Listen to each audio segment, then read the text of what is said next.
boom, boom, boom, boom, boom, boom.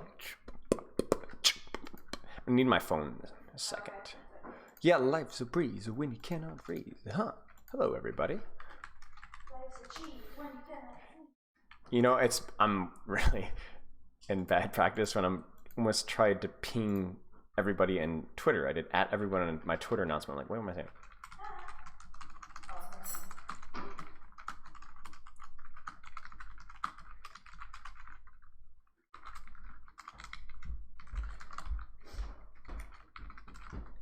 Spilo, coaching, thanks you. A Numbani, map guide. I need a good swag picture for the. How was the one of you holding them up on my birthday or that one? Isn't that one a little bit more like flirty? That's who he's swag. I was talking more like thug. You know what I'm saying? Oh. Like a real one. No.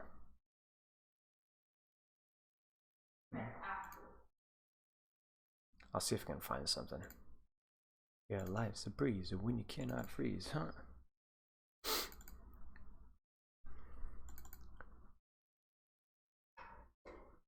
Bet God I may on me. I'm begging you to swap, please. No fear. So, I bought this for Elliot.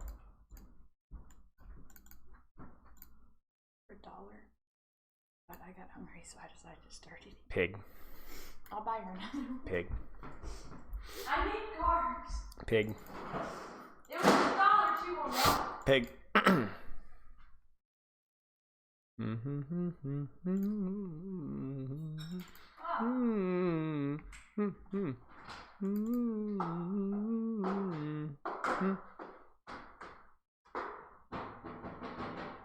Oh, I know what I'll do. I'll do the Lobster Fest picture. Oh, wait. Oh, the apron? Yes. Okay, I want to see this. Oh, yeah. Dude, remember those tank tops? Were those for yeah, they were pretty sick tank tops actually. Extremely thick in that picture. Well, they were thick. It's a big boy. They were thick. They were thick. Hello. Hey, Jacob. Pixies, True Blue Viewer. What's up, man? How the last time I heard you here where your wife smacked you in the head with a broom? Well. Oh, and that's where you got hurt. Oh yeah, true. I'm still recovering. It's been hard. Had a long hospital stint. Right now. We went back and watched that probably at least like 5 times. It was the funniest thing. It was the most delightful, the funniest smack sound. It was like something straight out of a cartoon. Oh dear, I got a mate on me. I'm begging you to swap, please. Y'all ready for the diss track today? There's no way you guys are ready. You couldn't be ready. Would anybody be ready for like Gone with the Wind or, you know, Rakim spitting on the mic for the first time ever, or Picasso? No, nothing in your life can prepare you for the greatest, most beautiful expression of art ever done. So how could you be prepared for what's going to happen today at 4:30 p.m. EST?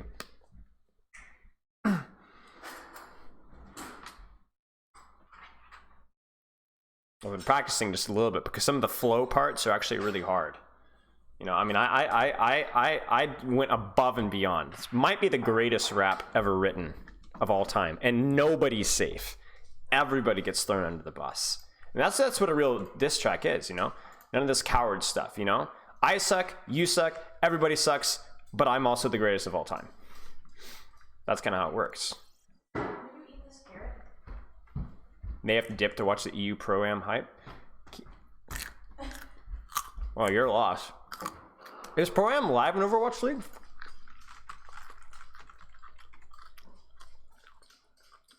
Oh, not till later. No, you're not prepared. You couldn't be prepared. All right. So we have one coaching session. We have a replay review.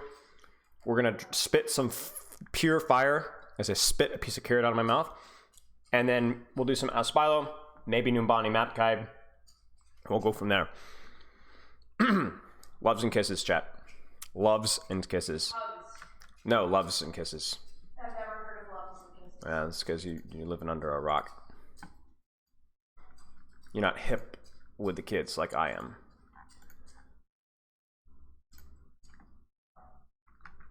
All right, let's roll.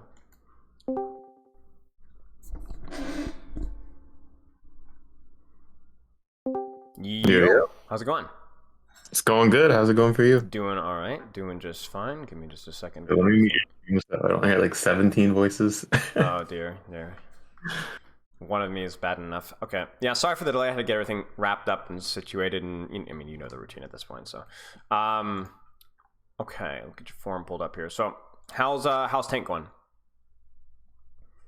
Tank's going good. So, I have maintained GM4 a couple times now. It's actually so funny because now that I'm getting into these high lobbies, I don't play like most people the way it's like I play mostly Reinhardt, but like I don't like I pin. Pin is like I press pin more than I press W. Okay. So like I actually had a guy like, how are you here? And I like, why are you up here? And I don't know, man. I just pinned my way here. That's wild. I mean, yeah. I mean, it's always like no risk and reward. You know, sometimes it works, sometimes it doesn't. I guess we're here just to find out when it's not going to work and when it is going to work, so we can, or when it is going to work, when it's not going to work, so we can. Yeah, I mean, my thought process on it is the second, like if I'm playing, so I would much prefer to play like I'm insane and then figure out why things went wrong, because I feel like it generates more like I make more mistakes playing that way, but it's not that I like the mistakes come with I'm learning how to get this insane level of value that I do with the pick potential and all this. It just really does a good job of highlighting ways that I can better do that, as opposed to like if I play safe, like I'm not really learning how to get that value. Right. I'm just also not dying and not feeding. Well, everything's sacrificed at the altar of improvement, right? So if you feel that by playing aggressively, I'm forcing myself to limit test more instead of just learning nothing by just surviving, then that's absolutely an accurate way of looking at things. Now, the one danger, it's the same thing of playing safe though, is where you lock into that mindset and then that just becomes the habit rather than something conscientious that you're choosing to do. So as long as we're being like methodical and thoughtful about how we're doing this and continuing to stress test by going, okay, that didn't work, why not? That did work, why? You know, then we're good to go. But that's the goal, right? And I agree with you. I think I would rather, it's easier to take somebody who has like that aggressive, no fear mindset and teach them how to kind of control it than the other way around, usually. Yeah, for sure. Okay, so we've had talks before. We've been through, this is your third coaching session, your second one in voice. So we don't have to go over, hero pool and training schedule and training structure unless you have specific questions with that. So that's my question. Do you have questions? So the Hollywood game, I don't know if we'll get to that, but so my team that I play with, both of them are scrims. My team, we play a lot of rush because like we're good at it. But we also invented a new comp. We call it Zarya because originally I played Zarya with it. But so what it is I run Zarya or Diva. And then everyone else runs their mains, which looks like a lot of times Sojourn, Ashe, and then Genji, Ana, Mercy. So I'm not my idea was like playing that with the Zarya. It builds a lot of frequent high impact ult fights. But I don't know, outside of like having really frequent ult fights, I don't really know what the best way to play around that comp is. So I'd be interested to hear your take on that. Yeah. How about your training structure and your hero pool and stuff? Training structure, hero pool. I'm doing like Rein is my top hero, Ball is secondary, and then kind of everything else is occasional whipping it out. Okay. When it seems like really good. And no questions like how to warm up. Even on circuit, like I'll usually just force ball. Okay. And no questions about how much to play every day, warm up, competitive. You're good on all that? Yeah, I don't think I have any questions on that. Okay. Sorry, I'm eating an orange here. I'm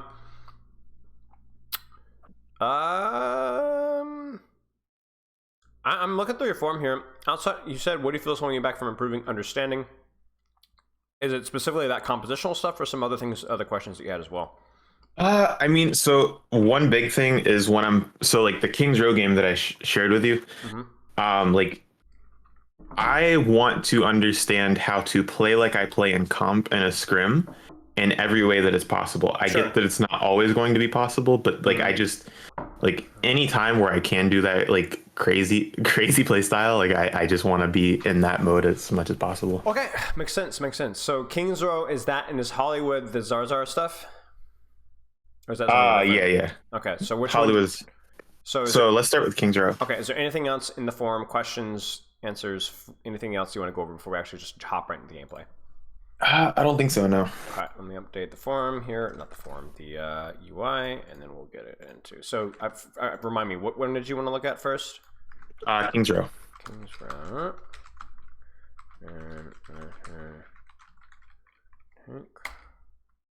Okay, Kings Row. Okay, I think our UI is set then.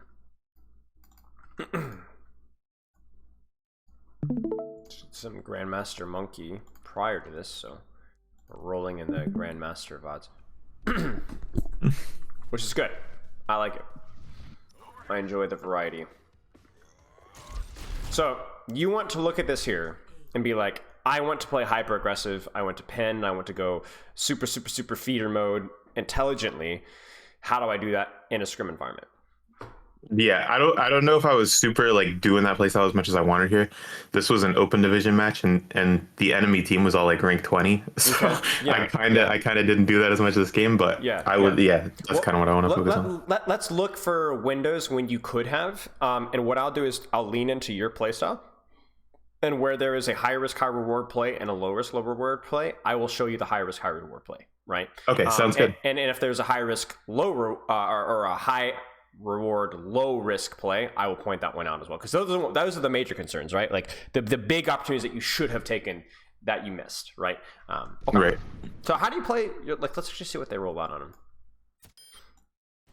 Do they go Ram Rush? Yeah, they go Ram Rush. Okay, so how do you play into Ram Rush as Rein? That I'm not 100% sure of.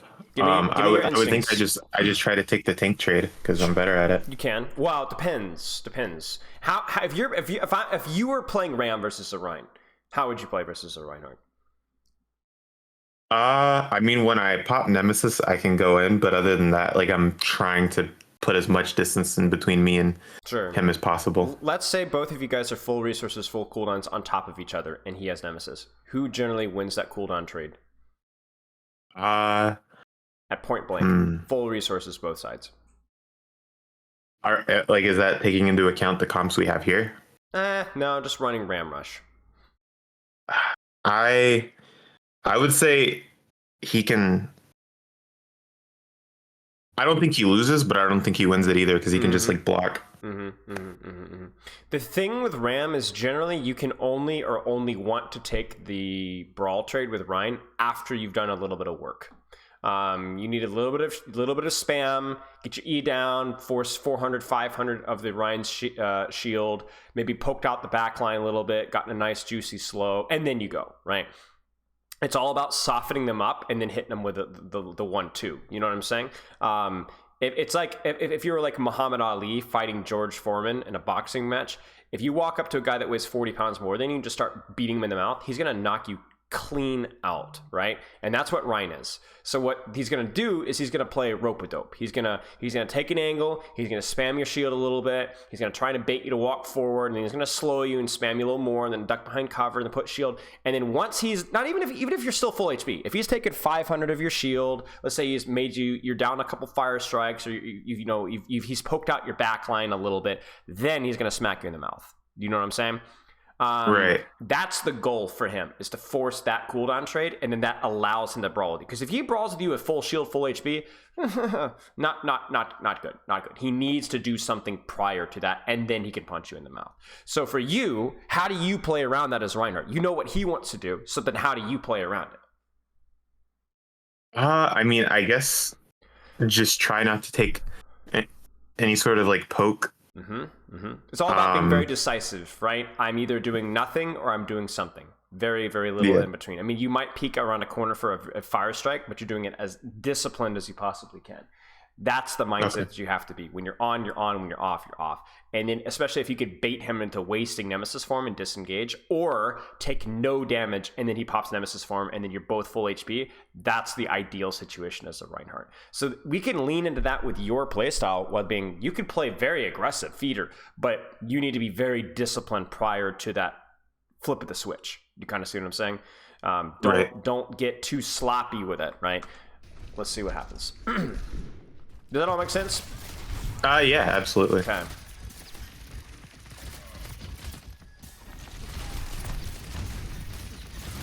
Because even like this right here, like obviously you're going to lose this fight because your caster just got his head blown off, right? There's nothing deep about that. However, we would like to even avoid what's happening now.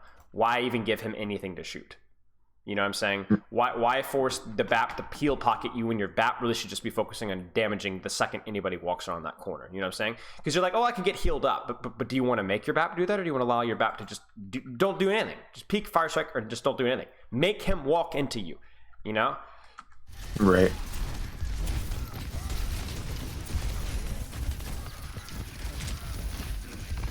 I mean, this is fine.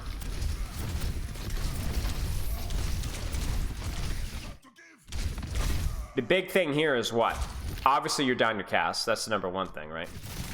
So what should be your mentality at this point in time? I should just be getting out at all costs. Like it should just be escape. So even like your body language is back, maybe even pin out at this point in time. Because honestly, if you look at this here, the cooldown trade isn't too bad. It just needs to be very decisively in or very decisively out. Now let's talk about pin. Okay, how is pin used in a Rein brawl mirror? It's kind of a broad question, so give me a broad general answer. In the mid fight, I like to use it to go on either their. I mean, depends on what they have, but like anybody other than their Mei or their Lucio. Sure. The thing is with the pen is that if you could go for the enemy Rein, but it usually ends up in a counter pin. Not a bad trade, but it's just kind of a 50-50, right? Right. But if you miss the pin, you will get pinned yourself, right? That will mean you will lose a lot of HP.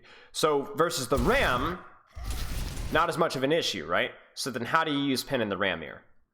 Or the Probably Ram, try to pin the Ram back into my team. Just pin the Ram back in your team. And you could even pin the guy when he's in Nemesis form, because guess what? He can't do anything about it. If you pin Ram, there's nothing you can do. And if you're able to do that burst damage, what is he going to do as soon as he gets pinned? Either pop Nemesis or block. Or if he's in Nemesis when he's pinned, he's going to block, right? So what does that mean for you? That means that I'm free to swing. Right, you're free to swing. You're not taking damage. And then what you do is, Ram is a very snowbally hero. When he's powerful, he's very powerful. When he's very weak, he's very weak. Because once he starts blocking, he's not doing damage, which allows you to do more damage. And then it kind of snowballs from there. You see what I'm saying?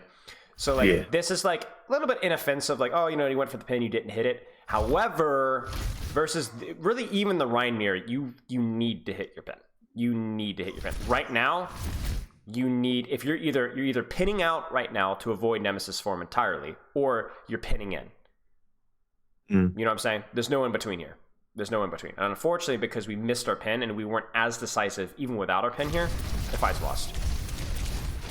Make sense? So you want to leverage that kind of aggressive playstyle? There you go.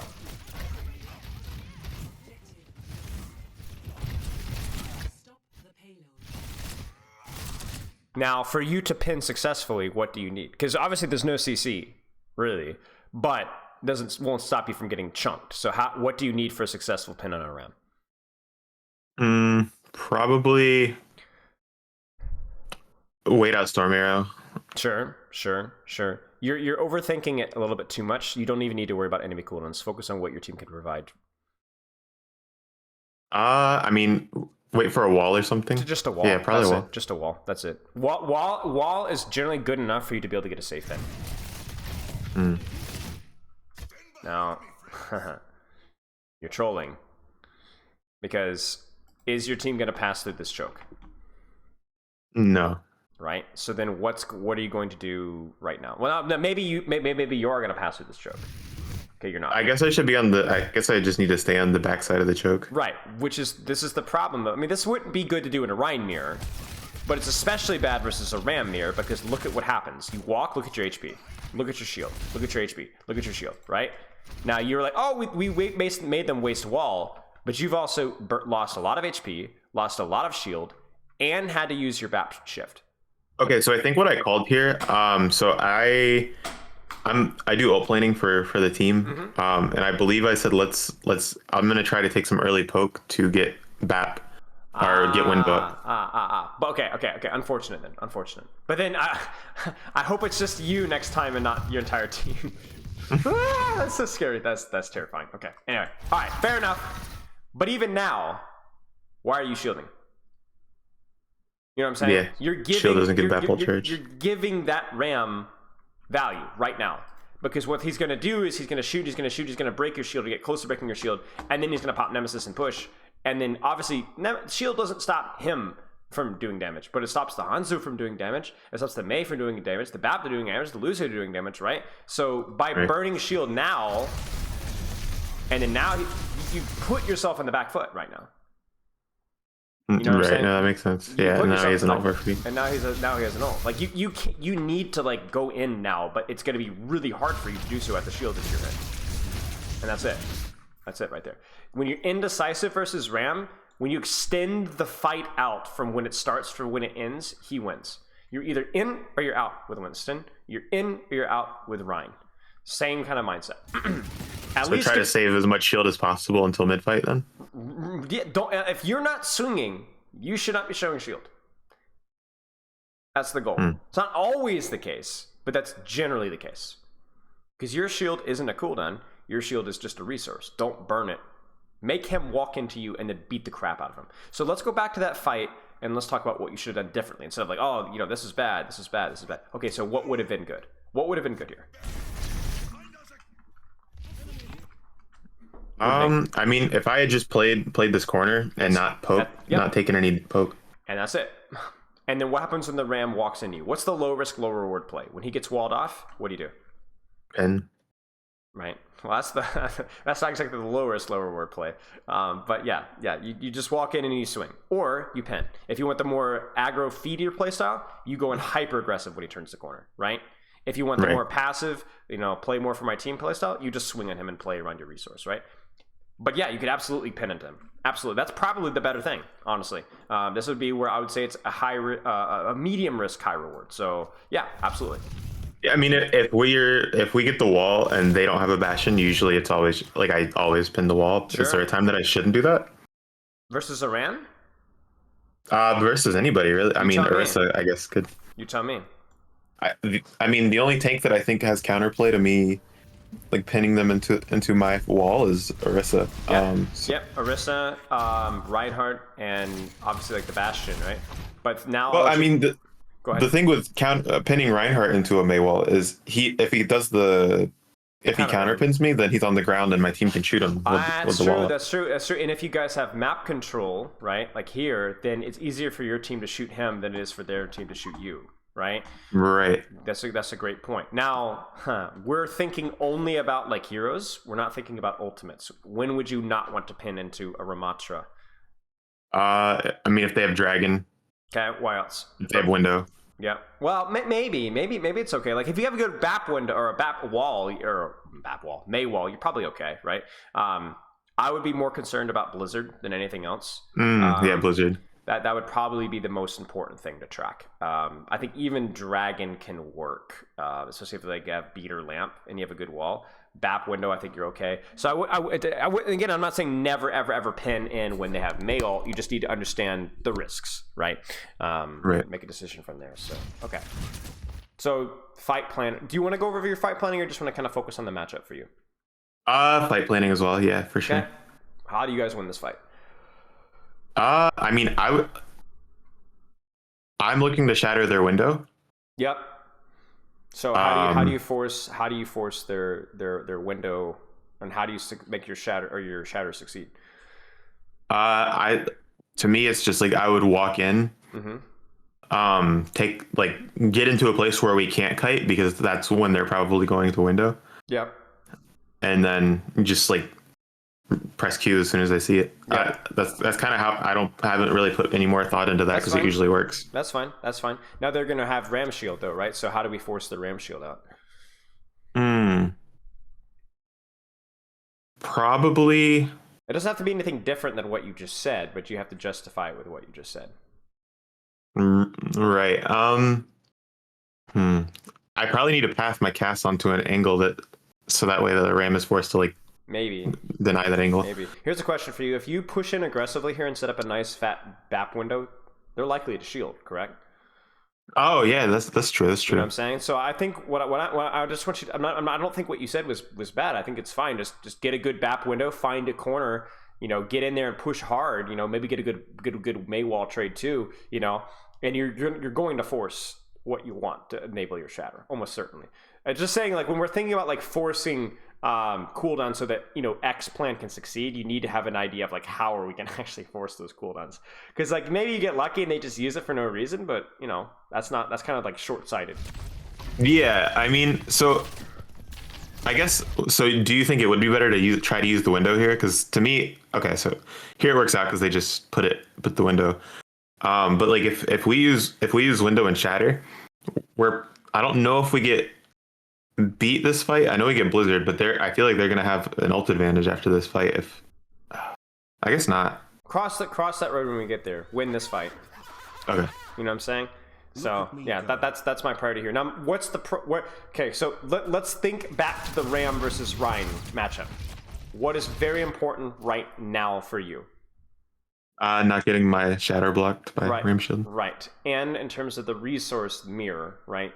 Not burning your shield. Right. Right now our team is rotating, so it's okay to shield, you know, but as quickly as we can, I want you bam on the wall. Do not peek. Do not peek. Do not let your shield get burned. This scares me right here. You know what I'm saying? It's just silly. Oh. You know, it's just silly. Like it's silly because BAP window, but it's also silly because Ramatra. You know, why are you trading resources versus this guy? You know what I'm saying? Play the corner, make him walk here. We wall. We get you. There's the shield. You guys BAP window, break his shield, slam backline, 5K. Right. Easy. Impossible to lose this fight like that. And the reason why I'm harping on this so much with Ram is because, you know, how many times are you going to play Ram as Rein? Probably happens decent enough, but this whole mentality of like being resource efficient is not just Ram, right? I mean, we reviewed your Reinhardt, what was it, Blizzard World, right? Same thing applies there. I don't care if you're playing versus a Winston. If you're gonna shield, have a reason. If you're gonna peek, have a reason, right? Don't be. It's a good habit to get into regardless of the matchup, I suppose. Okay. On or off, on or off, on or off. Good.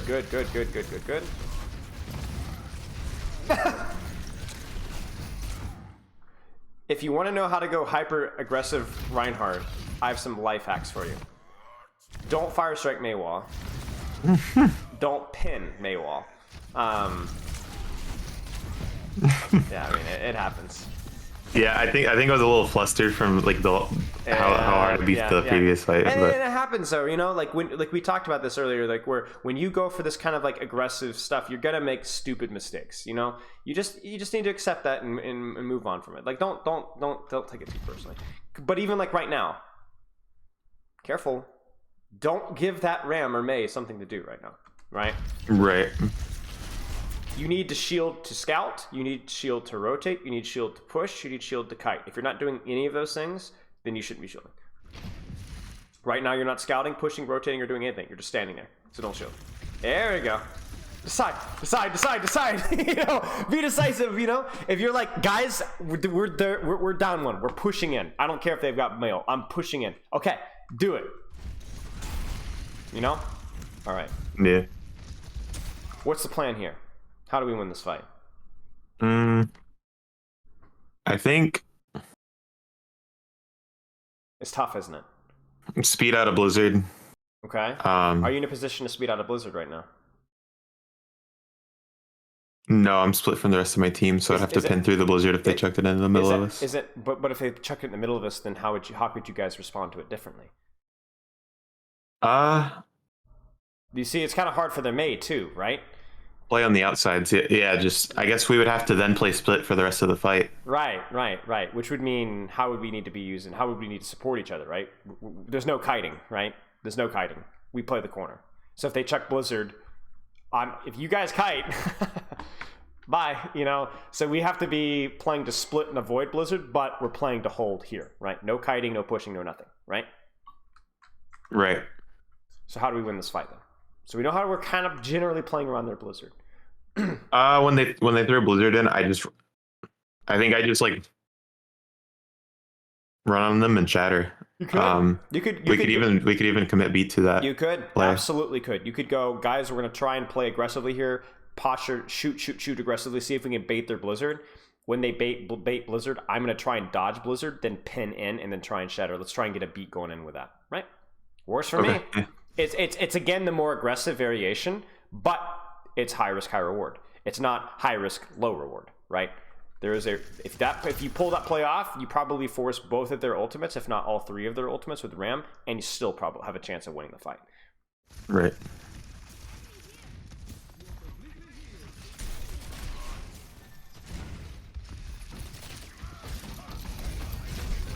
Nope. You chickened out. You're cooked.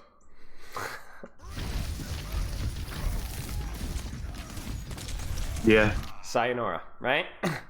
Was there anything aggressive about that plan or that execution? No. No. So here I get a lot of anytime I gotta think about how to word this. Give me 1 second. Take your time. I think I need to be more assertive about these kind of plays because my team's idea of rush a lot of times can devolve into simply just play stack. I think, and like there are times like you just stated with the male, like it is absolutely viable to not play stack so that way she can't get a good Blizzard. Right.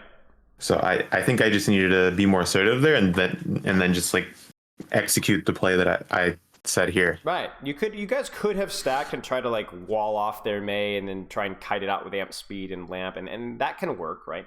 But you wanted to play aggressively. You had a good off angle. You had shatter. So why not try for the aggressive play? That's also your play style. So like you said, being more assertive, being more decisive, because what ends up happening is we get the worst of both worlds here.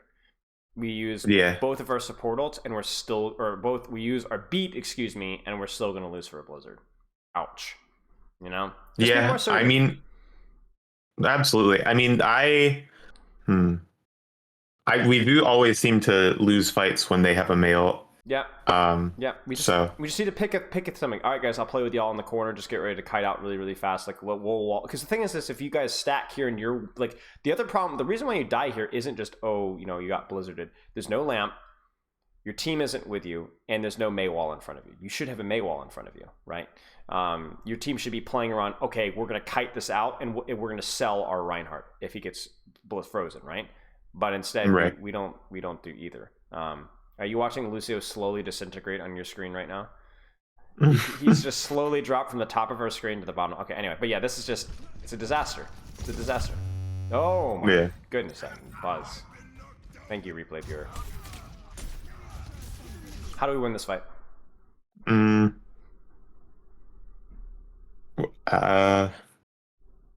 There's really only one way that I can see. Honestly, when the ram engages, just shatter pin cancel him off the map. Sure. That's 100% what I'd be looking for. Sure. Look big picture. Look at your ult percentages on your team. Yeah, I guess we need to look for a blizzard when that comes in. Mm-hmm. If we blizzard in between us and the ram when he ults, actually, that might be better because then he has to choose whether he wants to try to utilize his ult or just kite. So play really slow, and then until you get blizzard, and then what? Just use blizzard to like not let the Ram get value out of his ult when he pops it. Sure. So what you're noticing here is I don't mind the aggression. You know, I like the aggression, but it's the one word question is always when. You know, and I guess to a lesser extent how. You know what I'm saying? Like if you go aggressive pin in right now when you're 82% Blizzard, it's just not great. You know what I'm saying? It's just not great. But if you do it at this point in time, then we're good to go. And I think that's been the consistent theme, even in neutral fights. Like, when are we playing aggressively? You know, and like I said, to a lesser extent, how? So if we can get our Blizzard here, if we can play, like, you were just almost totally AFK, like, almost throwing some fire stick, but, like, even here, why? Why are you here? Why not here? That is true. I should just be hugging that corner. Just do nothing, do nothing, do nothing, do nothing. Bam! Break his nose. You know what I'm saying? Mm-hmm. No. You should die for this. Look at you. You did it. It was unlikely to work because they had shield and, you know, Mei wall and window and everything else, but hey, you know what? Okay, it works. Now, let me ask you a question. If you were to push in like this, how does this play work?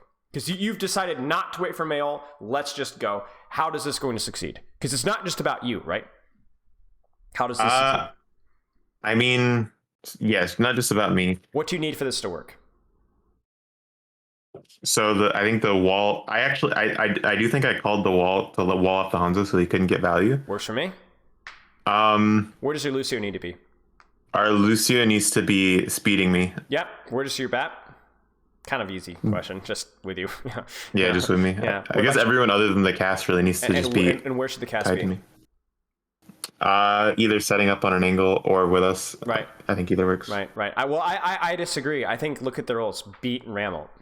If your cast isn't flanking, your cast is respectfully a jackass. Because what's going to happen if he stacks with you? They're just going to beat ram ult and kill all. Even if you hit the shatter here, you still probably lose the fight. Because your cast is stacking on top of you. Your cast absolutely has to play cheese mode and take an angle. Right? Absolutely. Okay.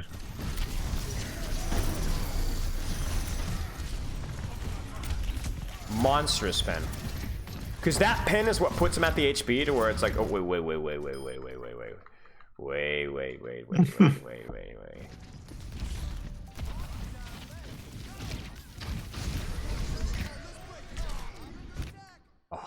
Oh,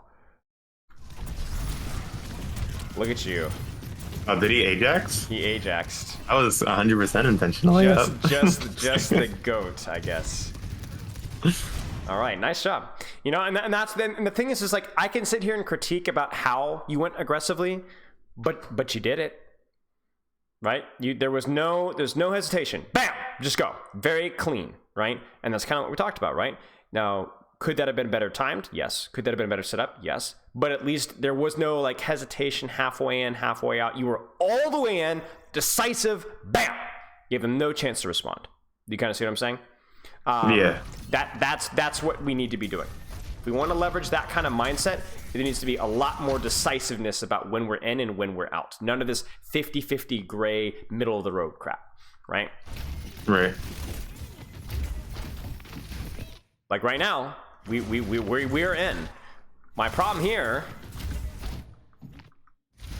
is it almost feels like we're a little bit indecisive. Why are we not pinning in right now? I'm not even joking. I thought that I think I actually chose to take a low risk play here. My idea was that when this Mei gets out of ice block, we can commit to her, and that's a guaranteed pick, and we win the 4v5, I think. Got it. Okay, fair enough.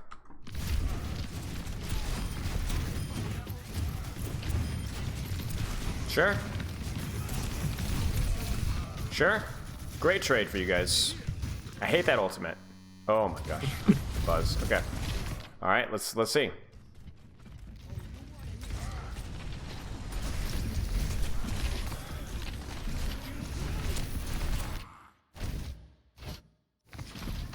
Uh-oh.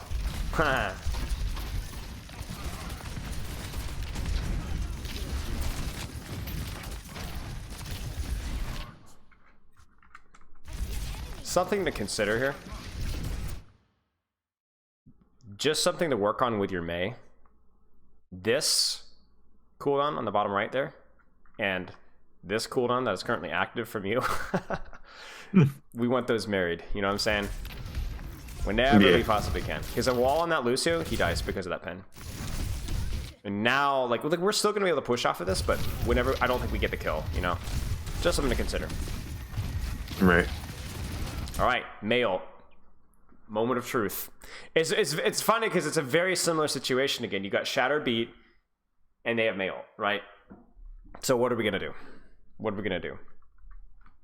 I'm not sure what we did, but I guess going forward, I'm gonna try to play more split around males. Maybe because this map allows a nice split, right? But what if the map doesn't allow the split? You know what I'm saying? Like then you guys would either find a good way to wall, disengage, clear out, right? But the main takeaway isn't like, oh, this is a new advanced strategy that I'm telling you, although that is helpful. It's more that you need to come up with a strategy, you know what I'm saying? An idea, and because rather than just sitting here and looking like a pathetic little puppy and dying to nothing.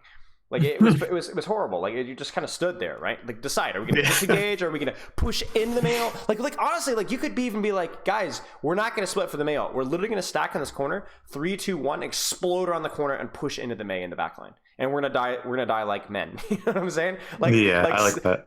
That's another option, right? That's maybe you can mage axe, right? Get it? Yeah. Okay. I mean, this at least it kind of looks like what you guys are doing. You're not doing it very well, though. Where's my May wall? But, you know, it's kind of the right idea. But even here, it's like, why are we standing here? You know, we're out. 3, 2, 1, bam! You know what I'm saying? It's like, you know what I'm saying? Like, don't, this is fairly decisive, but it's not, it's still too much of like, you're standing out in the open prior to that push, I guess is what I'm trying to say. I don't want that. I want hiding and then fear factor. You know what I'm saying? Like fear factor by just like, you know, walking behind here and pinning backline. You know what I'm saying? I'm not even joking at this point in time. You know what I'm saying? Something like that even. This is okay, but you even try to pin out. No, in. We're in. You're here. You're done. You're done. No. You pin N. You know what I'm saying? You pin N, not out. Yeah. You can pin out. Pin out is very good, but you were clearly not set up for pinning out. You know? Nice little elevator, though. It's a good try, but again, you see how it's like it was one step up from last time, but still you're failing at the decisiveness. Like whether we're going in, whether we're going out, are we splitting? What? I think the decision that I had made there was to try to kite the ult and not like play hyper aggressive. Would that like where did I make the mistake if that's the case? Okay, great question. You tell me. I guess I just shouldn't be playing this far up if I'm planning to kite it. Why? Because I'm in the middle of a lane and it's the time to escape is pretty long. Okay, let's keep watching. Look at it from your team's perspective.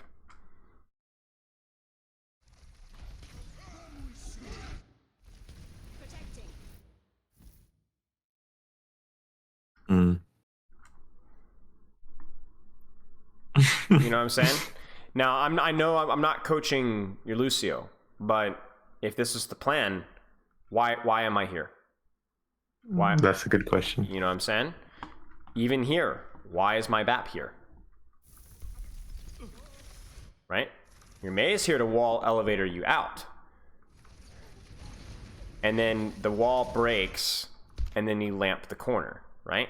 Or you boop them back. You know, you guys are actually in a position to survive this with the elevator and the lamp, but your supports are acting as if it's not the case. So you want to be the shot caller planning guy? Respectfully, what's going on with your supports? And that's right, yeah. You know, if that was the plan, then why are they acting like that? Or maybe that was the plan in your head, but you didn't communicate it well enough. So your supports thought that because it looks almost as if like your supports thought we were pushing in and trying to like Majax, you know?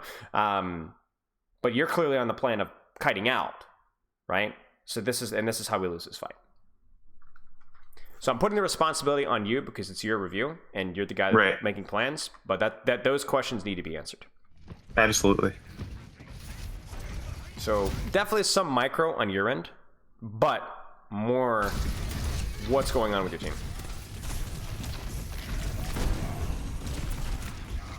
Yeah, I mean, it's just, you just had ults to stuff. Okay. Any questions so far? No, I don't think I have any. I mean, the What- biggest thing that seemed to really mess me up was the blizzards, and I think I have a better understanding of how to play around that now. Sure, sure. Just in general, the gray areas need to go. When you're in, you're in. When you're out, you're out. Whether it's your shield HP, you know, whatever. Be very decisive with your planning, with your just neutral engages as well. Okay.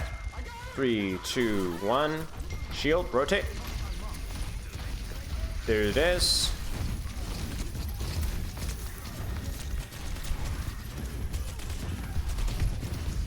Okay. Nice. It feels messy, but it was pretty decisive, right? Like we were in, you know? Now this is where we have to be very decisive again. Right? We're up 1, but I probably shouldn't have pushed past the shield or took shield down. you either shield hard, go to the corner, or you're in, right? This is like, you know, probably just need to out.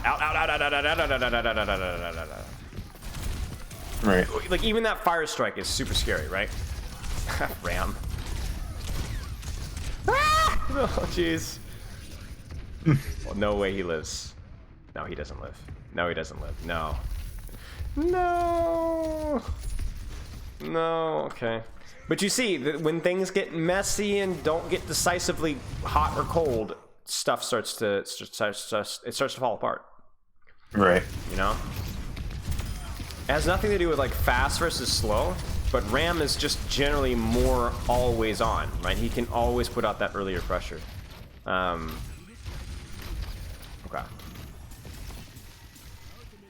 So, next fight.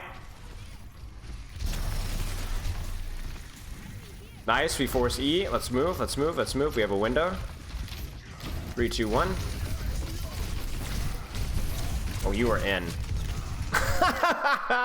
Okay. Yeah, that pin was bad, I think. Let's... Well, okay. Yes and no.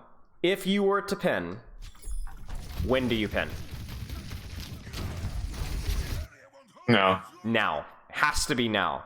The same thing keeps coming up. You see this? It's the same problem every time. If you don't pin now, you give them opportunities to get an advantage over you.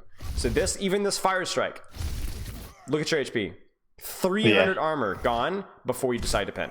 That's why you I mean, I think my thinking was that if I'm on like if I'm like, I don't know what the perpendicular parallel or whatever, if I'm they can't shoot me through the window because it's like a pixel. Here? Yes, I agree. I agree. I honestly think that it probably would have been better here for you not to pin. I feel like the low risk, low reward play was probably slightly better here. So just whoop, you know, all the way over here. Right? And then we just stabilize there. Yeah. Right, just stabilize. But if you're gonna go for the aggressive play, and we want to try and, I don't want to try and coach you out into something that feels uncomfortable or out of character for you, right? Want to lean into your strengths. If you feel like I want to go in, it has to be now, or even now. But now it's too late. You kind of see what I'm saying? That's the main takeaway for me. That's the main takeaway. You could have absolutely pinned there, or you could have played it smart and slow. It's up to you, but do it right. Do it right. And that's just to me that applies to like a lot of heroes: Diva, Zarya, Reinhardt, Orisa, Tracer, Genji, Baptiste, Mercy, Lucio. Going for high risk, high reward, low risk, low reward. Just don't go for high risk, low reward plays. You know, if you're gonna go for if you're gonna go for the play, do it correctly. You could pen here, right? Yeah. You could do it. It's got to be with Maywall. It's gotta be time. If I pin the Ram, he's probably dead. Yeah, and if you think about it, like if your team knows, if you go, guys, I want to go into hyper aggressive here, they have Maywall, right? So what do you want your team to do? Be the big brain Overwatch League level coach right now. How do we play around Maywall right now? You pinning in. What do you do?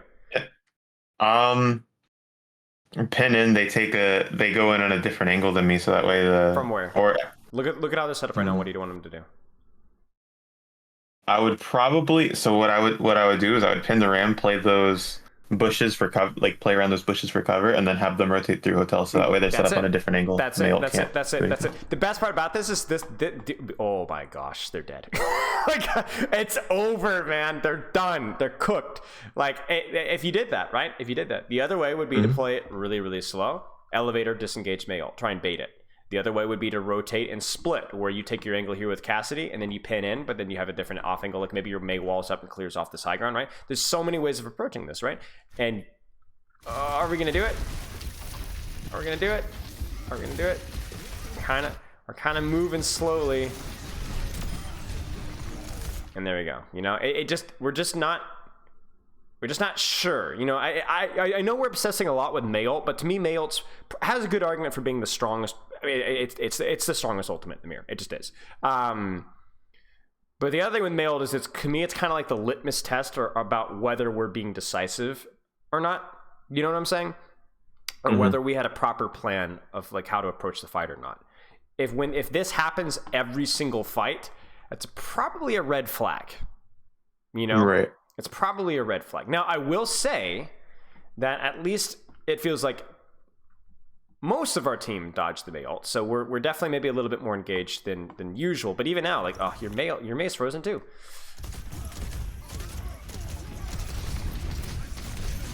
Get him. Do it. Do it. Ah, unfortunate. Didn't hit the BAP.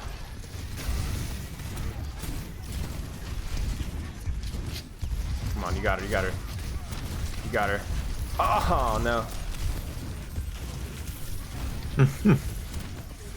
Wait a second, what happened to your Mei ult? I just realized that. What happened to your Mei ult? Did you guys Mei ult as well? Oh.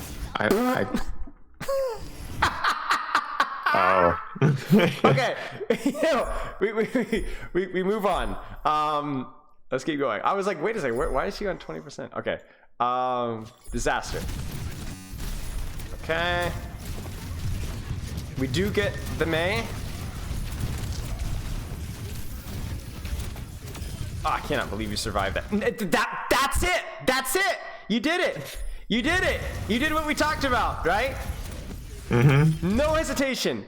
I mean, you probably still should have died here, but even looking at it from like, oh, okay, your BAP only is gonna put out lamp, and that lamp is gonna last 0.2 seconds, right?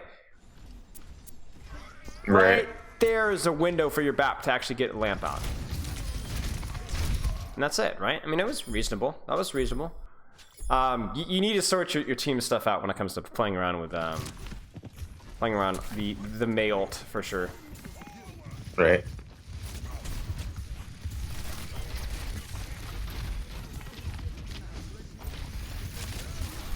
Way too slow. Way too slow. Look at this. The whole point of rotates is like to clear out space or to catch people off guard. This is like Amazon's Ring of Power level of plot twist. Pretty sure everybody saw it coming like 25 hours ago. Like this is like, it's too slow. You know what I'm saying? It just, no wonder it doesn't get anything, right? Not good. Okay, we're in. Guys, push. Oh, no. Okay, we're gonna move on to our Zarya comp. That work for you? Yeah. Okay. So main takeaways. What are skills that you have to work on with Rein, and skills you have to work on in the matchup, and skills that you have to work on as a shot caller leader kind of guy? Just be more decisive. I think I just have to decide: are we going to hard commit here? Or are we going to hard kite?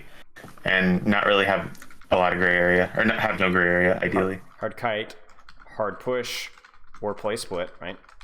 You know, you could make them be the indecisive ones by playing in an unorthodox way that kind of causes confusion. But everybody knows exactly what we're trying to do, right? There's no guessing, okay? I think for Rein specifically, it was like the resource management kind of a thing. And we've spoken about this before, but just how much shield HP you're losing before any value happens, I guess, is the way I would put it, right? And then I think that was mostly it. Is there anything else that you saw? Not really. I mean, like most of it just came down to me being more decisive. Sure. Okay, so let's talk.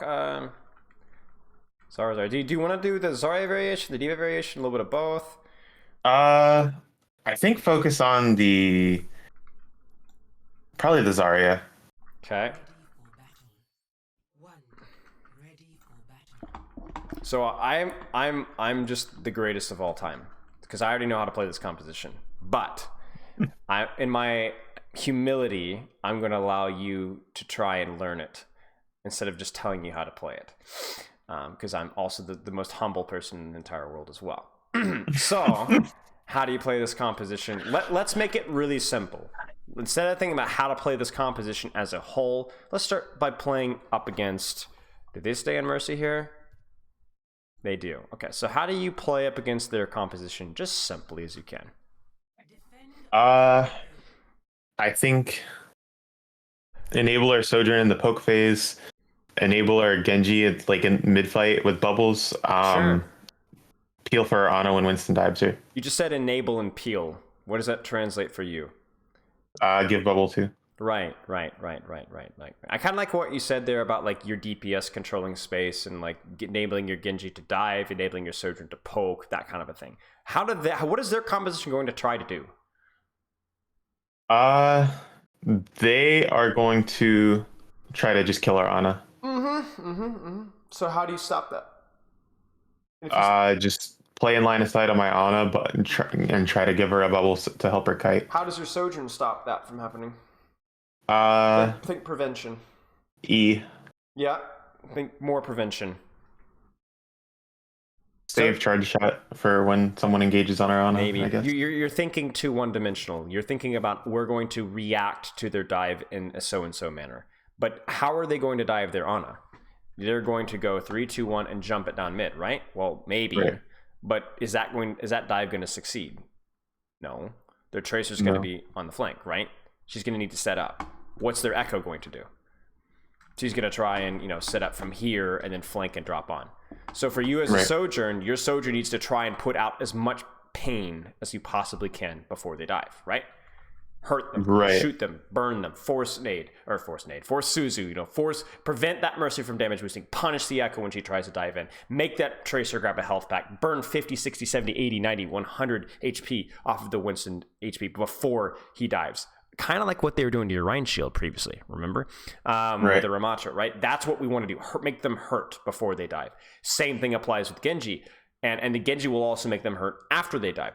And the funny thing is while you're going to be a lot worse at this because your hero doesn't have like good damage, range damage, that's at least the goal for you, right? Can I land a right click on Tracer? Can I land some right clicks on Kiriko? Can I land some right clicks or beam the Echo a little bit? So yes, everybody on your team is obsessed with peeling off the dive, but we should also be obsessed with preventing the dive from getting to a lethal standpoint in the first place, right? Right. Okay. So now we know how you're using bubbles, right? So who's your target priority? Again, another trick question.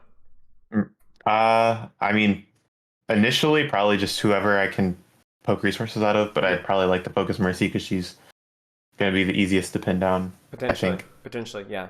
I think the first thing you said is probably going to be accurate all the time in the fight. Pre-fight, mid-fight, late fight, whoever you can shoot. It's just that simple. Whoever you can shoot. So peel with bubbles, poke early, enable your DPS to control space. And by the way, that's how you play this composition versus everything. If you play it versus snipers, we use our bubbles on our DPS so that they can go aggressive. If you're playing versus dive, you use your bubbles on your snipers and your DPS so that they don't get aggressed upon, right? But it's the same thing. Use your bubbles to help control off angles for both your DPS, whether your DPS are going in or they're getting end on, if that makes sense. Right. Okay, so let's see what happens. You played the Zarya for ult, right? But you play Zarya for the bubbles to help people play aggressive. If you play Diva, you can help them with Matrix, but you're probably playing more aggressively yourself. Like, do you see how you've just screwed up their dive? Yeah. Like, they're diving you right now. They're trying to do, like, sequential dives, but by beaming the Echo out, now who's going to be 1v1ing you for the high ground? Winston. Monkey. Right. And with Ana LOS, and if your Sojourn has LOS, that's not that scary. You really messed them up. You see it? Mm-hmm. Be careful about pushing. Why? If I get too far in there, Tracer can do a lot of damage. Well, yeah. And my Ana doesn't have line of sight. It's that simple. Your Ana doesn't have line of sight. You are comfortable to fight here, and here, and here, and here, and here, and here, and here. But not here. And not here. Yeah, I don't think I did a good job of figuring out where my Ana was pre-fight. Yep. Uh-oh. While we were busy chasing people who were really not a concern to us, we allowed the Echo to walk on top of us, who should have been our focus, and that's going to cost us HP, and that's going to cost us a bubble. Right? Right. They did not earn this. You gave it to them. Disaster. Right. You see that? Disaster. Now you probably, like, if they time this one well, you probably do have to give up this high ground eventually. But they need to earn it. You know what I'm saying? They need to earn it. And then now you're increasing the odds that this dive is successful. Why? Because I can't do anything about high ground unless I take the time to path. No. They've taken the position away. Now this position is a perfect setup for a dive. I mean, look at this. Look at the map that you guys control now. You've lost so much. So what can you do about it? Because this is going to happen. This is the disadvantage out of playing stupid slow heroes like Zarya and Sigma and things like that, right? Where they don't have that mobility. So what do you do when you lose that position? Try to get line of sight of our Genji so he can try to make a play. Sure. And the simple way of looking at it is like, you don't want to stand out in the middle of nowhere, but honestly, just it might be worth not swing wide, but like turn around and shoot the monkey, or try and see if you can land some right clicks. Like, do something, you know, like stay within your support's LOS, but do something. Like, you're trying here, but really try. You know what I'm saying? Like, even if it's like, okay, I'm gonna make sure that this Tracer can't use this flank here. That's good, right? That's good. If you can hit a right click as she's doubling her double blinks, that will force an early recall. That's a huge help for your Ana. As helpful as landing the bubble on her, right? Right. Yes. No. It's like, what's the problem here? What's the problem? I probably shouldn't follow. Why I probably should have right clicked. It's the same thing, right? Like, we're not. You're on us back here. You know, maybe you're on us pushing. Okay, you know what? Did you call this to push? No. Okay, because this is really good from your Ana, actually. This is really, she's actually doing the whole mindset of like preventing the dive by pushing in to help you to stop the dive from ever happening in the first place. Do you see this?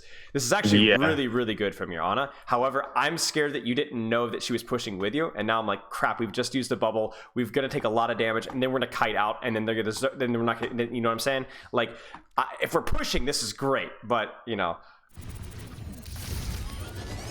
And the funny thing is if your Ana got dove there, it wouldn't have mattered, you know? Okay. I will say, by the way, if you were to push, when would you do it? Like push up the staircase like I did? Just push in general versus this composition. When would you do it? Because you know what's funny? You are now the Ramatra. Where you want early and often pressure, right? So that you can win the brawl phase, right? Yeah, I guess whenever I have resources, just constantly be pushing. Sure. Here's the other question. Why have they not dove yet? Why is your Sojourn even allowed to get these kills? Watch this. Right? I mean, yeah, go ahead. Watch Monkey. He just used jump, yeah. He just used jump, and more importantly, he doesn't have... Now he's calling, okay, guys, let's 3, 2, 1, go. You guys ready? Okay, here we go. 3... Okay, right. It's too late. So so if you see monkey bubble or like a recall, that is a good time for you to try and turn up the heat a little bit. Again, you are now the Ramatra in this matchup. Early and often consistent pressure, as much as you possibly can. And then if you see that Rein, I mean, the Winston waste bubble, right? Or waste resources, that's your cue to push. Just make sure that you have support with it. The difference between this push and the difference between this push in execution was just your on and Sojourn LOS. That's it. Right.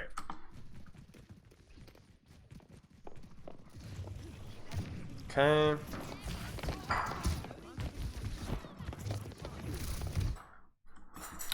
What's the problem here? So I respect you trying to peel this off. You do force a Tracer out. Brilliant. Pathing up here, it makes there be more time until I can do anything. Although I probably could have right-clicked the Tracer and forced her, like, Sure. required her to go find a health pack or something. You just feel a little slow right now. A little bit indecisive. Like, here, you need to be controlling space. Like, you need to be putting pressure on that Echo or putting pressure on that Tracer. Like, we need to be doing something.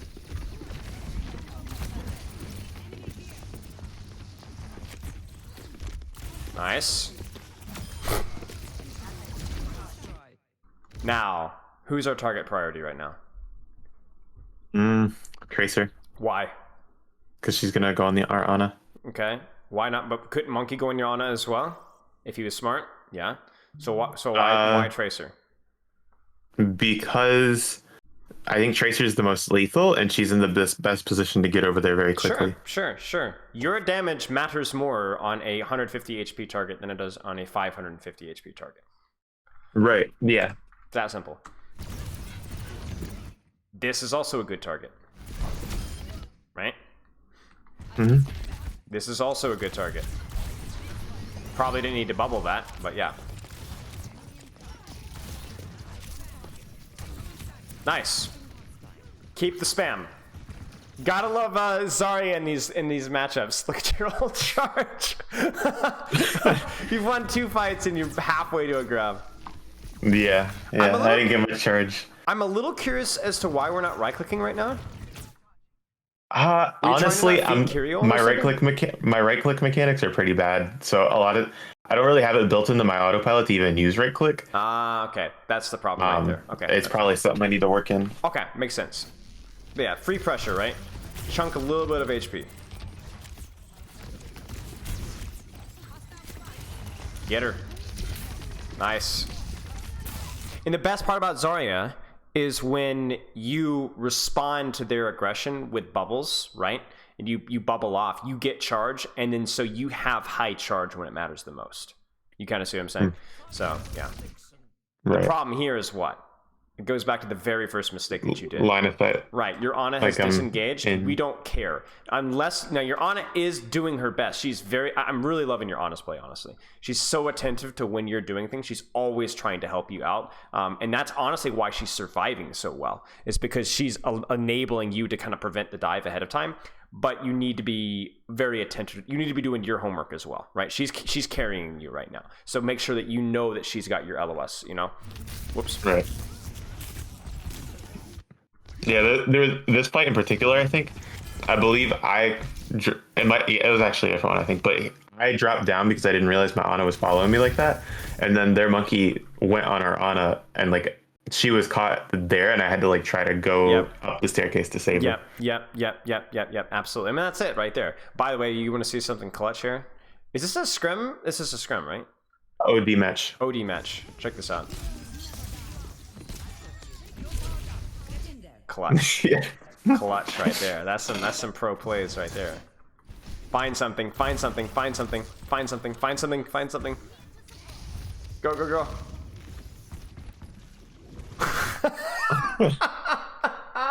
It sucks playing this hero sometimes. Just like, I'm so slow. I hate my life. Oh, yeah. Despite that, I really felt like this was working better than the Diva. Why? I felt like despite the fact that I could do less, me playing Zarya made it very hard for them to put any pressure on anybody. Sure. And it made it super easy for me to make sure my Ana didn't die, versus when I was on Diva, I felt like I couldn't do anything about Beam, can't do anything about Monkey's primary. Like there's just things that like I could do more myself as Diva, like Yes. do more damage, but I felt like I got a lot more value out of the Zarya. Yeah, makes sense. Makes sense to me. Uh-oh. Back. A lot of your mistakes just come through pushing in when there's just no reason for you to be pushing in because nobody in your team is pushing in, right? Right. Just play the corner and trade resources here. You're just gonna win the HP trade and do more damage and take less damage doing that. I think that's something that even we saw a little bit with your Reinhardt as well, where it felt like you're just kind of doing things, but you're not really doing things, right? Like when you're standing here as Reinhardt, why would you stand here as Reinhardt and not stand here as Reinhardt? Why would you push in here as Zarya and not just stand here and lob right clicks and do literally the exact same amount of damage? Right. You know what I'm saying? Okay, let's watch a little bit more. I want to see our fat grab. It's gonna be a 5-1. I know it. Now, this is the thing with Zarya. You can see it right now. You're like, I can't reach you. Do you need to be with them to help them? Nope. Let me ask you a question. Once you toss out this bubble, what should you do? Turn around and focus on someone else. Turn around and shoot the Echo that's right behind you. Because this Winston is no longer lethal. What is lethal is this Echo that's diving you and or your Sojourn. Do not let her win this trade. Get out. I would go as far to say here that as soon as you see the Tracer slept here and she's out, recall's forced, I probably would not even bubble this. I would save both bubbles for myself to screw this guy up. Okay. You kind of see what I'm saying? Again, it's the same mindset as an ounce of prevention, right? If the Tracer's out, this Winston's not really a threat. You know what is a threat, though? This guy. And you might need both bubbles to deal with her. Right. But you're still peeling for your team by doing this. Do you see that? It's exact same mindset. So my question... Uh-oh. You see it? Yeah, I'm not able to... That was scary. That was really, really scary for a moment. How does she actually die? Does your Echo... Oh, your Echo absolutely carries. Wait, no, she doesn't. Who beams her? Is it your Sojourn? Somebody blows her up. Ah, okay. So your Sojourn bails you out of jail, but you kind of see there like that the bubble doesn't do much. You know how I know the bubble doesn't do much? Look at the charge that you got from it. 4, right? That's not always a good metric, but it often is about how much threat that person was under, you know? Right. So they don't need it, and then you would have liked to have had 2 bubbles here to make sure that this Sojourn, this Echo, whatever, doesn't get value. And ironically, look, you see it? You turn your attention to the monkey, you chase him back, you use a bubble unnecessarily, then you have to chase all the way over instead of just simply sitting here, and then you are the one that almost dies. Isn't that weird? Right. Yeah. And then now, what's the problem? Not in a position to appeal for my team or commit onto the enemy. Right. You're not able to put out near enough pressure, now you're chasing the fight's lost. And not only that, is your dropping here is what encourages what causes the rest of your team to fall. You see, you're always like, oh shoot, I gotta drop. Echo drops, then you've lost the fight. So what needs to improve with this composition? And by the way, we can kind of apply, even though you're playing, like, let's say playing D.Va here, the same mindset's there, right? So what's the mindset? What are the skills that you need to improve on? I mean, especially with the Zarya, I mean, what it seems like is I just kind of need to stay at the center of their team in the sense that, like, I can pass to any person on their team in the quickest time possible in case they become the threat. Consistent pressure, right?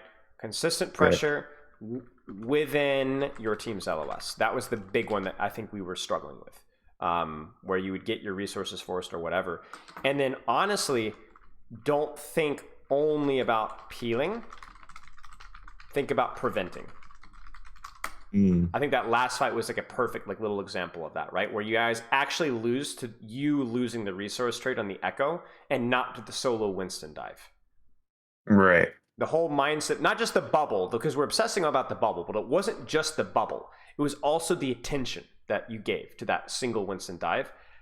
even running backwards to shoot Winston Bubble instead of just shooting the Echo and making sure that she couldn't do what she wanted. Because her doing what she wanted is what forced you to drop, which is what forced your Ana to drop, which is what allowed everybody to drop, and then you lose the fight as a result off of that. Right. No, that makes a lot of sense for sure. Right. So you being like, I will toss a bubble if you guys need it, but I'm going to make sure that that Echo doesn't win that resource right there. And guess what? That would have 100% applied to D.Va as well. 100%. Okay. The only difference I would say between D.Va is that there's more flexibility with where you can position and who you can mark and what space you can control. And you have slightly different matchups. For example, like an Echo with a pocket, you can't really kill that with D.Va, but you can control it for a long time, right? Matrix all her shots, booster out or whatever, and you can do a much better job versus a Winston, right? Like you can just permanently shoot that Winston and burn that Winston. So there's a little bit more flexibility, but like you said, it might be that you feel like you get more value out of just using the bubble and saying no to dive, and the grab might actually be really, really big because the grab is like you solo grab a Winston without primal or even with primal. That's great value right there, right? Right. Absolutely. You just killed the dive right there. So okay, you have any questions? No, I don't think I do. Okay, we talked about a lot of stuff today, but I hope that at least some of it sticks. And is it too overwhelming? No, yeah, that helps a lot for sure. Okay, well, keep me updated if any questions come up. Let me know, and you know the replay code rule, so you have that one. I don't even think you used the other one. Did you use the other one? No, you didn't. Wait, No. no, you didn't. Use it. If you get a scrim or an OD match or even a ranked game, you're like, I wasn't sure what to do here. Send me the code. Give me 3 or 4 timestamps. I'll give you something in a couple of days. All right. But yeah, sounds good. You do that whenever it's convenient for you. But all right, mate, keep in touch. Good luck with your practice, and I'll chat with you later. All right. All right. Take care. All right. See you. All right. If you guys enjoyed that, that was some GM tank stuff. We have a replay review. And hi, Kitty. We're gonna have our wrap thing in about an hour. Hi. What? Nice to see some Zarya. Yeah, I mean, it's definitely different. It's a little dull, honestly, just with the way the meta that is, right? There's just like so much going on around you that you're like chasing butterflies, which is kind of unfortunate, but it is what it is.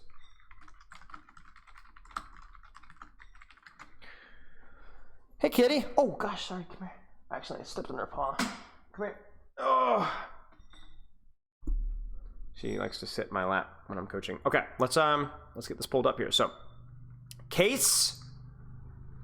Let's take a look at this form here. So, top 500. The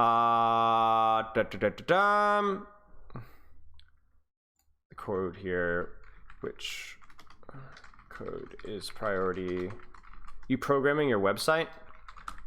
Not really. A couple of my mods are helping me with it. Kind of. I know this diss track is going to be life-changing. Yes. Okay.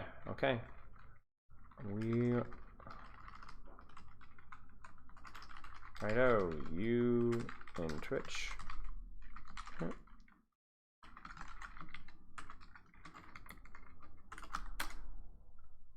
Yeah, but whose life? Nobody important.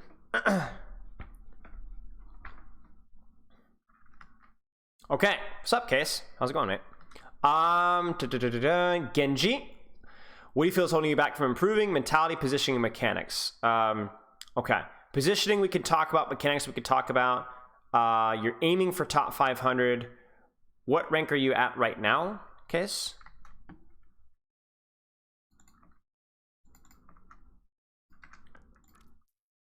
Spilo's life, got it, yeah. You're hilarious.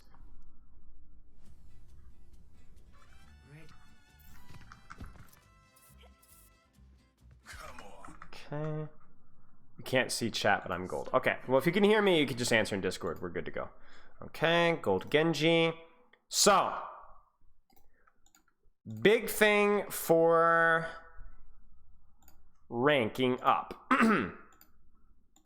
And I'm going to repeat myself for some of you who've been in this in my stuff before or heard my stuff before. It's going to be all about training structure. And when I say training structure and training schedule, people balk. Same kind of thing when we talk about it when it comes to fitness or health or work. You're like, oh, I don't want to be those guys. It's like, at 5 a.m., we get up and do our stretches. And then at 8 a.m., we're going to go outside and do a run. And then at 8:15 a.m., I will walk the dog. No.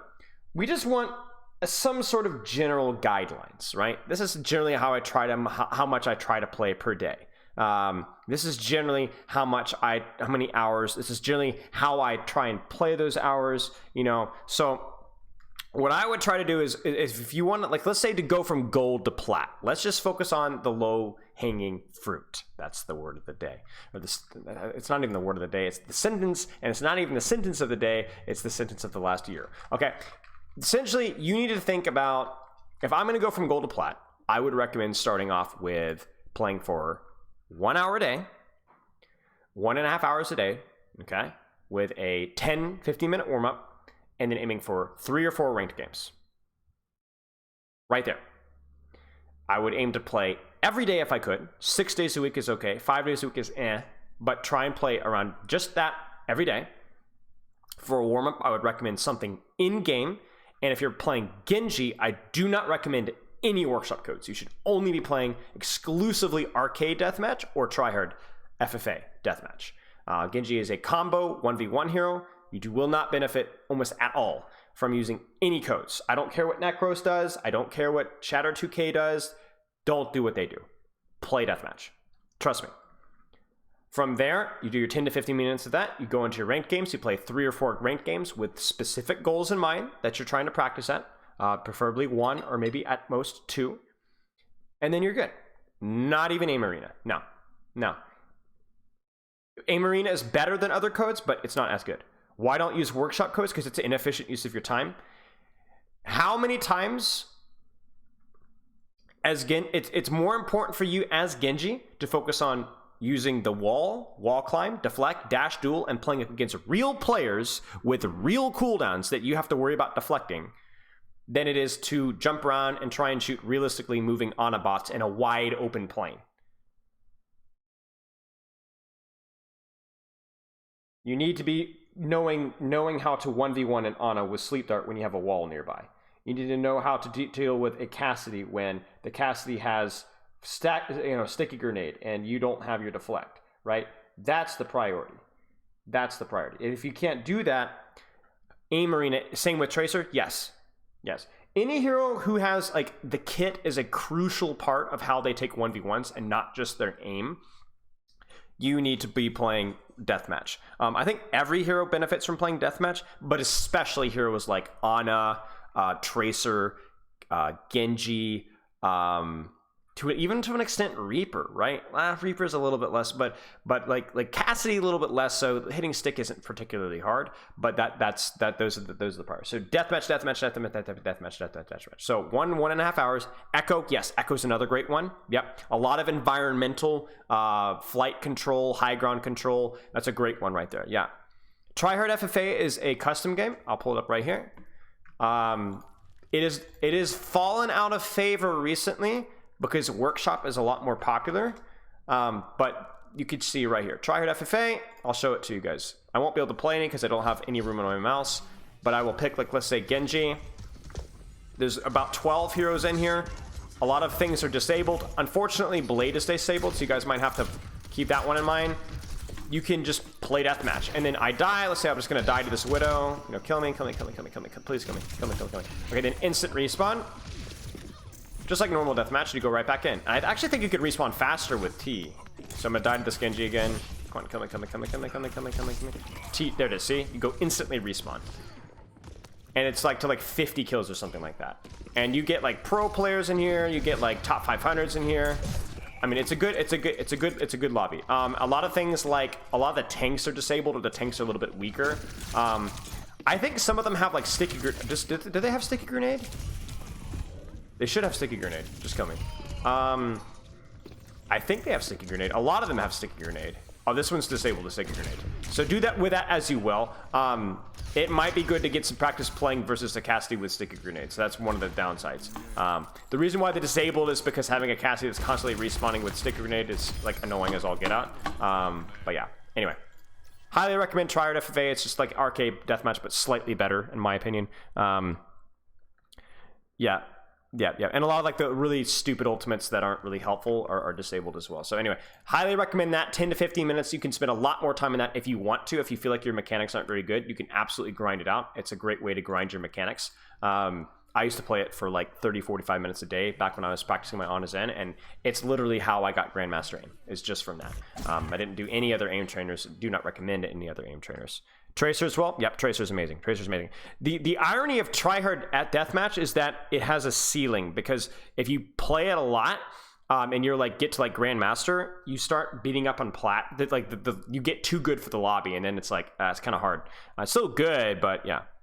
What would you recommend for Widow warm-up? Vax, I would say Vax is probably your best warm-up, and then if you want to aim train, once you're warm, probably go into Tryhard FFA. I mean, honestly, even arcade deathmatch would be pretty cute. Like I'm telling you guys, like every hero benefits from playing deathmatch. Every hero, because like, how do you beat a Genji in a 1v1 as a Widowmaker? How do you place your Venomine? When do you SMG? How far do you grapple? Right?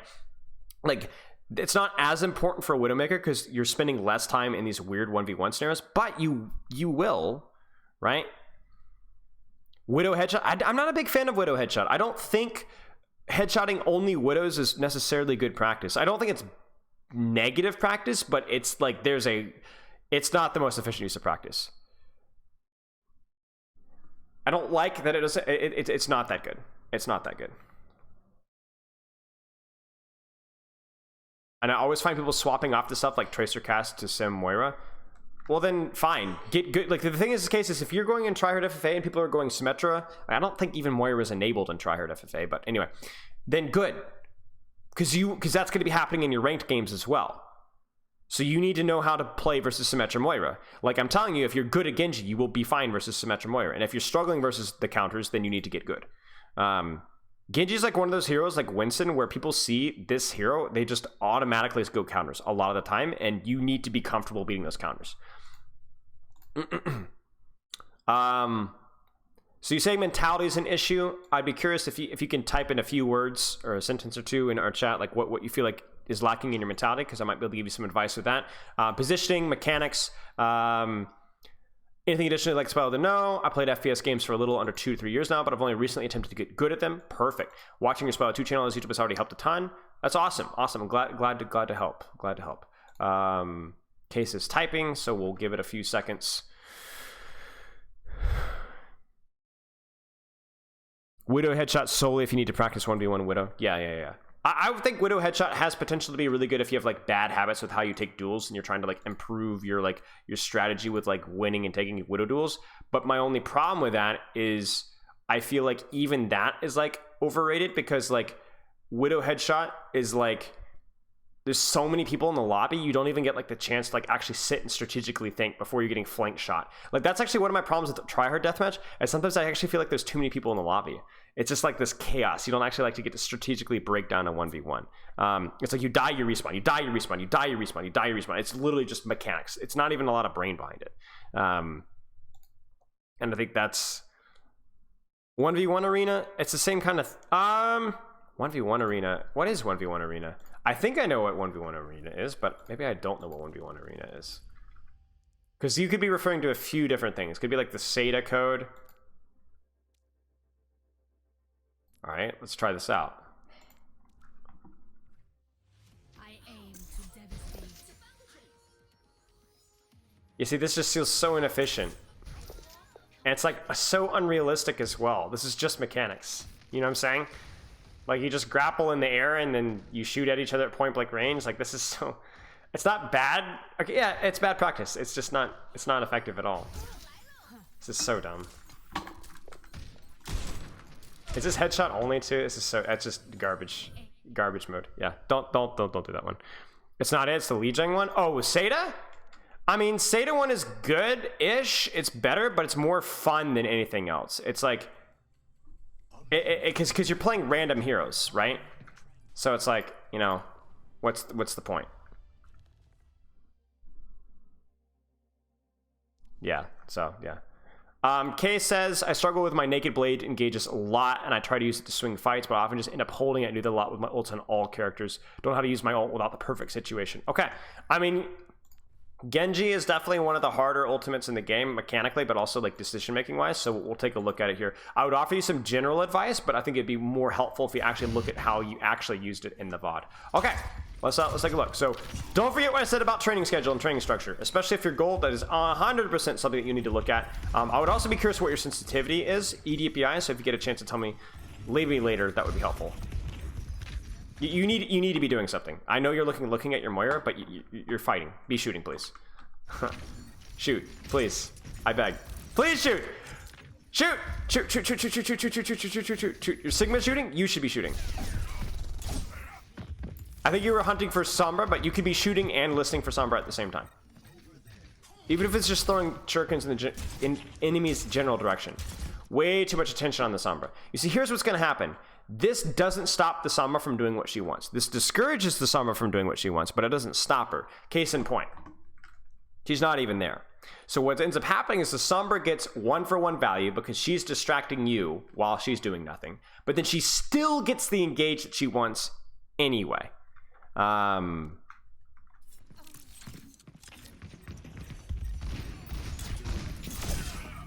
Nice. Nice. If you MSLA won by adjusting, I don't know. I honestly don't know. Go back and take high. Nice.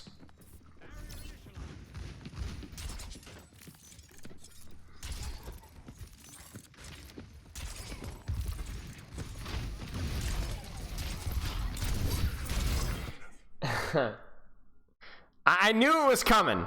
I knew it. Every Genji does this. Like I freaking speedily goofs this one up sometimes. I actually was watching Overwatch World Cup trials and he actually died, I think, once or twice because he did this. Speedily. Speedily, guys. You know, speedily. Don't do this. Don't do this. Don't do this. You should hold the high ground, wait for the Rein to push, and throw shurikens. Throw shurikens, throw shurikens, throw shurikens. You see an opportunity, like Cassidy's discorded. You're gonna go, I can kill this guy. You dash in, throw your shurikens, and you have your deflect to get out of jail or to help you win the duel. When you use your deflect like this, this is a, I can deflect and get a fat fire strike and get some spam, right? But the problem is then as soon as this is done, not only are you standing in front of a Reinhardt, but now you no longer have your deflect, now you no longer have your dash, and so you cannot go for any engages. You can't dive. If they were to put, for example, if they were to have like a Genji or a Winston and push on you, you will die now. If you wanted to dive on a 1 HP or a low HP target, you couldn't. There's actually no way that you can actually do anything that resembles Genji play, like the threat of dashing or diving or even just fake diving a kill, because you don't have your cooldowns. I've talked about this before. Break the habit. Hold an angle, use your cooldowns to win duels, or if they try and push you so that you can survive. Don't use it just for standing in front of the enemy team and holding deflect and hoping that something happens. Almost never is that a good cooldown trait. Almost never. Get on that high ground. Nah, there it is again. There it is again. And now you're dead. You could have wall climbed up. So during this time here, we're down one. Okay, wall climb up. Here. Drop on top of them. Right click, right click, right click, dash. You know, deflect if you want to, whatever. Because if you're noticing, it's not just costing your deflect, it's also costing your dash. And there's zero chance of you actually getting an assassination or a kill. I think Owl's starting soon-ish, but I don't know if the first match is going to be particularly good. I'll have to look at the schedule. Good. Yeah, basically, yeah. It's literally like a brain check. You know, like you're in gold here, which isn't the highest rank, but even your gold enemies are like, we're not going to shoot that guy. We're just going to look at him and force. And the thing is, as well, especially versus something like a Mei, they will. You walk in front of them and press deflect, they're going to walk in front of you and freeze your face.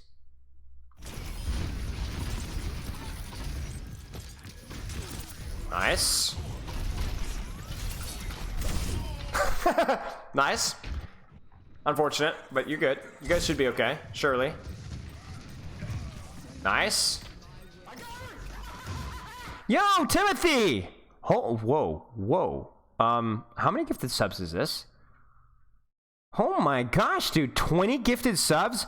Joss, Moses, Jones, Catboy, Giddy, Zendero, Slam Taro, Big Wolf, Messiah for King, Vi, J-Dub, Abortion Lango, Akash, Reverse, Nick, J-Wands, Micah, The Chits, Cybertooth, Backbone, Sizdart, Dragonfly.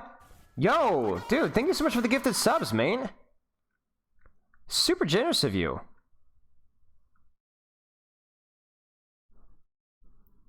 Yeah, I don't know why how the gifted subs things works. It usually seems to prioritize gifted subs if you're like in chat, but I've also been gifted subs many times to Twitch channels I didn't even know existed. Or like a channel that I visited like a week ago, but I got gifted to sub when I wasn't there. So is it just random viewers? But it doesn't even seem to give view, like, is Backbone even here? I mean, maybe he's lurking. But Backbone might not even be here, because I swear I've gotten gifted. Yeah, Backbone's not even here. Backbone's not here. Yet he got gifted a sub. I mean, he's definitely here every now and then. We see him about once a week, but like, weird. Anyway, thank you so much for the gifted subs. That's super generous of you. I really appreciate that. Thank you. Sorry for my hollering in y'all's ear, but that was super, super, super generous. You have to be active within some time. Yeah, I feel like they should just prioritize whoever's watching and then go from there. Because it kind of seems like a snake move that some of y'all are watching and you didn't get gifted a sub, but Backbone gets a sub. Thank you so much, Timothy. I appreciate it. I mean, y'all are why I'm able to do this. Like, the coaching thing is the majority of how I'm able to make this work, but if it was just coaching, I wouldn't be able to do it. I really wouldn't be able to, so thank you so much, mate. Kay says 1400 EDPI, but I don't have a lot of mouse room, LOL. I'm going to change that soon. Okay, I mean, it's definitely very high. If you're able to cut that in half, that would be great, but if you're able to change that soon, perfect. I mean, everyone has had that time when they started playing, or not even when they started playing, they've been having to deal with it for a while. I think even for Genji, it's better to have it a little bit lower if you can. Yeah, but yeah, thank you so much. So yeah, the big thing for me so far is you are a little bit mechanically clunky. There's gonna need some more practice. Grippy sock. Listen, I want to coach. Thank you so much for the 5 gifted subs. Lear, Shiro Kitsune, Clown, Cosmonaut, Greg, and Oin. Jeez. Thank you so much for the gifted subs, guys. TV user notice #Spilo. Wait, did somebody sub and I didn't even respond to it because... Wait, why was there text to speech? What did I miss? What did I miss? Why did it say that? I don't even know what it said. Oh my gosh, I'm sorry, guys. Yeah, I guess so. I get to eat today. Yeah, thank you guys so much. Thank you, Grippy Socks. Thank you, Timothy. Now I'm all distracted. Mechanically, we're not moving as cleanly as we could be. I think the DPI thing is a low-hanging fruit as well. Always low-hanging fruit. But then also the forcing of using your cooldowns just to try and deflect frontline instead of using them to actively control space and off angles and or win duels. The thing is I'm not saying that you have to save your cooldowns for when you inevitably dive the backline. But think of it this way. If I'm like on the flank here as Genji and I don't even dive, I just throw shurikens and they start to like jump on me and spam me, and you will need your cooldowns to hold this aggressive angle. But by doing that, you'll force their attention away from your core, which will generally be more pressure than you just standing in frontline. Spilo in my fruit. No comment.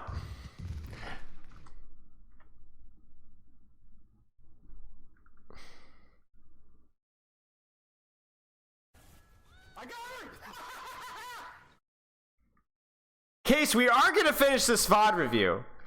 Nudo, thank you so much. Sleepy Jimin, Weed Generator, Cyberlord, Fan, O Henry, Kiddo, The Mercenary, Tubby, Aliha Rekka, that sounds like a Bionicle name. And Tickles. Holy crap, guys. I might eat for 2 whole days now. Thank you guys so much. Jeez. I don't know. It's like 40 gifted subs. That's like $100.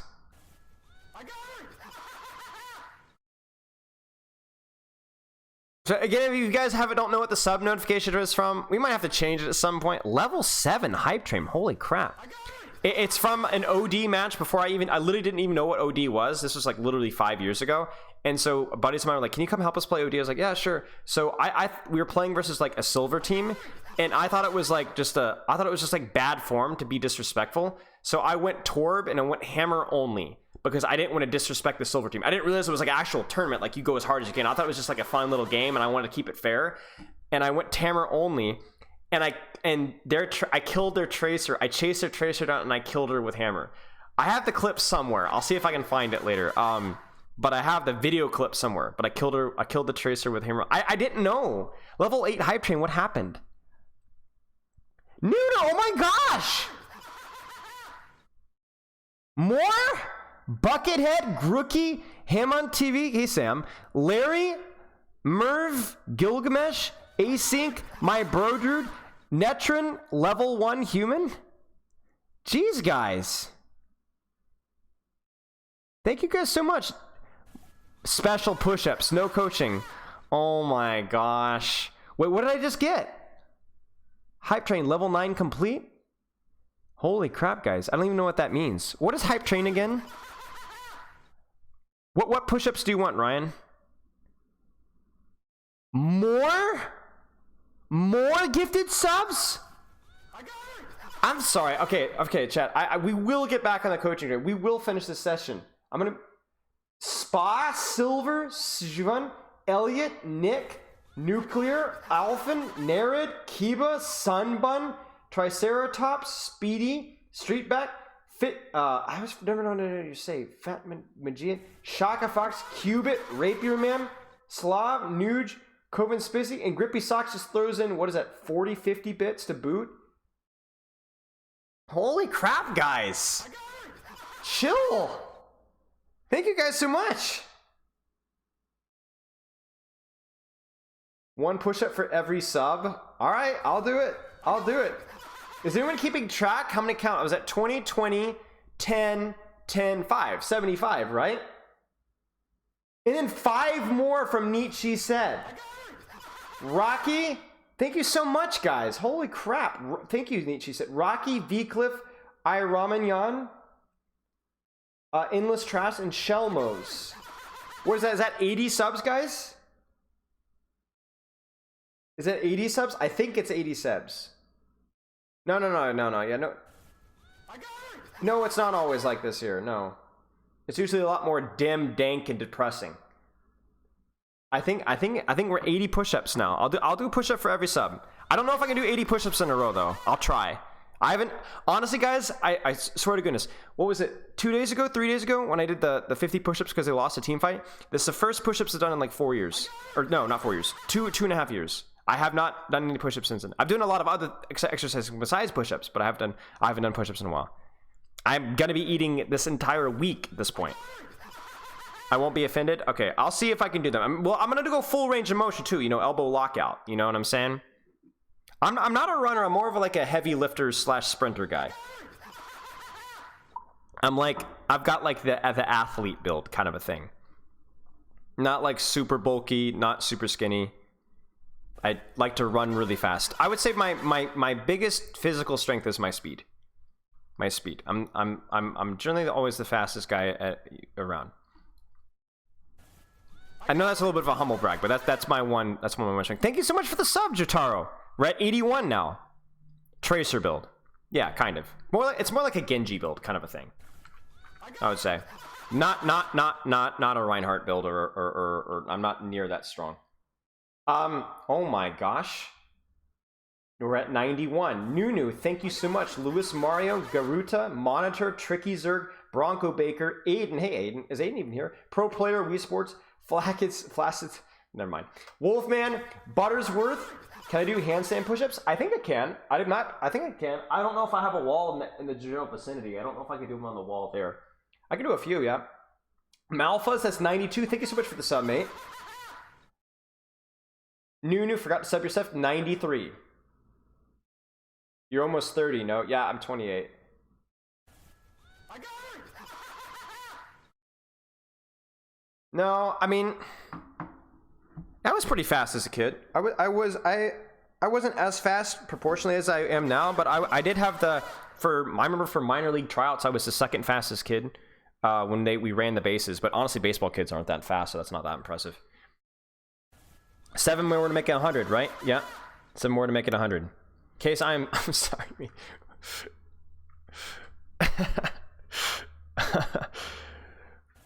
I mean, I guess I could start now. Oh my gosh. Okay, well, we're at 100 now. Yo, baseball kids were crazy, y'all. Like, baseball guys are some of the laziest people, I swear. They're good athletes. Level 11 hype train. Oh my gosh. We're almost there, guys. Chicken Waffles, Aurora Phoenix, Chief the King, Jimmy Hot Stuff, Hurricane K. I'm making fun of baseball players, but I played baseball for literally like 8 years, so holy crap. We're almost at $250, guys.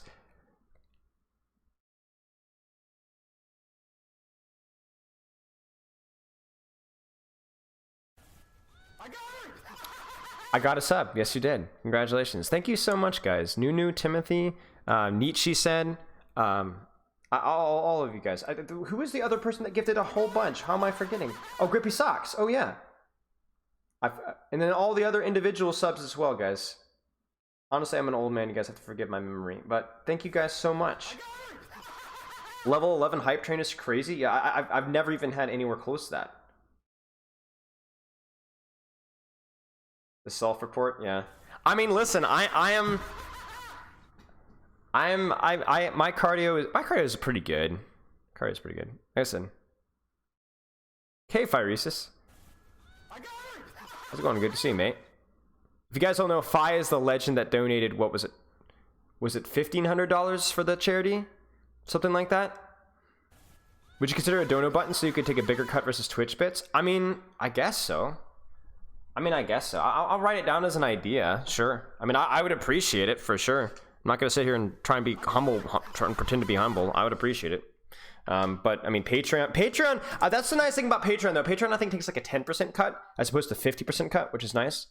$14.50, yeah. So, the GOAT. Alright, so we had 93 push-ups, right, yeah? Yeah, oh yeah, true. If you guys give a sub, it's $5 off coaching. True. Good point. Subtle sell. My chat is plugging for me. Okay, do we want to do 93 push-ups now? 93? You know what? I'll make it an even 100 just because I'm feeling generous. 98. Oh yeah, you're right. 98. I'm just gonna do an even 100. We'll do an even 100. I'm gonna try for. I'll try. I don't know how many we're gonna be able to do, and I'm gonna finagle the camera so that you guys can see a little better. I realized on push-ups last time. Let's see how many we got. Ugh.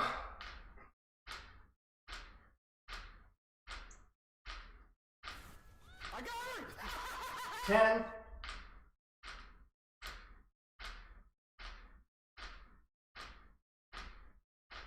20. I got it.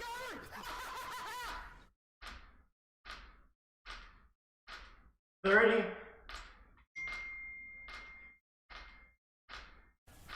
I got it. 40.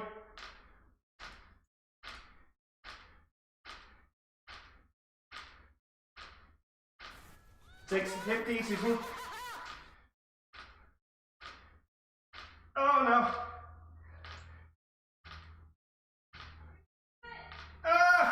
60. So we'll stop at 60. I'm not gonna go quite to failure. We'll wait, we'll shake it out. We'll do 60. I don't want to go to failure because if I go to failure, that's gonna make the next 40 so much harder. So we'll go a little before. Take like a minute or two.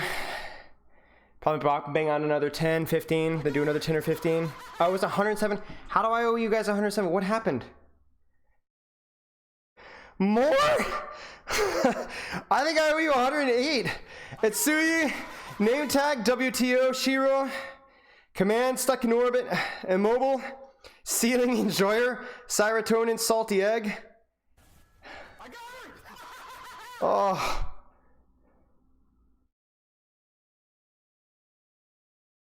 Are we doing a watch party for Overwatch? I'm not sure yet. I'm not sure yet. Possibly. I'm trying to decide. What do you guys think? Should I be doing 10? Should I take longer breaks and do 15 in a row or 20 in a row? Or should I do 10? I think 10 in a row is probably the better way. Huh? I don't want to do 10. 10 might take me too long. So we're at 108 now, right? So we're at 60. 4, 5, 6, 7, 8, 9, 10, 1, 2, 3, 4, 5. We'll do 15 in a row. 75. Yeah, that's actually a good idea, Anima. That's probably a more efficient use of my time. Finish the review. And then what are we at now? 25, 33? Something like that? More? Did I miss any more subs? I still owe you guys 33, right? And I could do those all. I should be able to do them all in a row. What sub are we at right now? It's Suyi. I think that's one of the last 10, right?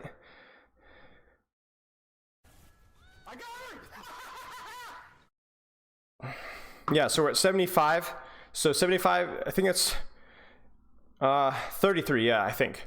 Okay, Shirley, thank you guys so much. I really appreciate it, by the way. I know, like, I gotta get back to the review, but that's so generous. I really appreciate it, guys.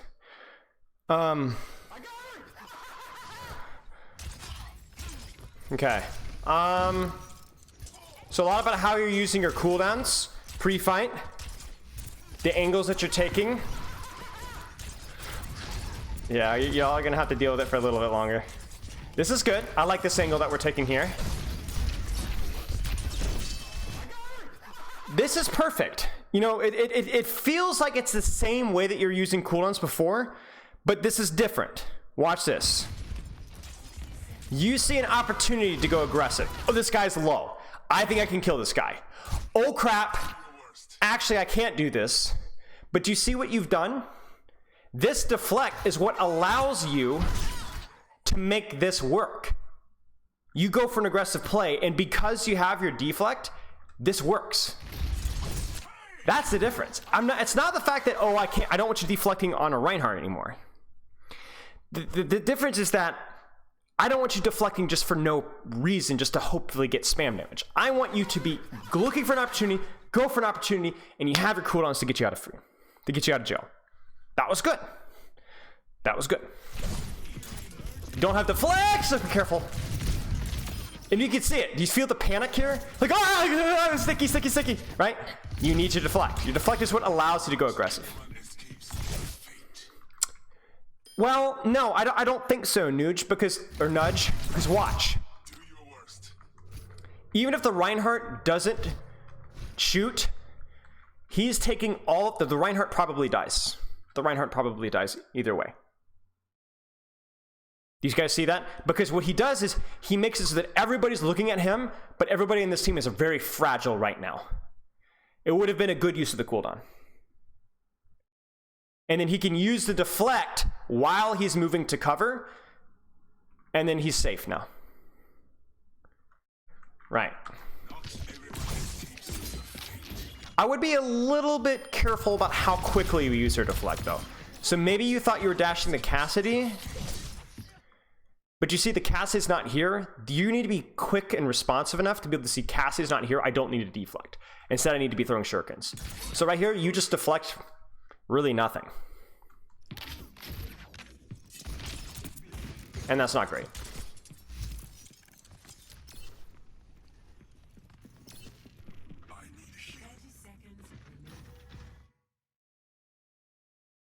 Whoa.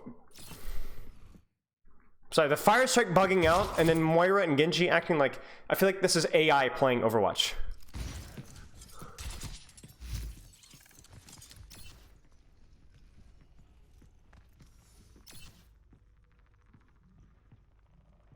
I need healing. 30 seconds remaining.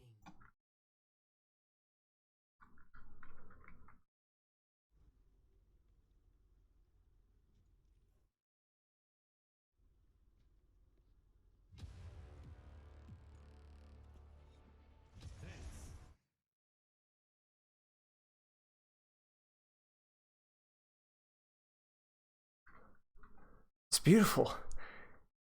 It's like, yeah, it is, Varashi. It's eerie. What?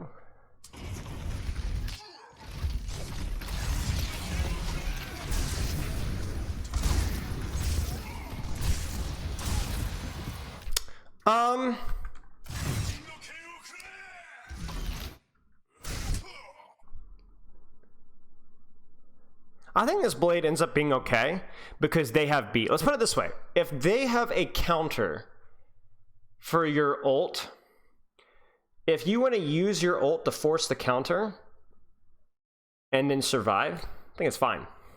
So this blade works out because they had beat. So you're going to force beat and you're easily going to survive because you've kept your dash.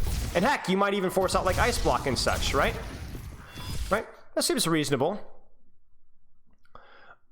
If they didn't have beat here, what I would probably do is not open with blade. Did you guys see the TikTok that I posted? You're crying of laughter. Where I had, I was saying about like you need to ult, like Genji's one of those ults when you naked blade you kind of go late.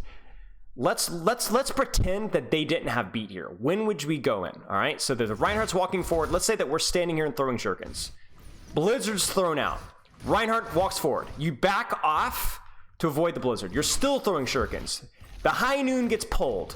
Everybody's frozen. You blade now. You guys see it? Let's just pretend they didn't have beat. You blade now. You would have weakened the Reinhardt, maybe force out the Mei ice block, and then there's Lucio Reiner free kills. Blade, when it's done nakedly, is often more of a setup. Now, the reason why I didn't have a problem with this blade is because you were just using it to force beat and then just kind of survive from there. It's okay if you do use it like that there. Yeah. Nuno, as your financial advisor, I contacted Twitch support and it said, shut it down. Nuno, it might be your bank freaking out or somebody thinks that it's a suspicious activity. I'm not even joking. I appreciate your generosity, though. If you want to support more, join the Patreon group, even if it's just temporarily. We do sub games, you get early release, all that foolishness, and you get to join, and you get a shout out at the end of the VODs. Just saying. Okay. Yeah, this blade is fine if for what it was supposed to accomplish, but I want us to think about if we didn't have beat to counter, what would we have done? I was just forcing ults, but that's exactly what I was wondering. How did the blade if they don't have beat? Yeah, exactly. And what I would do is obviously I'm here to kind of help you out with that, but try and, if you're going to look at your own VODs, practice thinking about how would I blade here in this particular fight? How should I have bladed in this particular fight? And this fight's lost, you know, like they just blew literally everything, so it happens.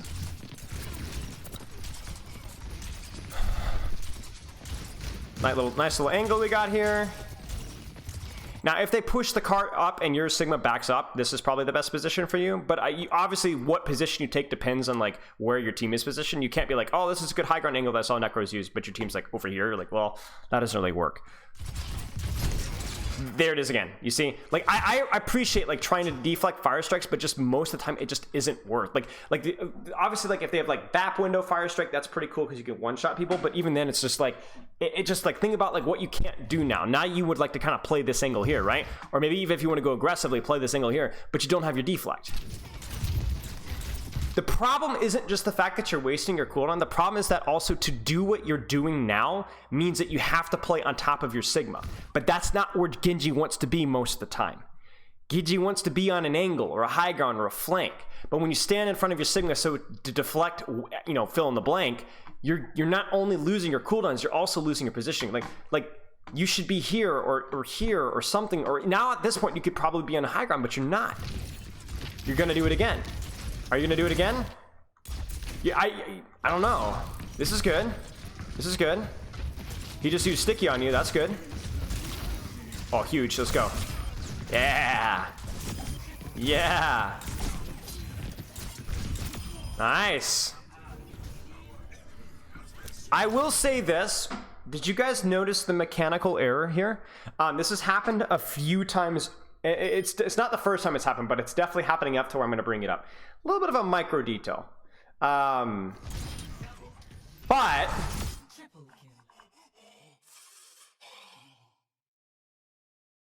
okay. She's dead. Why melee? Enemies topple. He's half HP. Not one. He's half. Why melee? Do you see what I'm saying? So remember, when you're meleeing, it's to finish a kill, right? Even as Genji, like you're using a lot of melees, but you're using it for free damage. But every time you melee, you stop shooting. So if somebody's already dead, don't melee. If somebody's more than like 30 HP, you don't melee. Most of the time, because you want to use that melee downtime to instead be doing more shurikens. It's more DPS, right? So you dash, you 180, you throw shurikens again. You don't melee unless they're low.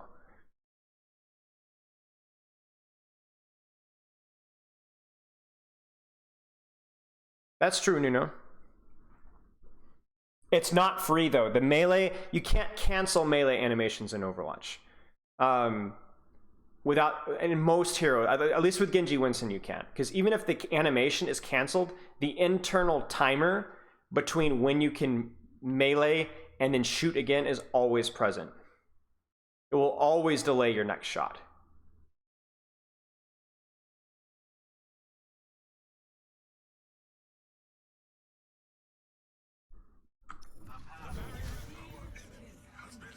If that makes sense.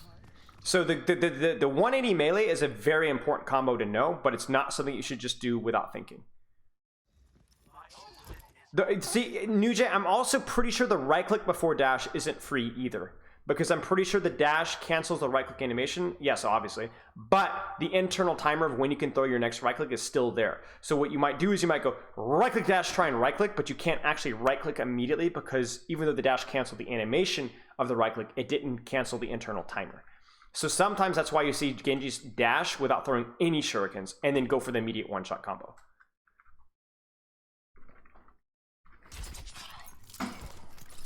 No, it's fine. 24 is like one of those things that like there's no way 24 is visible, but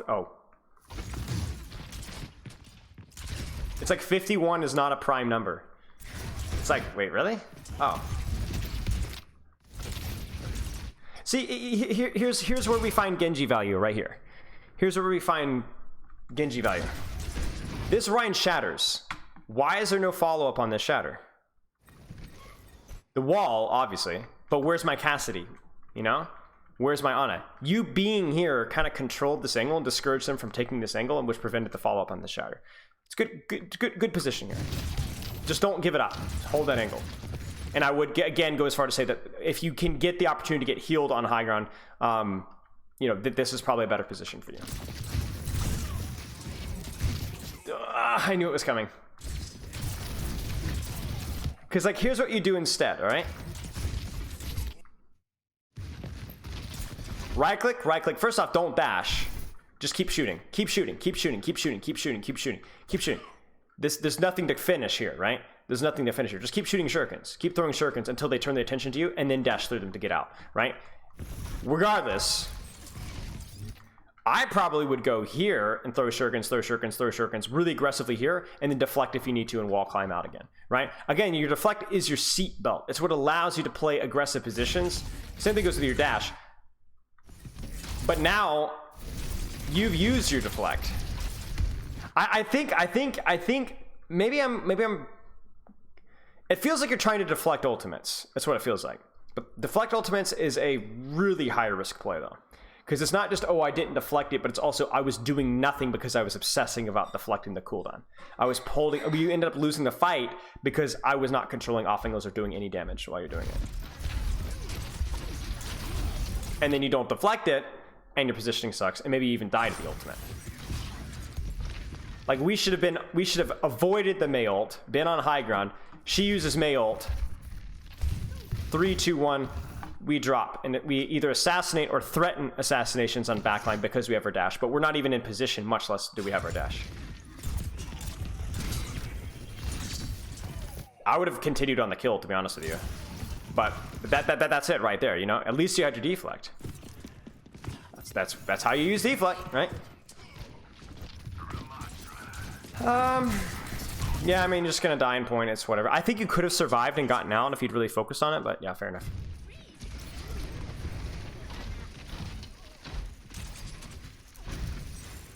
Mid-fight blade. Let's see it. I think I was trying to deflect Ana spam abilities and Kree nade this game. Right, so the best way to deal with Ana abilities and Kree nade is to take an off angle and threaten a duel on Ana and Kree. Not to stand in front of the Rein and try and bait them that way. It's much more effective. Yeah, it means that you're not going to get like a 5-man anti because you deflected nade into them, but it's much more consistent. All right, let's see if we get a blade opportunity here. What do you guys think about this?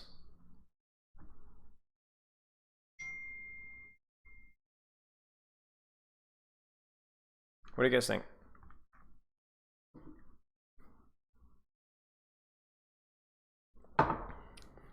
So we're down 1.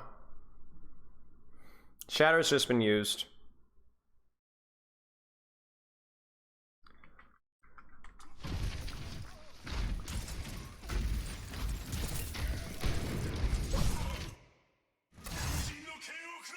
You know, I'm unsure. The timing is good. Mid-fight, cooldowns to be committed. The fight's gotten a little bit messy. This Ana should be dead, agreed. I think the high noon is a little bit unfortunate timing. But I think for what we were talking about earlier, it seems reasonable. If we could play around this high noon, I think this blade is reasonable. Again, the fight's gotten devolved and messy. There's a chance this works.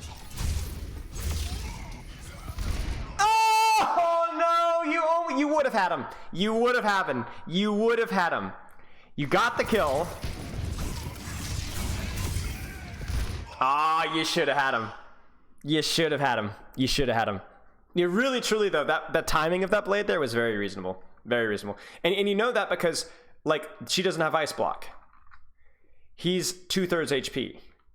Lucio, where's Lucio? Lucio's not even anywhere near to peel the Ana. And even when you went for the Ana, she doesn't have her sleep dart, right? Why does she not have her sleep dart? Because it's mid-fight. She's tried to use it elsewhere.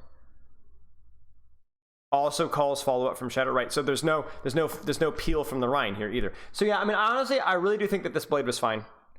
I really do. This is kind of what we were talking about with the naked blade timing. I really truly think that this is fine, especially it's good enough for gold or plat or whatever, right? This is the right mindset for blade without help.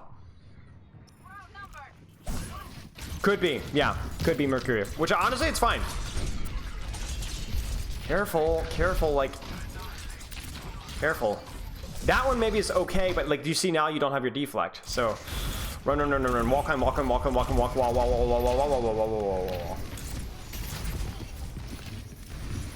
There she is. Nice. That's why you need your deflect. That's it right there. You needed it. That casting would have killed you if you didn't have your deflect. Even though he didn't use his stick. Honestly, here, once you get a good position. Hey, Jonah, or Iona. I'm sorry, how do I pronounce your name? Is it Jonah or Iona, or is it something else? Or Jonap, or am I just completely butchering it entirely? Just shoot the Rein here. Honestly, just shoot the Rein. He's right in front of you.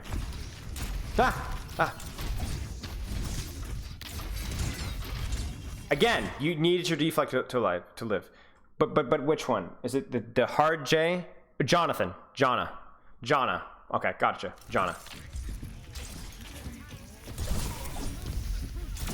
Nice.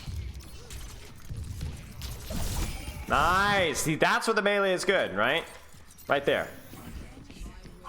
Oh, you rat. I love it. I love it. Perfect staging on the back line. Oh, they don't even think they're gonna touch. Nice. Okay. Honestly, mechanics not too shabby. A little inconsistent, a little bit sloppy at times, but they aren't horrible. Big thing has been really just the way you use your cooldowns and the way that using your cooldowns in that way, how it affects your positioning. Because in a lot of circumstances, your positioning is totally fine. Taking good angles, taking flanks, looking for opportunities to threaten kills, and then disengaging. But man, I'm telling you, like it's not just the dash too. Like you positioning in aggressive angles and then having your deflected dashes, your get out of jail free cards, or your dual cooldowns is so important. Probably take top right. I think that's probably your best position. Love you. Drive safe. I will. Have fun. Thanks. I will. I mean, this is just unfortunate. Your team's already dead. I mean, that's it right there. This fight's pretty much lost. You might die here because you're down a bunch, but yeah. Keep in mind, you don't need to kill Soldier Mercy to get value. You just need to keep them busy because it's a 2-for-1 trade, right? Love you too. Oh, that's good. I wasn't going to sleep well tonight. Get her, get her, get her, get her. Nice. And see, you don't even need to hesitate here because even if you don't get the kill here, if you dash right now and fail the kill, you still have your deflect and you have good cover and high ground to kind of drop out and disengage. That's unfortunate.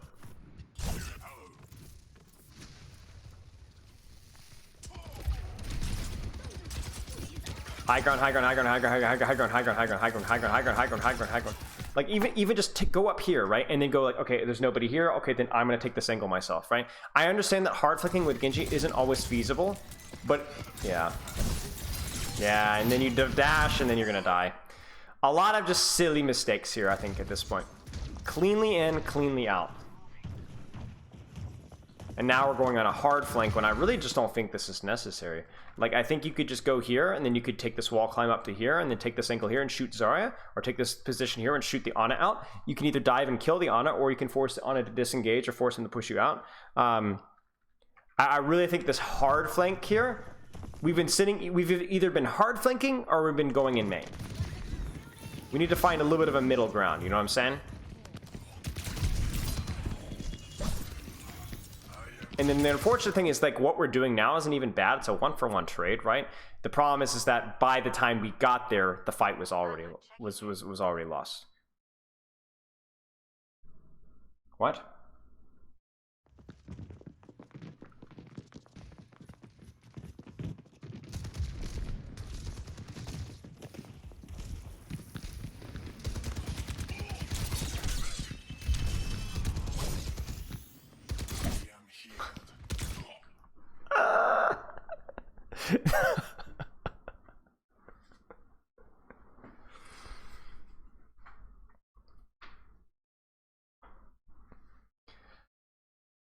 Well, you guys ever have like secondhand embarrassment?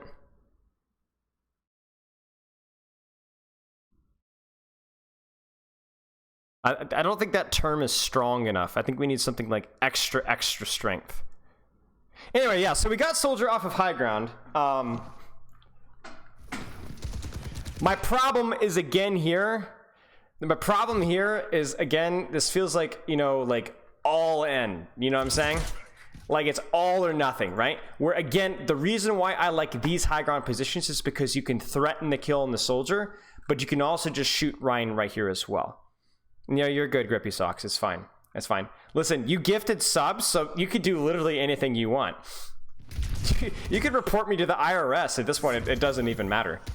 So what you're doing is not bad. There will be times where hard flanking is okay, but you have to understand that, like, if you don't get the kill here, or you don't, like, really, like, if you die here, aim.exe is shut down. Oh! from downtown. Are you ready, Rumble? Okay, yeah, that was good. I'd take back everything I said. This is perfect. When is a good time to use deflect? When they're shooting at you. Thank you for the gifted sub, Imran. Another gifted sub to Guinevere. It's Hive Mind. You could do anything you want. I instantly regret everything. Oh, almost. Ooh, grab mega, grab mega, grab mega, grab mega, grab mega, grab mega, grab mega. Oh, no, you're good. Oh dear. Oh dear, oh dear, oh dear. Look at you, you're carrying! You're carrying! The adrenaline rush! Ah! Nice job, nice job. Nice job. Okay, but I don't want to like leave that whole discussion without like really explaining myself. My point is that when you hard flank as Genji, unlike a Tracer or Ball, when you get shot, you don't have a lot of sustain, and so if you don't get the kill, you just have to completely disengage. So what I generally recommend is something that's more like medium risk, medium reward, where you can either, if you see an opportunity, you can go in, but if I'm here, I can still get healed, right?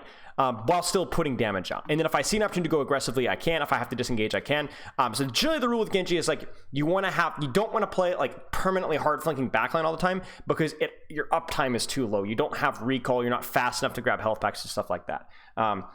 Poke dive hybrid, right? We want to be playing positions where we can spam, but also can dive at the same time. The hard flanks works versus some comps, if versus like a Zenyatta Widowmaker, where you're confident that if I get there, they will die, but it's a little bit risky, right? Okay. Adrenaline rush play though. That was clutch right there. So how do we lose this fight? We need to get healed. We need to get healed.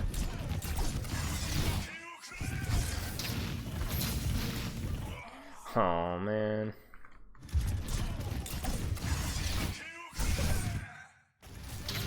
Can I be honest with you? Can I be honest with you? The timing of this blade, totally fine. Like, really, truly. The timing of this blade is totally fine. It's mid-fight, cooldowns have been used, stuff is getting messy, fine. This Zarya has used a few bubbles. She's got no bubbles, actually. What's the problem, guys? What's the problem with this blade? Target priority? Kind of, but I actually don't even have a problem with it. I don't even necessarily have a problem with it. It's just, we just don't pick a target and kill it. We go for Zarya, but then we go for Mei, and then we commit our dash, then Mei has Ice Block, then we lose the Zarya, and then we died to the Zarya. If we had just simply said, Zarya, no bubble, I kill this target, Zarya dies and you win this fight. Just pick a target, hey Barry, and kill a target. Just kill a target. Now, obviously, like something about whether my Mei has Ice Block and Zarya has bubbles definitely affects my decision making, but just pick a target and kill the target, guys. Number one thing you could do with Genji is have a good time for your blade. Number two thing you could do with Genji is pick a target, kill a target. In that order, really. Even if it's one kill, right? One kill and this fight's done. And not only does the Zarya, I got hair in my nose now. Not only does the Zarya die, but you live. And then once you get that kill, you can then continue with that kill. So, Genji. Position or hard angles, position on soft or hard angles, and use your cooldowns to hold space when duels. Don't front line unless you have to. This track is right after this. Blade. Do avoid opening with blade when enemy team puts full cooldowns attention on you. Mid fight / pick a target and finish it. Avoid spamming melee on combos without good reason. Case, those are my big three. One is blade, One is micro, one is macro. Positioning, big picture, how I play Genji. Blade specifically for the ultimate. The micro specifically how you're using your melee. Do you have any questions? Yes. How are you a boomer when you say, quote, when XQC goes again? That's the least boomer username ever.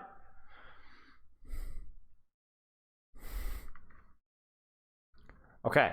Case, if you have any questions, shoot me a message anytime. Apologize for the split of the review, but I honestly, there's a lot of great things about your Genji. When you were not frontlining, your positioning with Genji was honestly pretty decent. You had a little bit more higher risk, high reward flanks on the end there that I wasn't as big of a fan of, but honestly, your positioning wasn't even that terrible when you weren't frontlining. Your blade timing a couple of times was really quite good as well. Your mechanics had their moments as well. Just a lot of little things that need to do better here. That's awesome, Case. I'm glad to hear it, mate. Glad to hear it. Lots of good things. Okay. Got to keep you on your toes. Okay. Yeah, fair enough. Cheers, mate. All right, chat. It's time. It's time. Now, for those of you guys who don't know, this is the history of whoopsies here. So we had a fundraiser for children's hospitals. I need to find like a good background for this. Nah, we'll just do the normal screen here. So we did a fundraiser for children's hospital, for just basically kids in hospitals. Basically, our goal was $400. We raised $2,600.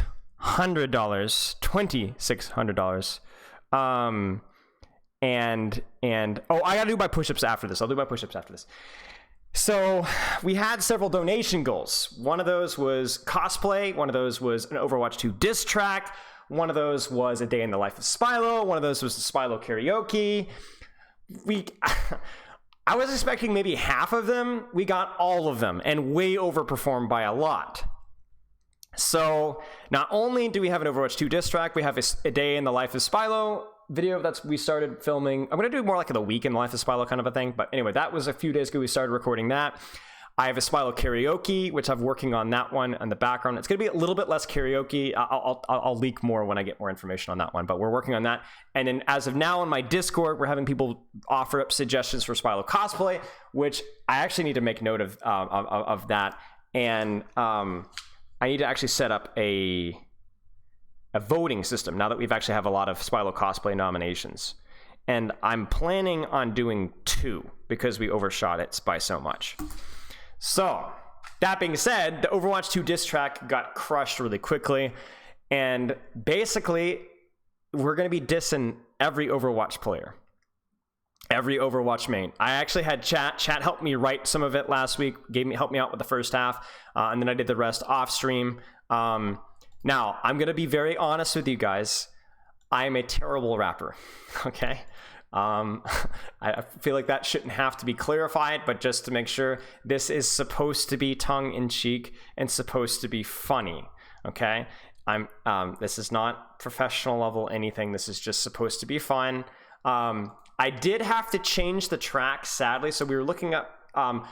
I'm planning on getting this kind of recorded and putting this as a funny YouTube video, so this is not going to be the first time you see this. And I did find a track. So we had 2 beats that we liked, me and chat did. One of them was really funky, but the BPM was wrong. It was too slow, so it would have taken too long to do the rap. It was like 15, 20 BPM, so it would have been like, it was just too slow, too long. So I went with the second one, which was our second favorite. It wasn't our favorite choice, which kind of sucks. The other one was a lot funkier, would have been a lot more fun. But at least with this one, the BPM was right. So anyway. So we have an Overwatch 2 diss track. And I believe I check off every hero in the cast. Could I speed up the funky one? I mean, I could, but it had certain instruments. Like, it was like more like, it wasn't just a beat. It wasn't just like sound samples. I don't know how it would have sounded. I honestly didn't think of that either, but it's okay. So we're gonna rap through my scuffed mic. We'll do a sound test really quick to make sure the volume is good. If it's too loud, I want you guys to be able to hear lyrics, and I'll show you guys the lyrics afterwards. but I'm just gonna play a little bit and talk about the volume I will be, and you guys let me know what the volume is, okay? So, hey everybody, my name is Spilo. I'm the greatest rapper of all time. We'll be dropping the beat, 1, 2, 3. Here we go, yeah, here we go. How's the volume, chat? Is this too loud? Is it too quiet? Should I turn up the audio of the game? Or the song? Should I turn it down? Are we good? Are we good? 1, 2, 3, 4, 5, 6, 7, 8, 9, 10. Volume is good? Alright, here we go, boys. Now there's gonna have the beat plug, which if I were to spend $20 on the song, I probably will. It'll remove it, so ignore the thing here. Okay. Alright, you guys ready? Alright, here we go. This has some tricky flow. I'm just warning y'all. Has a nice little warm up, just so you guys can feel the flow, you know what I'm saying?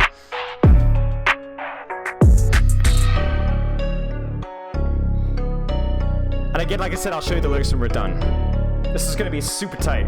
As tight as my buttocks. MTCB. Roadhog mains, man, they all insane. No aim, no brain, yeah, you're all the same. Speaking to brainless, if you know what I'm saying. You know the Bastion folks, they never stop playing around in my team. Don't do nothing but feed. Don't you ever ask for nothing, cause you're nothing to me. I thought bots like Bastion were supposed to be smart. So how come every time I look, I see you stuck in the car?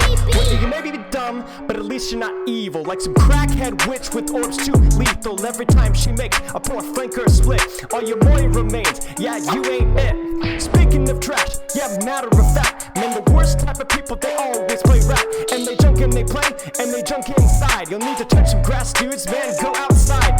Mercy players, oh gosh. Big mouth, hog wash. If one was a game, they'd win every contest. Such sweet sports with superiority complex. And I see you, Rein, standing way in the back, chuckling to yourself and whispering facts. And you think you're great, you think you're swag, but everybody knows you're just a 10 IQ, a punching bag and all this. Oh my gosh, messed up. Dang it! Right? And you think you're swag, but everybody knows you're just a 10 IQ punching bag, and nobody's safe today. Following out to play, some are just gonna hack away. Spit doing jack, and no one's as bad as back in the back. Just keep missing crap, and the window means go away. Get away, my SR decay. Oh dear, I got a May on me. I'm begging you to swap, please. No fear. Yeah, life's a breeze when you cannot freeze. Yeah, shut up, Winston. Smart 8 from Princeton, but the only thing I wanna see is the cage she fits in. And oh so wise, what a great magician. All that brain, yet you're still out of position. Now some of y'all may be thinking that you're winning because I haven't brought your hero up while I'm spitting. Some of y'all's heroes just aren't with shucks because of Reaper, Orisa, Doofus, fuck. Another follow one trick on my team, well that's just great. Please pardon the scream. No! Oh no, not again. On the Ashwell sniper, trash and Bridget Caps, no love for that. The Genji love just ain't from me. The diva to your 50 whips, yeah, Joker Queen, you think you're tough. And just empty muscles, fuck the Sigma fans, you think you're tough, but you're like man's accuser clutch. Kiriko over the delightful quirk. Your entire personality is that you're a jerk. Hans would like to have a word with you. If you could form a sentence beyond who and who. If you think it's smooth as in, you're wrong. I gaze upon the waste of trips back in Tetsu, but Bato got a chance. So we, a single peak, bring on doom. Find your inner peace in the spawn room. Lucy, oh, Lucy, oh, bros. Only thing you know is Lucy, oh, no. And how can we forget your grumpy Ramatra? Only a fool cares even remotely about your Torben Sim. What a delightful pair for the degenerate mind that eats their hair. And while we're on the top of people worth not much, hey, Echo players, your heroes are clutch. Hey, they're tracer and ball, standing pretty tall, moving pretty fast, don't do nothing at all. Just sit here looking at y'all, looking pretty quick, but you don't get a pass. And the race for a pick, you finish and last. So the longest time, he gave free SR. Not OP, nobody cares who you are. On the topic of spring, how's a Russian friend? Zarya may be tough, but I can't see past her garbage skins. Oh boy, this rap's pretty sick. Nothing left but Soldier 76, but man, it's not worth the effort. You're simultaneously the DPS hero of choice of support mains who can't aim, and the sweaty Call of Duty morons with the IQ of room temperature mold. If you look up boring, boomer, and bore in the dictionary, you're the first thing that comes up on every single one. I'm out.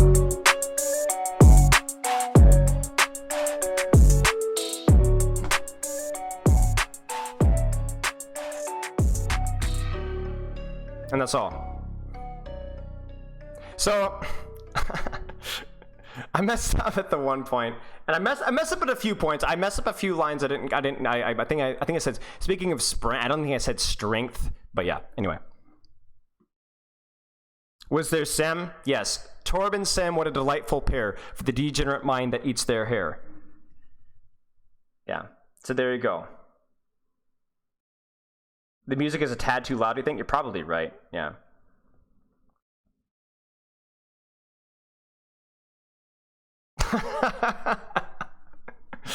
So yeah, we're doing it for the kids, y'all.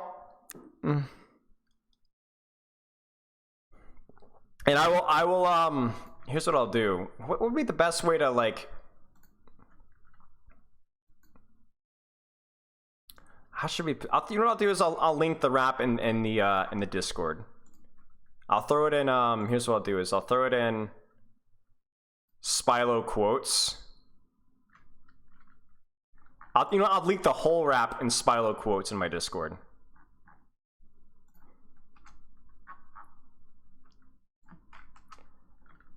Give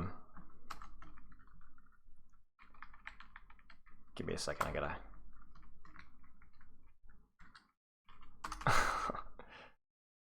So if you want to see or see the full rap,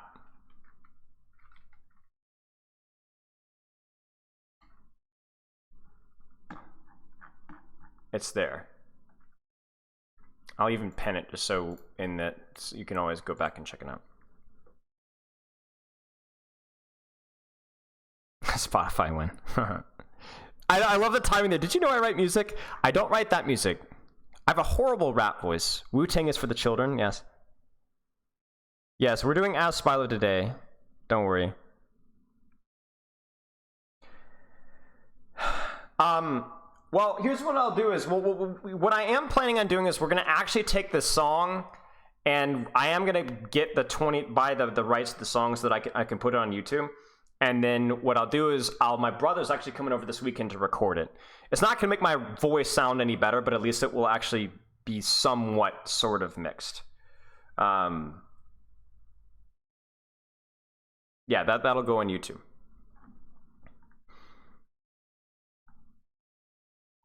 I try to be as mean to everybody. I try to not pull any punch. The only thing that I think that people kind of sneak by on is that if I had spent, like, if you think it smooths in, you're wrong, a gay, it's bond, a whistle trades, baggy pants, super dog had a chance, a stupid bot don't got a chance, so weak, a single peak, like, if everybody had gotten a full, like, couple of bars like that, the rap would have taken forever. So I sometimes had to kind of clump people together. And then I had where I tried to get, like, there was one point I was like, the on Ash with sniper trash, brigade captain lover that the Genji love to say for being David, who you 50 weeps, yeah, jungle creed, you think if you had his empty muscle, like, I tried to get, like, as many heroes as I possibly could, like, all together, because I was like, oh my gosh, we're like 2 minutes in, because I also didn't want like a 6-minute rap either, you know what I'm saying? Toronto game just finished. How'd it go?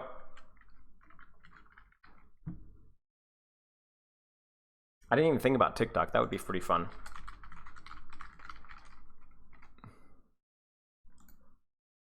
I can't imagine Toronto struggled. Isn't? Yeah.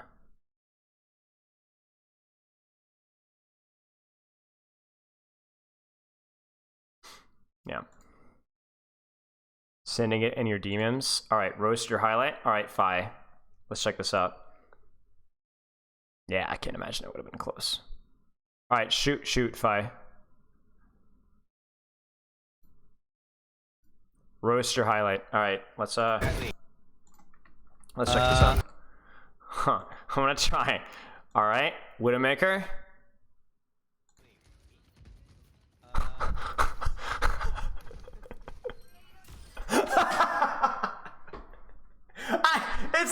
It's like you ever have like something that you just you know it's coming. You know it's coming. It's just like it's the impending doom, and it's still funny. It's almost funny because you know it's coming.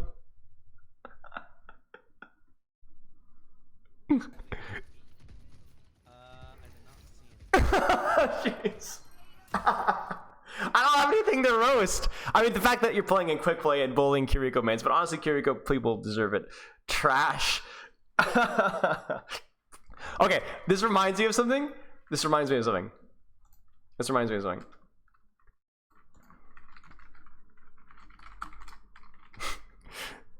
You guys want to hear like one of those, literally what I was just referring to about you know it's coming, but it's still funny. Here you go. One of my favorite examples of that.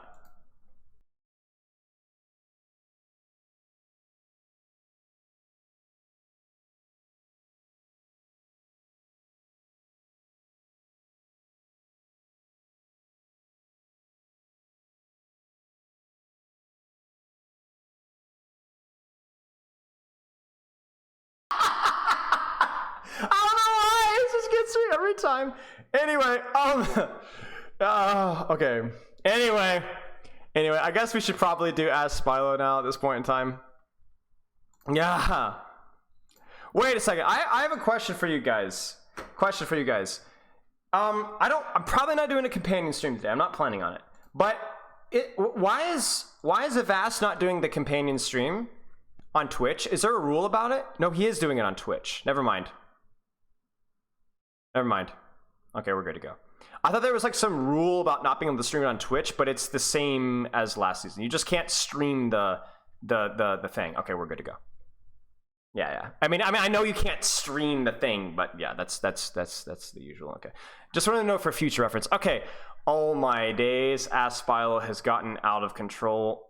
Goodness gracious, I'm gonna try to get through as many of these as I can, but there's a real chance that we don't get through everything, just because it's my fault. But we had the scrim leaks right about the last time I did it, and so obviously I had my work cut out for me a long time. So if you guys don't know already, Ask Spilo is where you jump in my Discord, and if you have like more long form or more like bigger questions, you can put them in the Ask Spilo channel. I answer them on stream, and if you're not there, I always post a timestamp afterwards, so you can go back and watch them afterwards. So let's crank through these. I apologize, it's been 3 weeks. Not great. If it was a life or death situation to go pro as soon as possible, what's your daily routine from the gym to pro total of like 1K for coaching? I would really, as quickly as I possibly could, get on the ranked grind, 3 to 4 hours a day of ranked. I would try to find a team to start training with. If you're already GM1, you need to be finding a really serious team. I would be trying out for as many teams as I possibly could. Like as many teams as I possibly could at that rank, and pick the one that was scrimming the most and competing at the highest level, that wanted to offer me the job. Obviously, you're not going to get every single team that you try out for, but yeah. ASAP. In terms of coaching, I'd probably be getting coaching like once every 3 or 4 weeks with some goals of stuff that I need to be working on.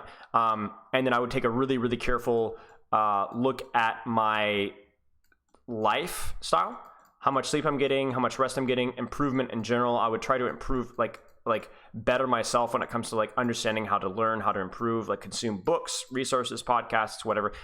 And then try to, the big thing is that this is all encapsulated with like intensity, but not burnout. So like we would want to put pedal to the metal with how efficient we are, but be very careful about like not overwhelming yourself. So unfortunately, that's a very difficult thing to do. Like you're on the edge of a knife. If time is of a concern, then you're on the edge of a knife. That would be the skill, to be able to push yourself as hard as you can without burning yourself out or overwhelming yourself. Good luck. That's why, going from 1 to 100 is crazy. But yeah, I would try out for as many teams as I possibly could. That's probably one thing that I would recommend.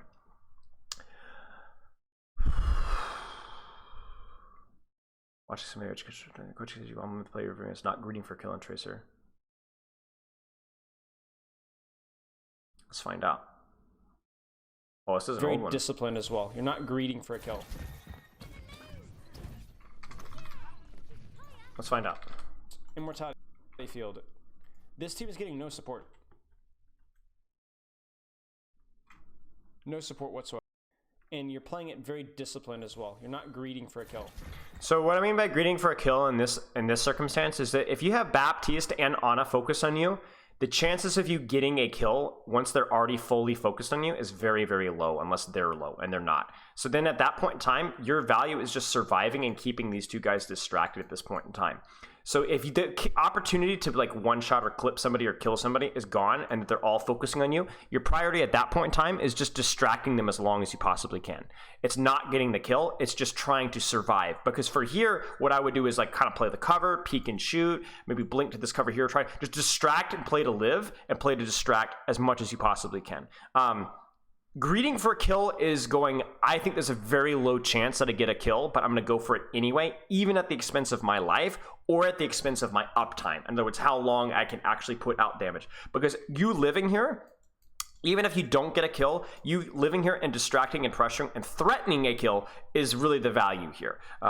So if you see the opportunity to get a kill, go for it. Absolutely go for it. But you have to have guarantee that that's going to happen. Well, not even a guarantee, but you have to have like a high chance of it going to happen. Whereas in this context here, as we see here, neither one of these guys were very low and we just weren't getting the kill. So then just play for distraction at that point in time. Just play to burn as much, waste as much time of theirs as you possibly can.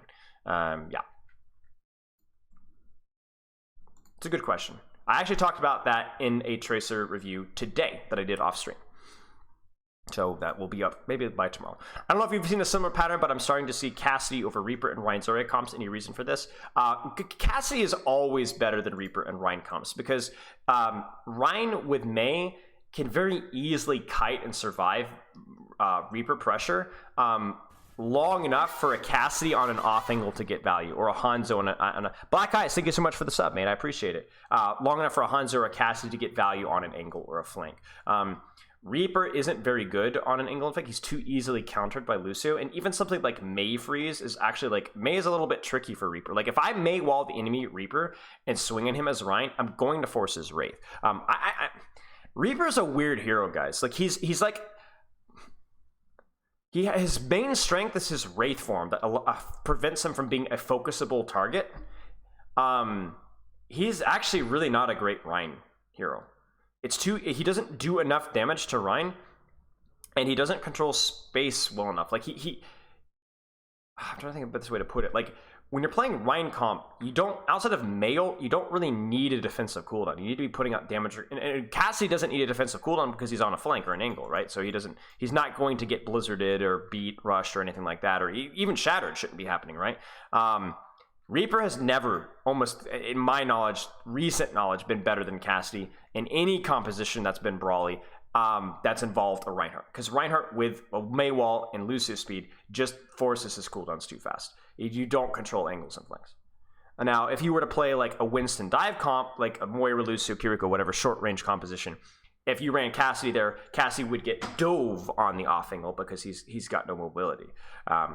Although even nowadays, that's still not necessarily the case because Cassie's just so strong. I'm an associate of Tin Guac, aka Tin Overwatch, who played Tracer in your video with Hydra, and I was wondering about the logistics of acquiring another professional player in future coaching.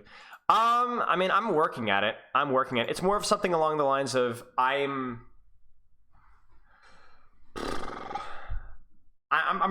setting up collabs, you know, and if they happen to line up with a hero that you play, then there you go. Or somebody else that they play, then there you go. It's more of a, sadly, it's not something that I can like. It's the same thing with the Cloudy collaboration recently. You know, if it happens, it happens. If it doesn't, unfortunately, I do try to get collabs lined up. I try to get around one collab a week, or one like group project or collab a week. This week it was the support coaching seminar, which is happening this Saturday with Overwatch University and r/Overwatch through both of their Discords. Next week it will be, I believe, Harmless Poke, who will be going over some Genji stuff. From there, I believe I have a Junkrat, top 500 Junkrat main, we're going to be doing some Junkrat stuff the week after that, and then we'll go from there. How do pro teams warm up before officials? Usually it's a short scrim, usually about a 4 or 5 map scrim. Now what's unique about it is sometimes they'll go like, okay, if this is the first map we're playing, we'll play it once, then we'll go to the second map we're playing, then the third map we're playing, and then sometimes the fourth map we're playing, and then we often will go back to the first map we're playing. And if you're warming somebody up, it's generally good. It's good form to almost always, whenever you're warming, when somebody has a warm up, you generally always do what they want to do. So if they want to play a certain number of maps or a certain type of map, you generally play that. Usually that doesn't involve playing the compositions that they want to. Usually you play whatever you want. But like, let's say if you're playing like an academy team or a contenders team, usually you can kind of ego them into playing what you want them to play. But the map pool, at least, is generally, it's good form to, if you're warming somebody up, to let them pick the maps. And generally it's playing 1, 2, 3, 4, and then back to the first map so that you get 2 reps and that they're fresh memories of playing this map before they go to the official. Sometimes you'll see like a 1, 2, 3, 1, depending on how much time that they have as well. Yeah. Favorite food? Ooh, geez. I don't know. I'm a simple man, guys. Like I know, like here's the funny thing about me. I used to have a little bit of a sweet tooth, but I don't enjoy sugar that much anymore. I basically never have sugar. Like, I'm talking like I will have like natural, real ingredient ice cream like once every like 6 months. But I am a simple man when it comes to stuff like pizza's good. Good pizza is really good. Good pizza's good. Nachos, I don't have like crappy nachos. I get like tortilla chips and then like get the Mexican 4 thing of cheese and then pepper. That's really good. I'm not a complicated man. When it comes to that stuff is really good. As I've gotten older, I enjoy sweet stuff less and just like spicier stuff more. I'm a huge Mexican guy, Italian guy, all that kind of stuff. And again, but that's not exactly a hot take, I think pretty much the consensus. I do find it unusual that sweet stuff is less attractive as you get older. I don't think that's just me. I think that's a general consensus. But when do I weave in melees as Tracer and a 1v1 as against a Tracer? Whenever you can. So a lot of what you could do is like, if you can weave in a melee versus a Tracer, it's free damage. It's also guaranteed damage, and it's something that you can do. So like, I'm trying to think of the way to describe it. Tracer should be a game of moving from point A to point B to point C, like kind of in the Tracer duel, right? Like blinking around her. And when you're blinking, you blink and then you shoot. Okay? You blink and then you shoot. And you're using the reposition times for reloads. So reposition time, if you were to go from this point to this point, reposition time, right? And this is reload time, okay? The reason why people melee is because the damage is percentage-wise significant, okay, in the Tracer duel. And if you can confirm it, then you're going to be reloading immediately afterwards anyway. You're going to be using that blink anyway. So if you're able to, like, say, blink, reload, shoot, then melee, the blink or delay that happens after the melee, you'll be reloading anyway. So you might as well go shoot, delay the reload by meleeing until they turn to look at you, then you blink and reload. I'm not describing this one well at all. The melee is just extra damage to fit in until they turn to look at you or they adjust their crosshair, and then in which case you start your reload process by repositioning.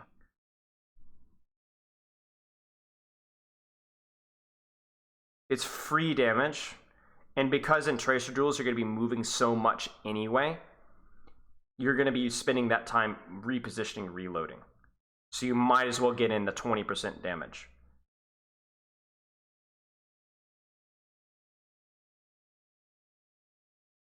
It's also because in Tracer duels the movement is so erratic that it's hard to get consistent damage. So you'll take any consistent damage even if it's not from the mouse one. That's why it happens more often versus in Tracer duels, is because Tracer's the most mobile hero that you're going to fight. So it's going to be harder to aim at a Tracer versus Tracer than is in a Tracer versus any other hero. So what I would do is I would find like a Kevster analysis or Kevster VOD or whatever proper, or any good Tracer, Rocket, whoever, and watch when they melee, even in non-Tracer duels, and just ask why. They won't always do it perfectly, but ask why. But it's going to involve free damage, time before reload, and being able to get consistent damage against a very, very fast moving target.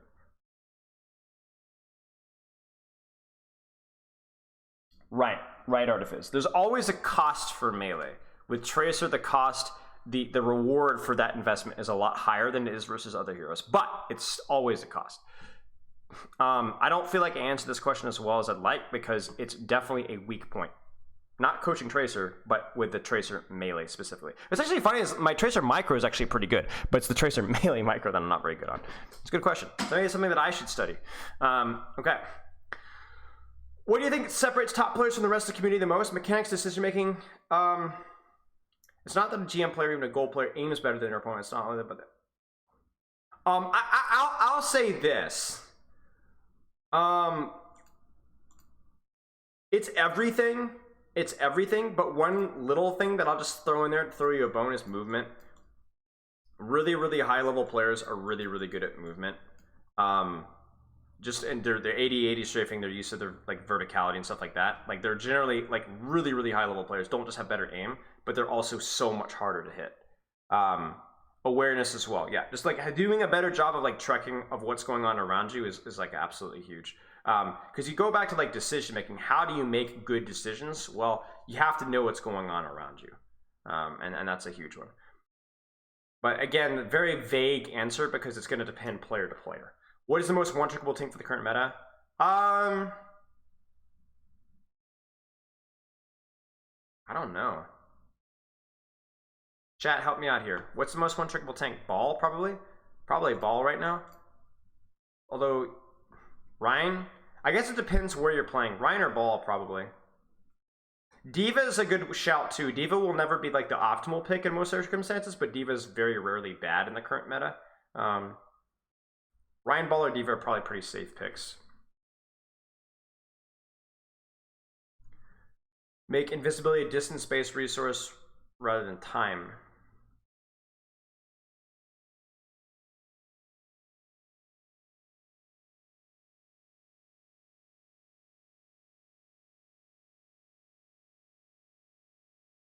I'm not gonna lie with you, bro. Sombra is such a nasty bag of worms. You have some interesting ideas here that I just don't feel. I feel like I would literally need to sleep like 12 hours and take some illegal supplements just to sit and think about what they need to do to fix Sombra.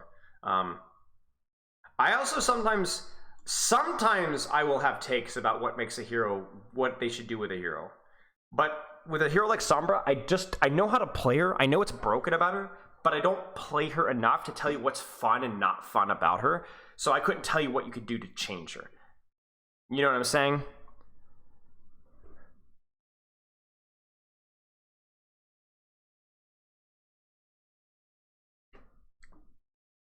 Nice. Cookie. So I think like the problem is that it's like what people try to suggest for Mercy. Like you could agree that we can all agree that res is broken and like, you know, maybe damage boost is broken or maybe it's not, whatever. But would people start trying to tell you like what Mercy should and shouldn't be done? You need to kind of play the hero to know what would feel good. You know what I'm saying? It's like when I was playing Orisa and everyone's like, yeah, they needed to nerf her range damage. I'm like, no, trust me, I play Orisa. You do not want, or I played enough of Orisa to know that that damage nerf was going to feel really bad. And shockingly, it felt really, really, really bad. You know what I'm saying? Nice timeout. So like you want to do stuff that's fun for the hero, and honestly, I don't play Sombra enough to know what is fun for the hero. I can tell you what's broken about the hero, but I don't know what you would do to fix it. Yeah, like I can tell you with Orisa that what's fun with the hero is the shooting and the javelining, right? What's not fun is I don't get a lot of fun out of just surviving for a long time, right? So we can definitely shake hands and agree that, you know, Fortify needs adjustments. You know what I'm saying? Do you believe Blizzard should allow amateur teams to pick up players before the tournament? It's like if the teams because the team would pick them?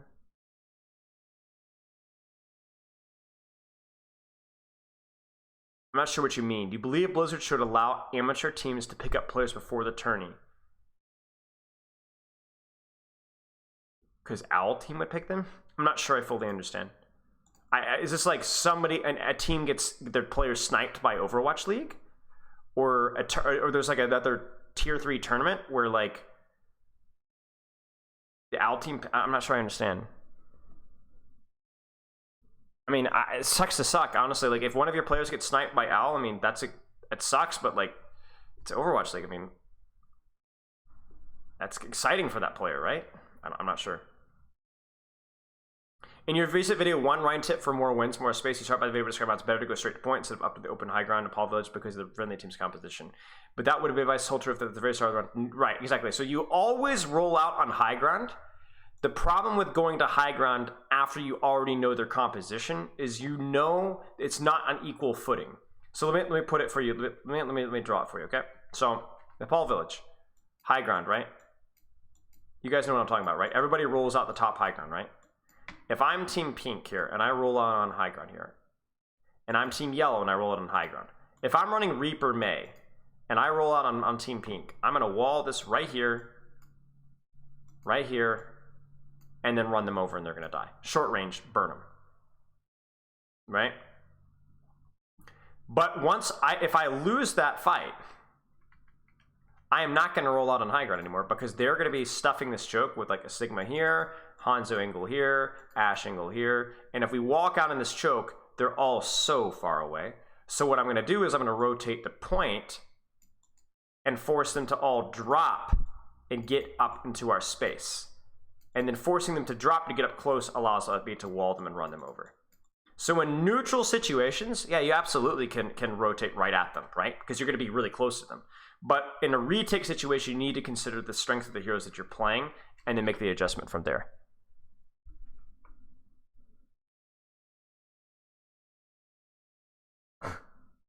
This is what is going on? This is Nepal Village. So just so you guys know the Nepal map where everybody rolls out in high ground and then the point is like under that little, ceiling thing. But yeah, absolutely roll out on high ground to start, and then you can rotate, and then on retakes you could rotate to point. Now, if the enemy sniper comp is sitting on point and you get high ground for free, yeah, take high ground for free and then drop from there. But you always need to consider the heroes that you're playing in terms of like what's the most valuable. High ground is valuable for everybody. But if you have to walk out into high ground that's already contested, that's going to feel pretty not so juicy. You know what I'm saying? It's a great question though. If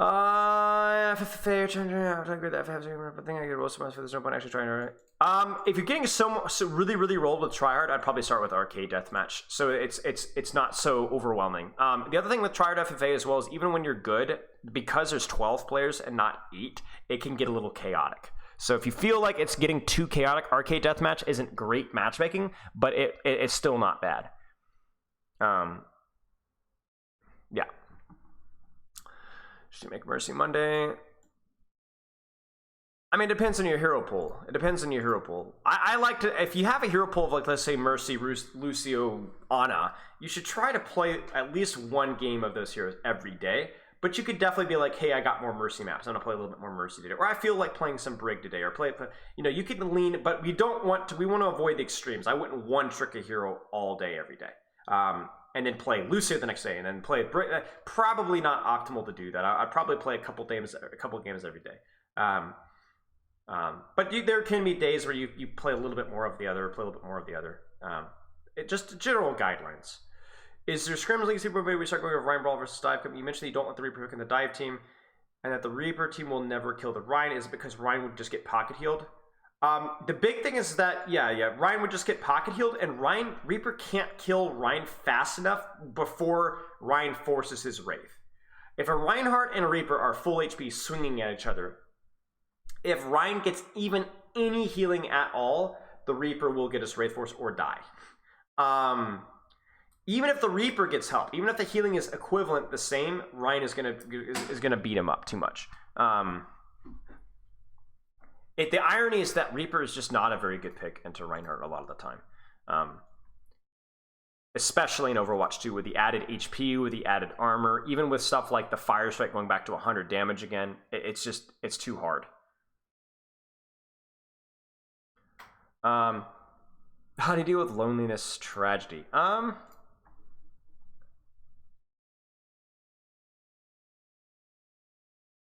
I don't know. I mean, I can give you general guidelines, but I don't know your situation. I don't know what your social situation. I mean, you have to have friends, you know, or some sort of family. Like, you have to have somebody that you're close to, you know, and you have to make effort to. But that takes investment. You know what I'm saying? And that's the hard part. You know, it's like it takes a little bit of work to not be lonely. You know. I mean, anything worth doing or having takes a little bit of work. You know, if anybody who's been in a good relationship, whether that's even just being best friends with somebody, it takes a little bit of effort, you know? Now, ultimately, you get to the goal where you're really close to somebody and it feels easy and it feels fun and you're not thinking about working, but ultimately, like, to go out and meet people, to be a good friend, to be a good significant other, you know, it takes a little bit of work. It takes a little bit of effort. So how do you deal with loneliness? Well, you need to try and build a meaningful relationship or a few meaningful relationships. You know, I don't have many friends. I have a lot of friends, but I don't have very many close friends. Most of the people I was really close, I had a lot of friends in high school. I don't really talk to any of them anymore. I don't have a lot in common with them. Even people I play football with don't have a lot in common with. Honestly, guys, I don't have that many friends in the Overwatch scene. Most of you guys in chat and in Discord, some of my Discord mods, and some of y'all in my Discord, some of y'all are like my best Overwatch friends. You know, there's people like, you know, Backbone, who I'm pretty close to, and there's a lot of players that I've worked with in the past that I'm pretty close to. But you know, you played football with me? When? So, my point is that I'm not trying to make this like, oh, you know, I'm just like you. There's nothing wrong with not having a lot of friends. Asheville Saints 2012. Yo, who are you?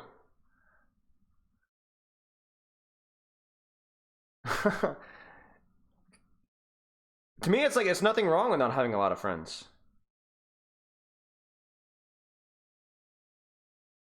You know, I think it's actually better to not have a lot of friends and to invest your time into more. Yo, Jonathan! Bro, how are you? Sorry, chat. Bro, how's it going, man? How are you, man? I was literally thinking about you and your family the other day. I saw something from Jordan on Facebook or something the other day. Good to see you, mate. I was thinking about this the other day because I was thinking about one of the things that got me into coaching was I remember when I had was it either shin splints or maybe it was when I knocked my teeth in or something. I remember, or it was my shoulder. I had so many injuries that year. Remember I was coaching you on defensive line and you were playing defensive tackle. Remember that? And I was like, I was sitting there with in street clothes at practice, like coaching some of the guys. I remember that, bro. How are you, man? Good to hear from you. Miss hanging out with you guys. Yo, Jonathan, guys, I played tackle football with Jonathan back in the day. Jonathan was one of those friends we used to hang out with his whole family, and I played flag football with your family a bunch too. Yeah, that was fun, bro. That season was sus though. I felt so you got snaked. I'm not gonna lie. It was like you should have been coached so much better, man. I'm not gonna lie. I know I always look back at that and I'm always like torn because I'm like, you know, they were volunteers, so I always hate. But man, it was like I feel like so many players just didn't get the shot that they needed to that year. But yeah, I don't feel like they did a great job teaching. But I felt bad because you're an athletic guy, but I don't know. But yeah, man, hope you're doing well. It's been ages. Literally, how long has it been? 7 years? 8 years? At least? Not since Saints, but since I've seen you. But yeah, I guess, like I said, chat, like, you're going to have... Not having a lot of friends is fine. In fact, having a lot of friends could be more of a chore, you know? You want to have like close friends, and that takes investment, and that takes time, that takes putting yourself out there, and that also takes getting burned, right? You know, and finding out that this type of person is not someone I get along with. But yeah, good to hear from you, mate. I appreciate you jumping in chat. Hope you're doing well. Hope your family's doing well too. How's Caleb and Jordan and crap? There was the younger one. I can't remember. Was it Aaron? I think it was Aaron, right? Yeah, quality over quantity. Yeah, exactly. I mean, I spend more time honestly with my family, my wife, and like one of my brother's friends, like my brother-in-law. I don't have a ton of friends that I hang out with all the time. Doing really good, Jonathan. We moved back to the area, like we're in South, we're just over the border towards Greenville. Moved back, I guess a year and a half ago. So we were in New Hampshire teaching MMA and doing stuff like that. And honestly, it literally was just like I miss my family too much, so we moved back. But yeah. Do you get more value out of analyzing games where you felt like you autopiloted or games where you felt like you concentrated very hard? I mean, I think you get more value out of analyzing games where you feel like you autopiloted. Because I think that's where you get an accurate representation of what your actual performance level is. You know what I'm saying? Because you actually know how good of a player you are when you autopiloted. I actually encourage players to at least once a week have a day where you just play for fun and you don't actually try to play to improve at all, so that you have something to analyze where you're not like trying to practice. And it's easier said than done, right? But when you autopilot, you see what the real mistakes are. Because when you're practicing things, you're gonna make mistakes trying to practice things, you know. All right. Is it better to scrim or play rank for improvement? Definitely scrimmage. Definitely scrimmage. Yeah, definitely scrimmage. Although I just had a one-on-one with Banjo today, so we talked a lot about that. So, how much would you charge the live coach and shot call stock builds through competitive Mr. Heroes to make a video coaching? I don't know. It's a good question. It's a fun question. I'm not really sure. It might be a fun idea just to do for giggles. You guys are killing me though. I think you mentioned once in Immersive Odyssey that Mercy should... Here's my problem with Mystery Heroes. So I've said this already before, but the best way to win Mystery Heroes is to just not die and just to farm up an ultimate. And or when you get a strong hero, play it really safe and only take risks when you see big opportunities. Because if they had, like I said, if they literally had ult charge carry over from hero to hero, I think Mystery Heroes would be so much better.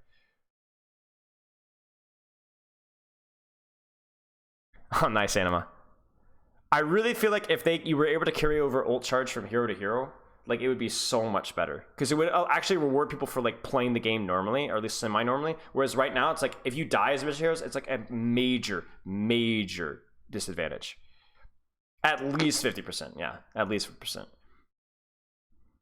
I think you mentioned once in Immersive Audio, Immersive Pocket 3 is most aggressive, but that's again for yes. The only difference, obviously, is of course that like the Harmony Orb is a much smaller percentage of healing, so that like I would still probably prioritize a squishy over a tank. But if you have an aggressive tank and a very passive squishy, pocket the tank.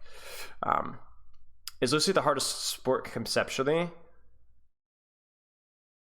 I mean, I don't know. There's a lot of there's a lot of different mechanics that go into Lucid, like wall riding, aiming, and decision making.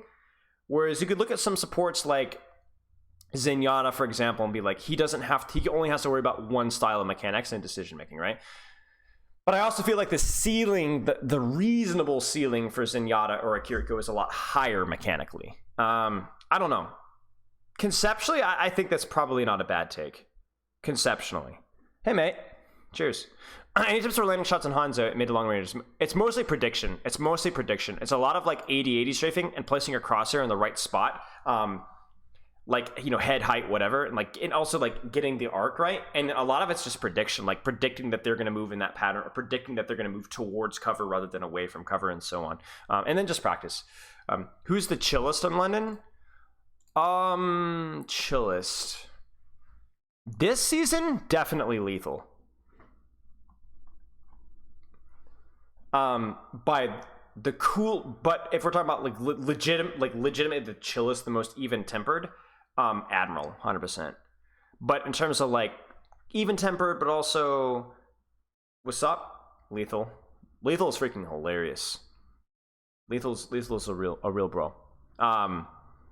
So Lethal's a little bit more intense than Admiral, but Lethal is also like chill, you know what I'm saying? Hottie is also super chill too. It's kind of hard to say. Why are Overwatch players so whiny? I don't know. Are you whining about that?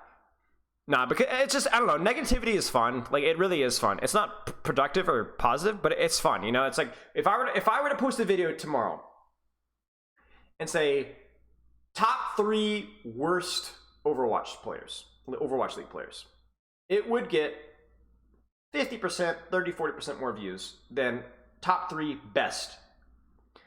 Or Blizzard sucks. Or Blizzard is great Overwatch balance patch. Worst Overwatch balance patch ever. You know what I'm saying? Which one's going to get more attention? Which one's going to get more engagement? You know? Huh. And also, they got to let out some steam. Yeah, I mean, I think so too. I mean, we have a competitive game. Competitive people are going to complain, for better or worse. So, yeah. What's the difference between a GM ball and a top 500 ball? Everything. Engagement, timing, positioning, cooldown usage, target priority, mechanics, awareness, right? Whenever this question gets answered, this is... it's an impossible question to answer because it depends on player to player to player. It depends on what's the difference between your ball and top 500 ball. I don't know. Maybe you have phenomenal mechanics, but your positioning sucks, you know?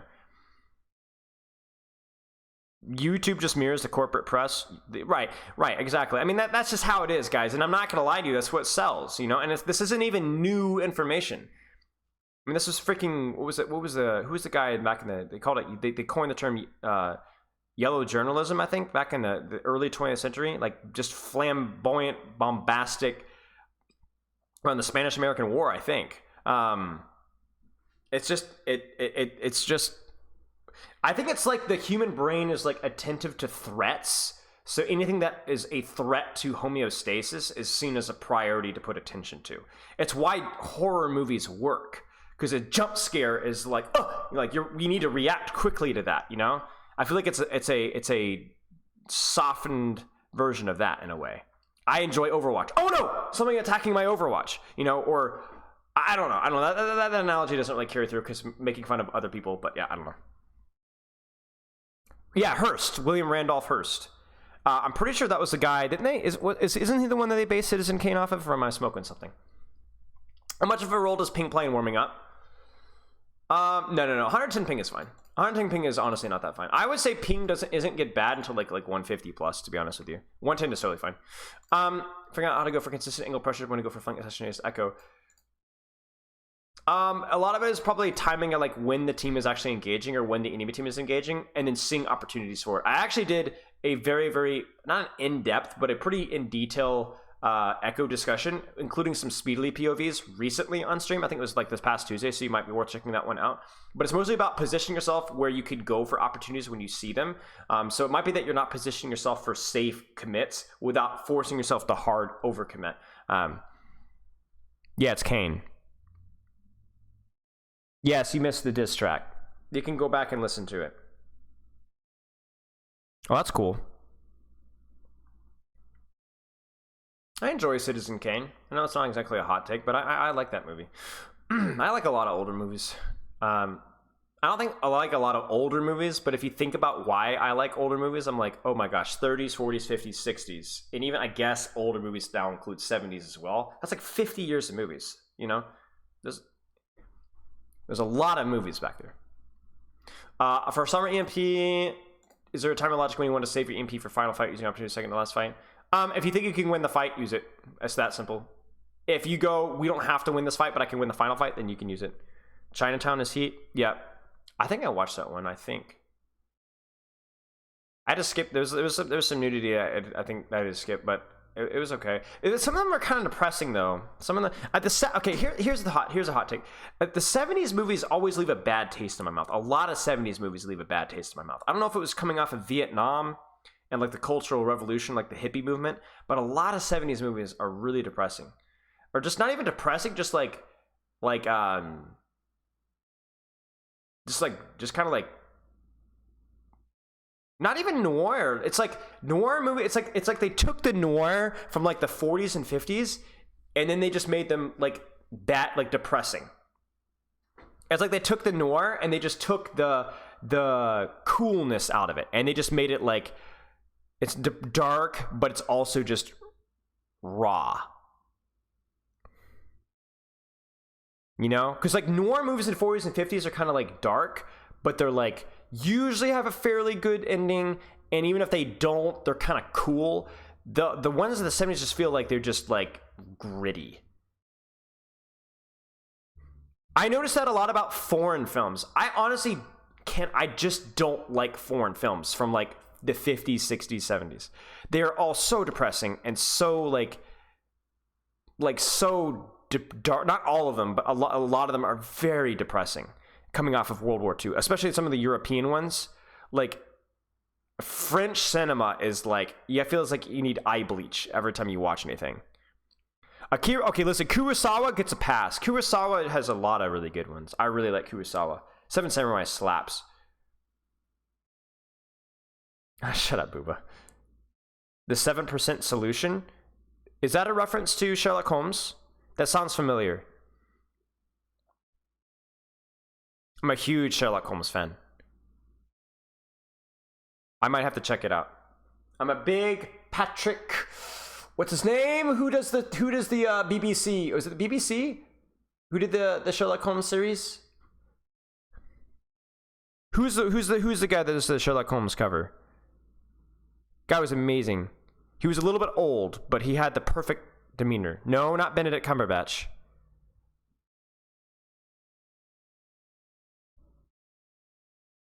Varashi, you're from Belgium. Your opinion doesn't count. Patrick. Hang on, let me look it up. I think he has not Patrick. Jeremy Brett. This right here, y'all. He's a little bit too old, but especially like his early stuff where he has a lot of energy, because I think he got really sick. The actor did later on. And David Burke early on. If you're a Sherlock Holmes fan, very, very book accurate representation, some genuinely really exciting stuff. Yeah, I honestly, I'll have to go through my I love. I hear Basil Rathbone also had some good representation, and honestly, obviously it's a big cheese ball, but Robert Downey Jr.'s energy with Sherlock Holmes was also pretty good too. I think if you had like Benedict Cumberbatch's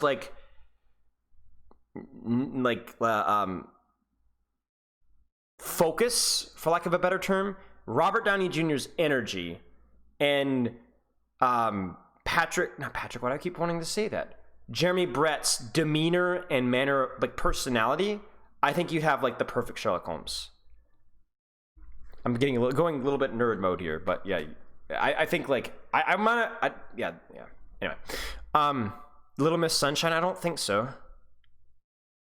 Alfred Hitchcock, yeah, I'm a huge fan of Alfred Hitchcock. I've seen almost every movie he's released.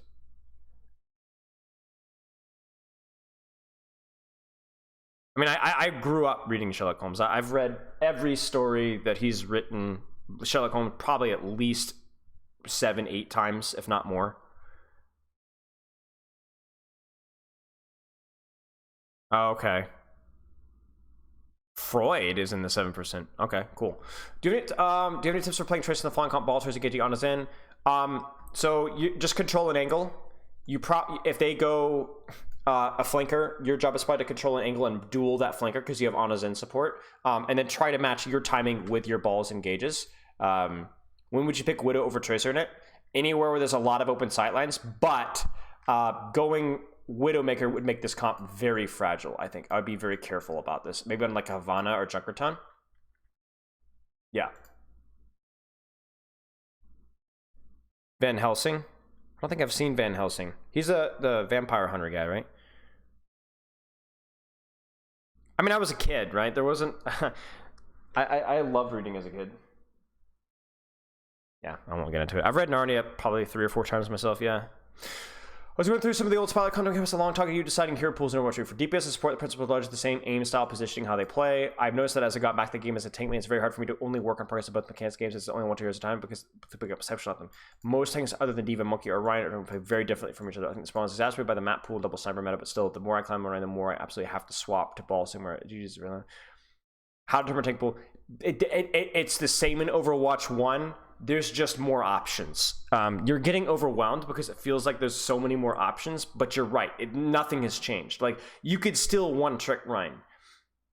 you could still one-trick Junker Queen or Diva. It's just a little bit, you're just going to be rewarded more than you were in the past to counterpick, which makes it a lot more alluring.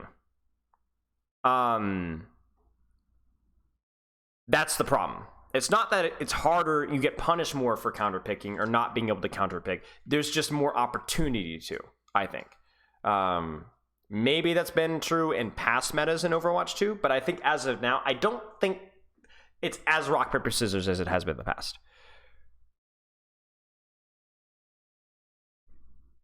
For you, it's just gonna be like what you enjoy and then leaning into that as much as you can.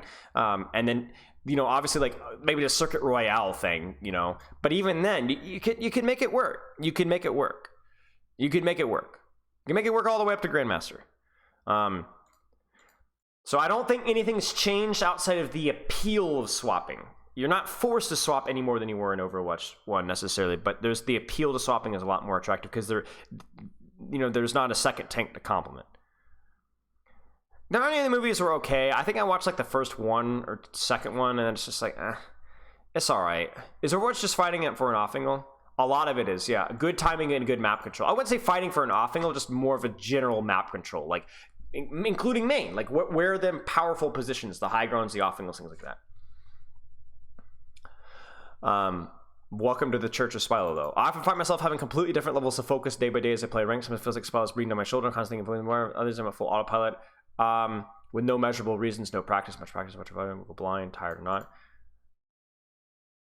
I have a video on this, I think. One thing is also just accepting the inconsistency. So what you were saying about like, oh, I just have learned to kind of accept the inconsistency. That's not a bad thing. You know, I think when you get obsessed with like, I have to be consistent, and then you're not consistent, you're like, you get tilted and then you kind of snowball here. But where's the video? Where is it? Yeah, here it is. Stop autopiloting, 5 tips for better focus. This has some like actionable tips on it, but also a lot of it, like you said, is just going to be like, it happens, go next, don't sweat it too much. Brains are dynamic and organic. Yeah. What would Kreese Tracer look to peel? When would Kreese Tracer should look to peel for backline mark against dive instead of taking off angle flank? I mean, here's the thing. You ready for this one? I'm going to blow your mind. Look to peel for backline / mark against dive, taking an angle and flank. How do you dive? Well, you need to take an angle or a flank so that you can then dive backline. So if you, as a Cassidy or a Tracer, take an angle or a flank, and you run into the enemy DPS trying to take an angle or flank, you're marking, you're peeling for your backline, and you didn't even know it. How do I peel for backline? Taking an angle or a flank is peeling for your backline. Usually. Now, you might prioritize as a Tracer taking the angle where their Tracer is because you're like, I know you're trying to dive. I'm going to duel you. But that's all I'm saying. Like, if by taking an angle, usually you're often end up doing what you should be doing anyway. One of the worst things you could do as a Cassidy is sit inside of your Ana backline to try and peel for her. Go hunt the Tracer. Take an angle yourself. Trading backlines versus peeling? Now, that's a good question. But that one's too complicated of a question, so I'm going to politely ignore it. Well, it's also not in the Discord, so, I don't have to. This is a weird... Oh my gosh, my brain. This is a weirdly specific question because there's a research thing that my riff is doing that's a 3v3 escort match. Each team must run one of each role. Honestly,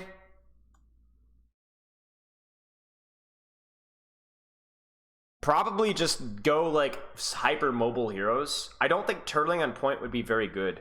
I think you would eventually get your resources whittled down. I'm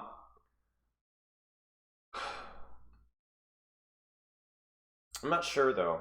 I feel like something hyper mobile like Pharmacy Ball, Ball, Tracer, Kiriko would probably be best.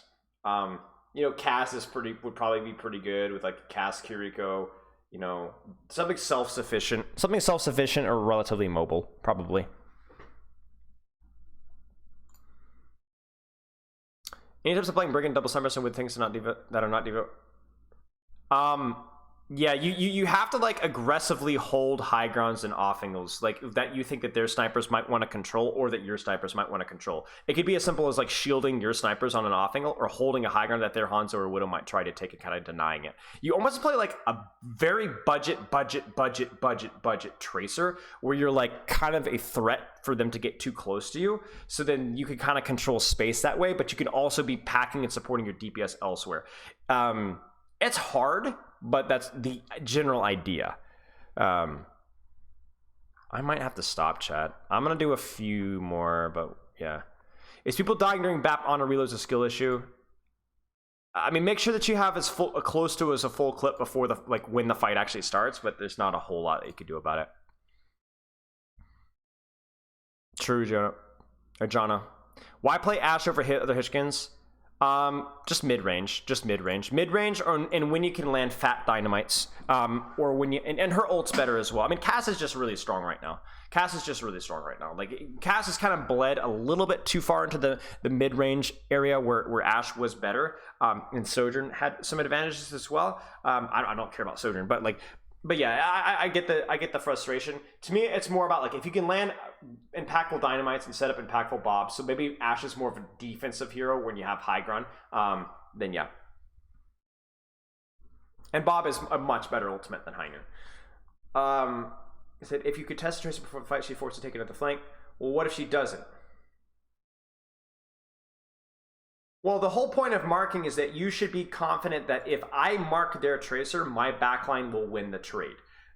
That's why marking is so important if you're playing like an Ana Zen composition where your backline is very powerful but very fragile. So if you keep them focused on what's in front of them by controlling the enemy Tracer, you should win. And also in Zenyatta Harmony and Discord Orb is remarkably good at controlling and winning duels. Right, Zen's amazing. If you have a Harmony Orb and a Discord Orb, that's the best help that you could possibly get from support, even better than a Mercy Pocket when winning a DPS duel. So that's why it matters, right? So then if you run into a Tracer, then yeah, you can keep marking her. Now, if they are running the fragile backline, then you might need to take a different angle to go for their backline because their weakness is their backline, not their DPS. But yeah, you would event if you either win the 4v4 or you find a different angle. But again, if you're marking, your marking is like, I have a good position, I want to hold my position, or I want to stop you from taking the good position. So yes, I need to win the 4v4. I mean, the best way of looking at it is simply favorite skin. I'm a Cultist Zenyatta fan. I mean, I'm a simple man. There are other skins that are probably just as good, if not better. We did actually a skin tier list with SVB a while back on YouTube. You'll have to dig it up. But I'm a Cultist Zenyatta fan. Thoughts on who the better brawl tank is for Macho versus Reinhardt? I think it's Reinhardt. I mean, I just think it's like for short range heroes, if you're a good Rein, you're going to beat a good Ram. I just think more teams have more practice on Ram, and there aren't a lot of good Reins. And I also think the Ram has some flexibility that you can play around. But this is my, I don't know for a fact that that's the case. That's my suspicion. Yeah, I just think Colt is in a school. Pick that video up if you want to punch your computer. Oh, juice. Yeah, I mean, there were some spicy takes, I think, for sure. How do I deal with most people in my life not supporting esports? The thing that's not a respectable job. I get it's a pipe dream to go pro. It's really hard, haters gonna hate. I guess for people that you care about, it could be. If the people that you care about, they need to understand that this is not just a path of chasing esports, but chasing a path of expertise. You know what I'm saying? Like, it's not that you're trying to master a video game necessarily. You're just trying to master something. And it just happens to be a video game. Because I'm telling you guys, I've worked with a lot of people and myself.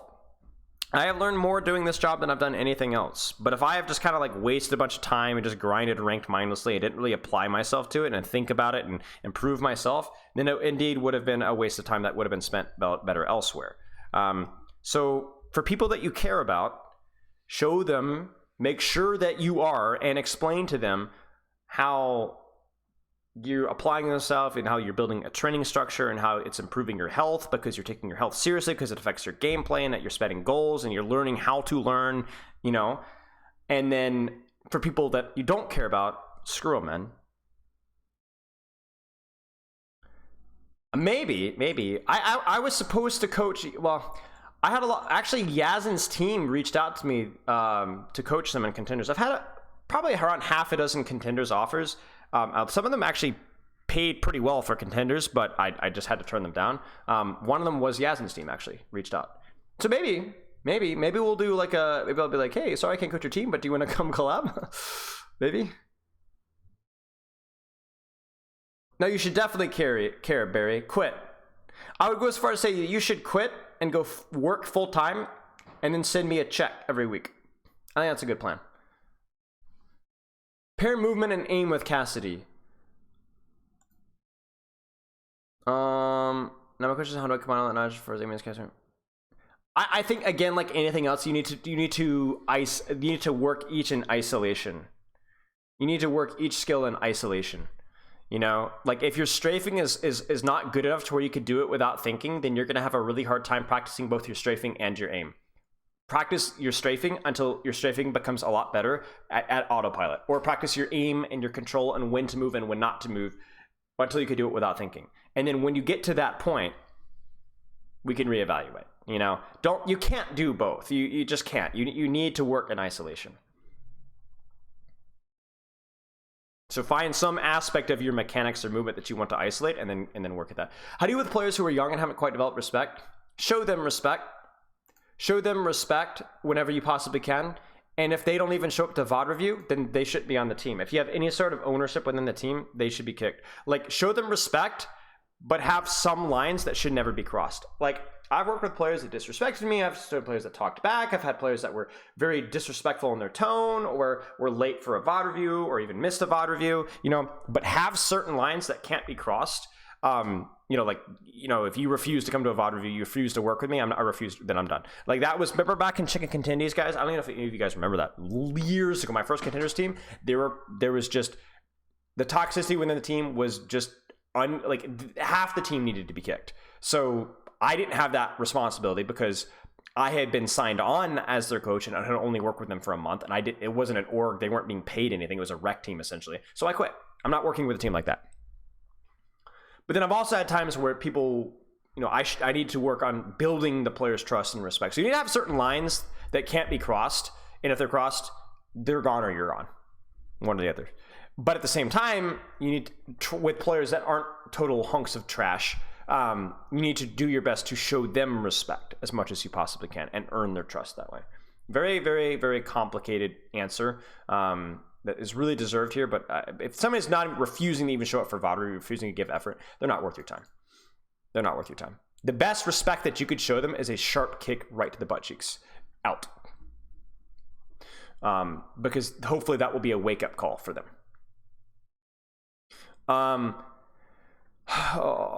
We might do like 2 more. How can I maximize the scrim time that my team gets? I feel like I don't know how to get the most out of scrims because I don't know if I should be trying to build consistent training on a comp and strategy or using a scrim to try a bunch of things, see what works.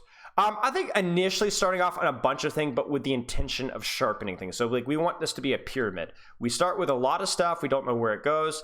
As time goes on, we narrow things down until we have a pretty good idea of what we're trying to practice. So being broad initially, but always with the intention of narrowing and focusing your time is a good way. Think of it as like when you're picking up a new game, what heroes do you want to play? What hero do you want to master? What strategy do you want to get best at? You don't know that yet. You need to play the game first, play a little bit of everything until you find out what clicks. And then slowly you'll be able to narrow down that over time. How do you draft against Rein Bastion? Take angles. Take angles. Take angles, take angles, take angles, take angles. Play around Bastion's turret cycles. Yeah, I'm not. All right, we'll do 2 more questions. Okay, see. I'm deleting non-questions. This is a statement. Do you think Ana in a spam comp has merit as just a troll pick? It's an unusual pick. I actually had this question. I had it with Uscrim. I had a little seminar I did with him yesterday. I think it's something that needs more experimentation, but it has potential. What you guys saw in the Owl Scrim is what I saw was the aggression that the Ana was playing with, like these really tight off angles, like looking for windows to safely push in and land anti-nades. You can't just sit back there and like take heal heal and shield trades. But when it comes, you're good. But when it comes to like landing nade and nano, if you're not able to like close the distance as Ana or the hero that you're nanoing, it's kind of a troll. But I think it's okay if you set it up. You have to play for like landing anti-nades on backline. Oh, Shirox, you actually asked this question in the seminar yesterday. Shirox was the person who asked me this question in the seminar. But yeah, okay, now you guys know. Aggressive short sight lines, trying to like set up aggressive nanos and nades. Because otherwise, yeah, you lose significantly on shield break and like ranged poke. So you like you can't really peek. Like even the fact that you have to kind of like scope to shoot a widow is kind of sus. But yeah, okay, so. I have to stop there. Because I want to do the Numbani map guide really fast. I'm going to be breaking several laws with how fast I do this map guide. Because I realized with some of the other map guides, it just took too long. They just took too long. So I'm going to try to be more efficient. When's the next Ask Spilo? Should be next week. I don't even know how to pronounce your name. Hurix? Heretical? Hemorrhoids? Nobody knows who you're. This guy gets into Overwatch League. Just like belches down a mic for a couple of hours and thinks that his opinions matter.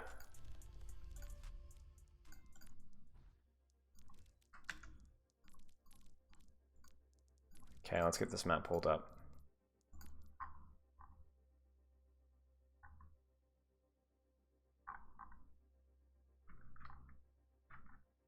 Where's Numbani? What, am I missing something?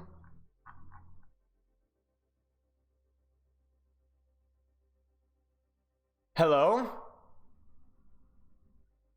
Am I blind?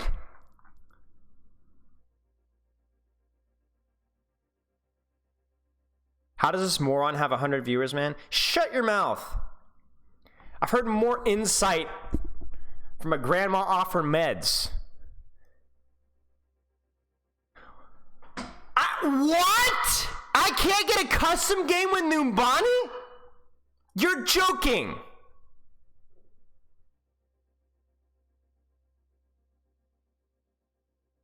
You're joking.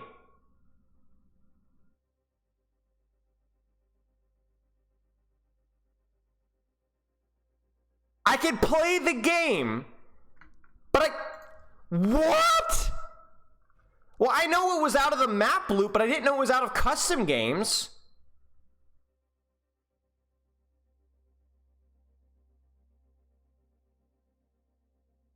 Does anyone have a Numbani?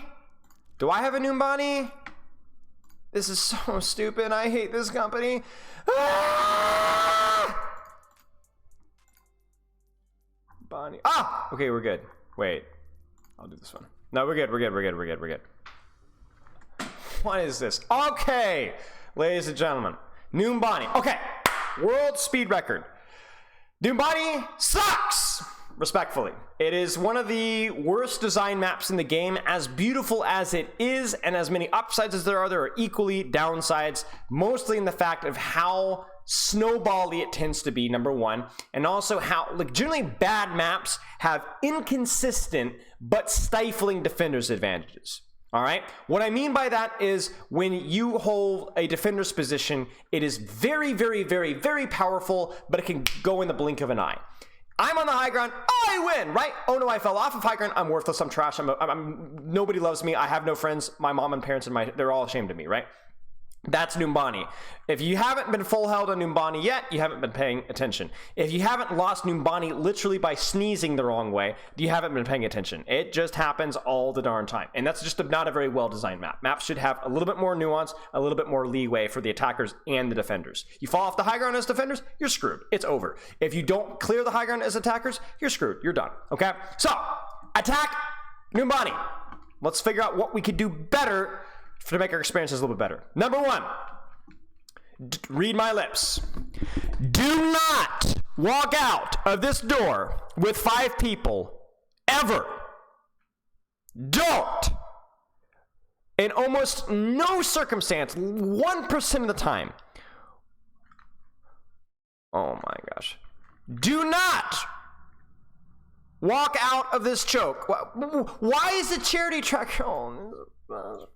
Stupid game. I just hate this. What is Number 1, attacking Numbani. Do not walk out of this door as 5. Almost ever. This is how you get trolled. Because every high ground off angle, including this thing here, can all throw they can just throw buckets of crap at you as we walk through the choke. You have to try and take an angle or a split. Now, maybe if you have like a May wall here, you can like wall off the enemy team here and walk out, or like a Reinhardt. This is not bad. But even then, that would only work if they also don't have a May, or they also don't have a Rein. It is very, very painful to walk through this choke. So what do you do? Well, that's the real problem with Numbani. The other options aren't that good either. There is no good way to attack Numbani first. I'm just going to tell you guys flat out. What I'm going to do is going to do things that might make it a little bit easier, but they're not going to fix the problem because the map sucks. Any map, again, where the defender's advantage is this strong, but if you lose the high ground as defenders, you just instantly die. It's too snowball. It's horrible. It's on the defenders to make a mistake. Okay, your options, if you have dive heroes or mobility, like a Winston, a Genji, a Hanzo, and so on, you can use this to stage under their high ground and threaten their high grounds from here. That's always very helpful, but it requires some form of vertical mobility. For our horizontal mobility friends, our balls or sombras or tracers, and so on, generally using this flank here to access backline from here, access backline from here, access point from here, or access from here, and then wrapping all the way around behind. Those are your options for setup as well. Now, for everyone who's fat and slow, like the majority of the Overwatch cast, you're probably going to have to do some variation of one of those 3 positions. You might go as Cassidy, go through here, and late peak flank. So you're going to go underneath and try and peek the high grounds late. Hey, you might have to go main and pocket your Winston or look for opportunities to shoot. Like Americans, right? You might have to peek high ground, but peek high ground late.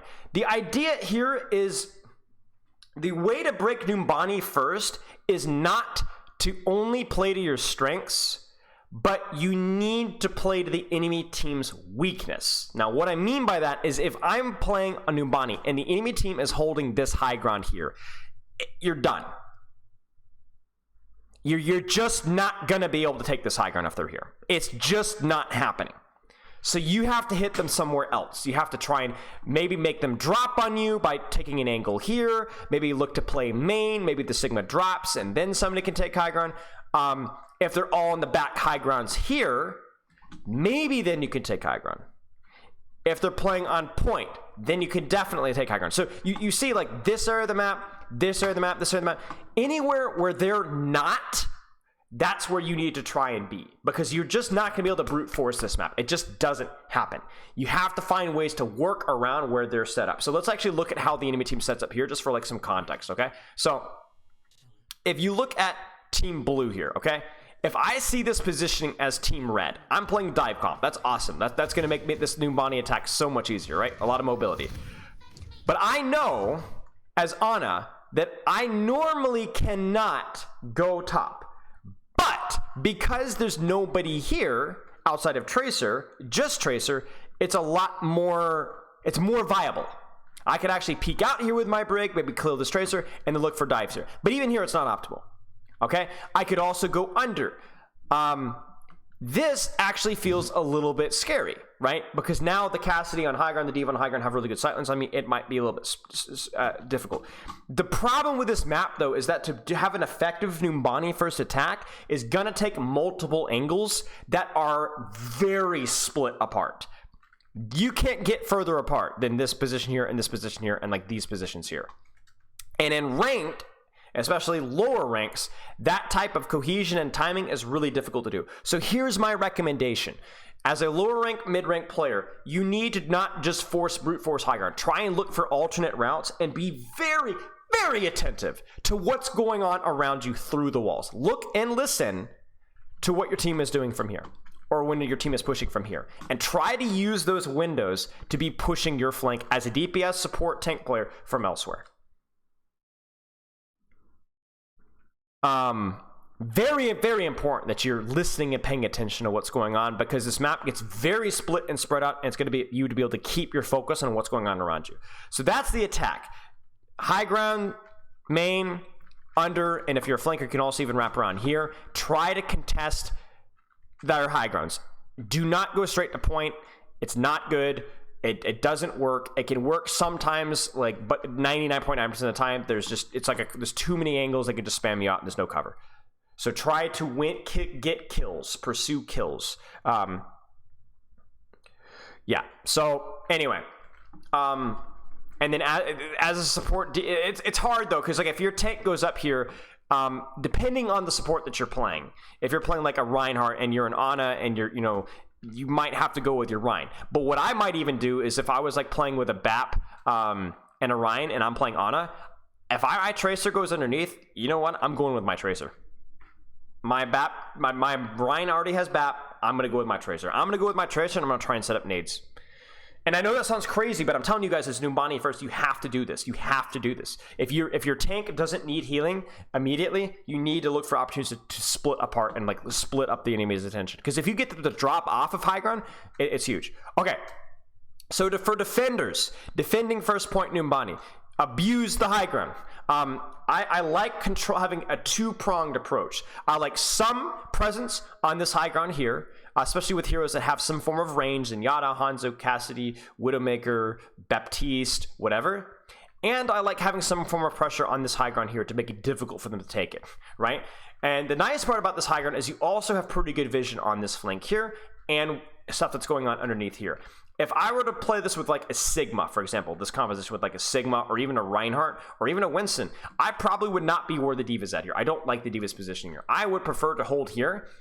Off-angle scouting can stuff the high ground, and I can stuff this flank here. And then if the Pharah dives, I can always pressure the Pharah and peel the Pharah. But I think having a two-pronged approach is really, really powerful. Controlling this side of the map and this side of the map, so that it makes it very difficult for the enemy team to clear out space. Because the thing is, even if you're Sigma here and you're like, oh, I'm by myself, well, you can get Zenyatta Orb, and for them to push you, they walk directly in front of your Zenyatta spam and your Cassidy spam. So what you want to try and do is you go, okay, there might not be anybody with me directly, but as long as they can shoot what I'm shooting and can heal me from range, then I'm good to go.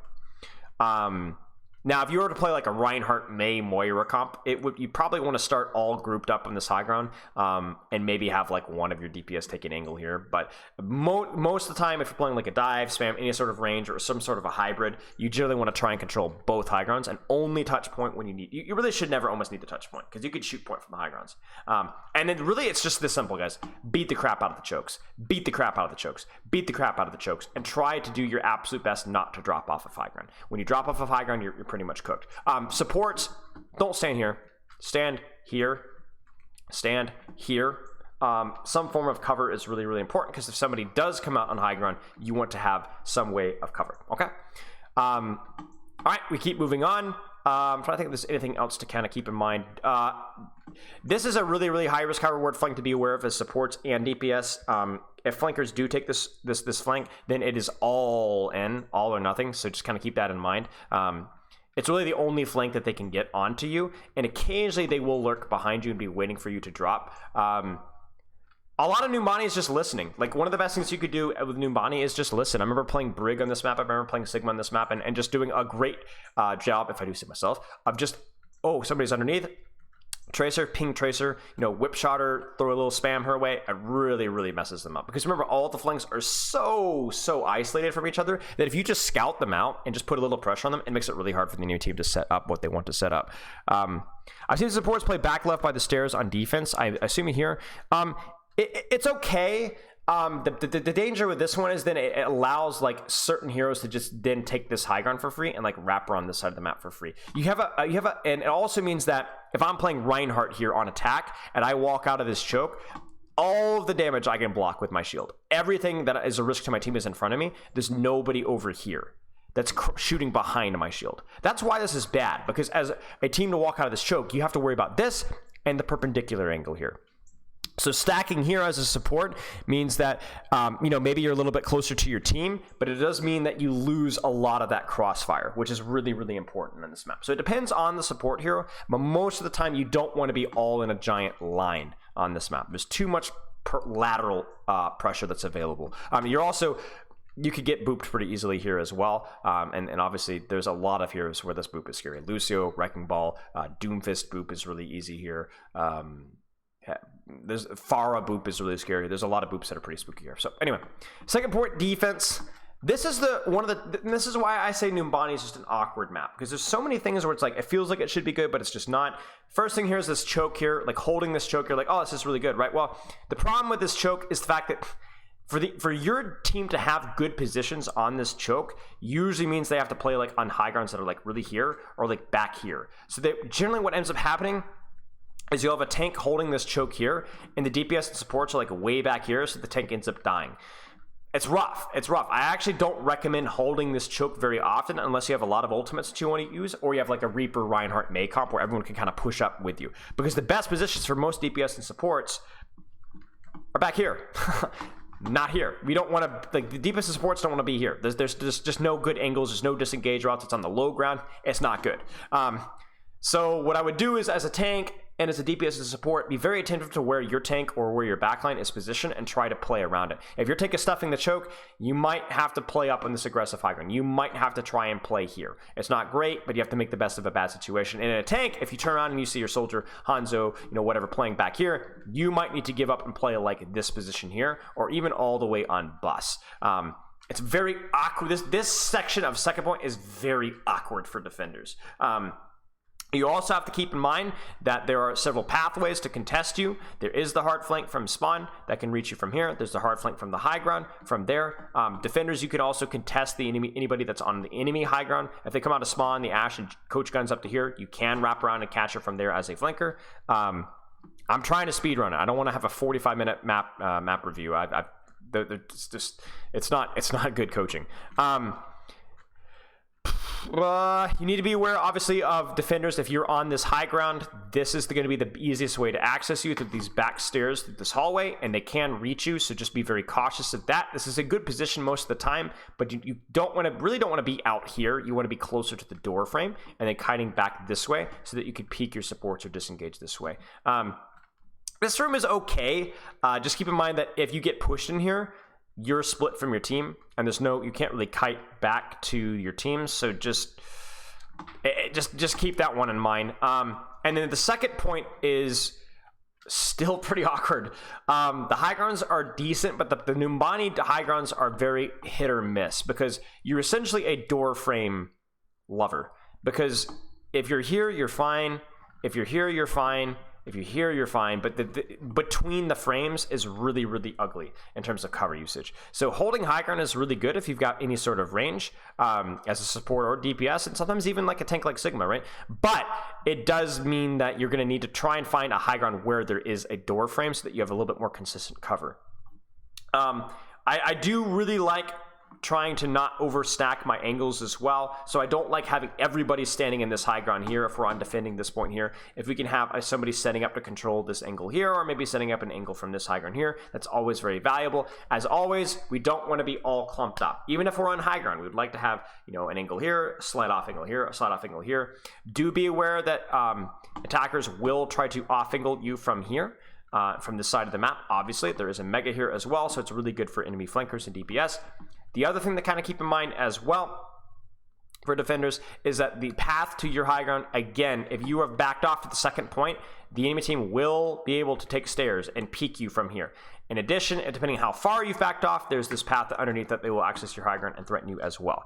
Don't you need to prevent cart from passing green bus initially so you can get a second fight? Right. So as soon as the cart passes this point here, you have lost your recontest. So if you are fighting on these back high grounds here and the cart's like here, that's it. You have one fight. If you're able to stop the cart around here, then you have a chance at a recontest. Numbani is a classic one fight second defense because a lot of people miss this. And it's also the fact that people are like split about can we touch, can we not touch.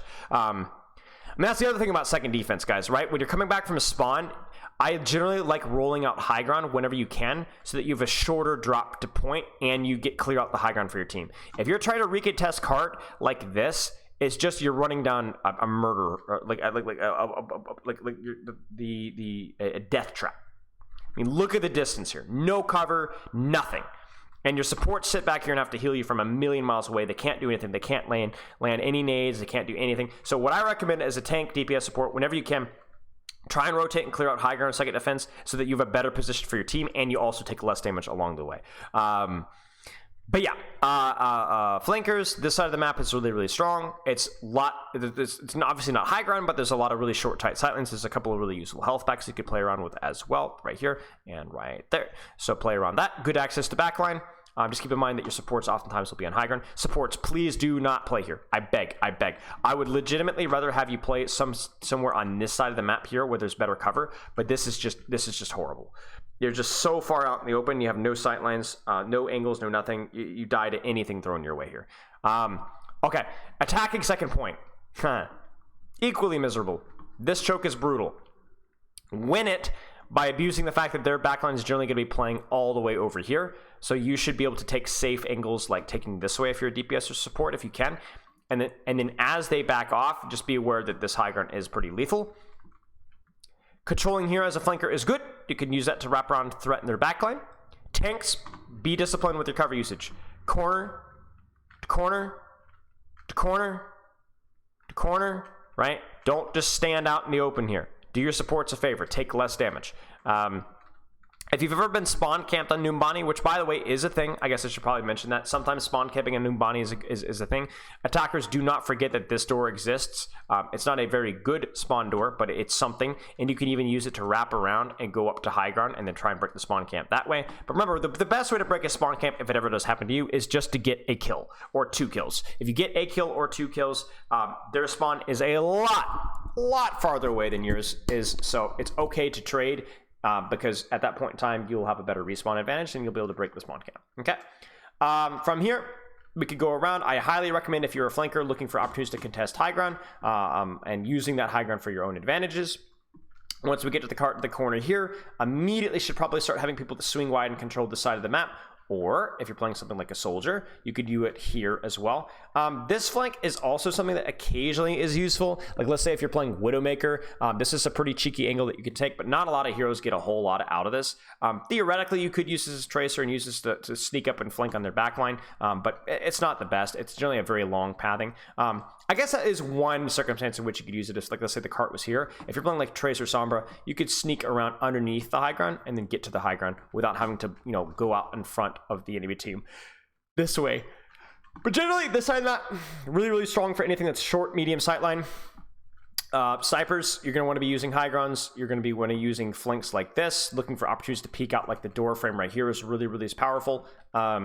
Tanks, worrying about cart, and then looking for opportunities to directly contest high ground whenever you can. Diving high ground, shielding high ground, shooting high ground, something like that. But again, it's going to be a lot of cover.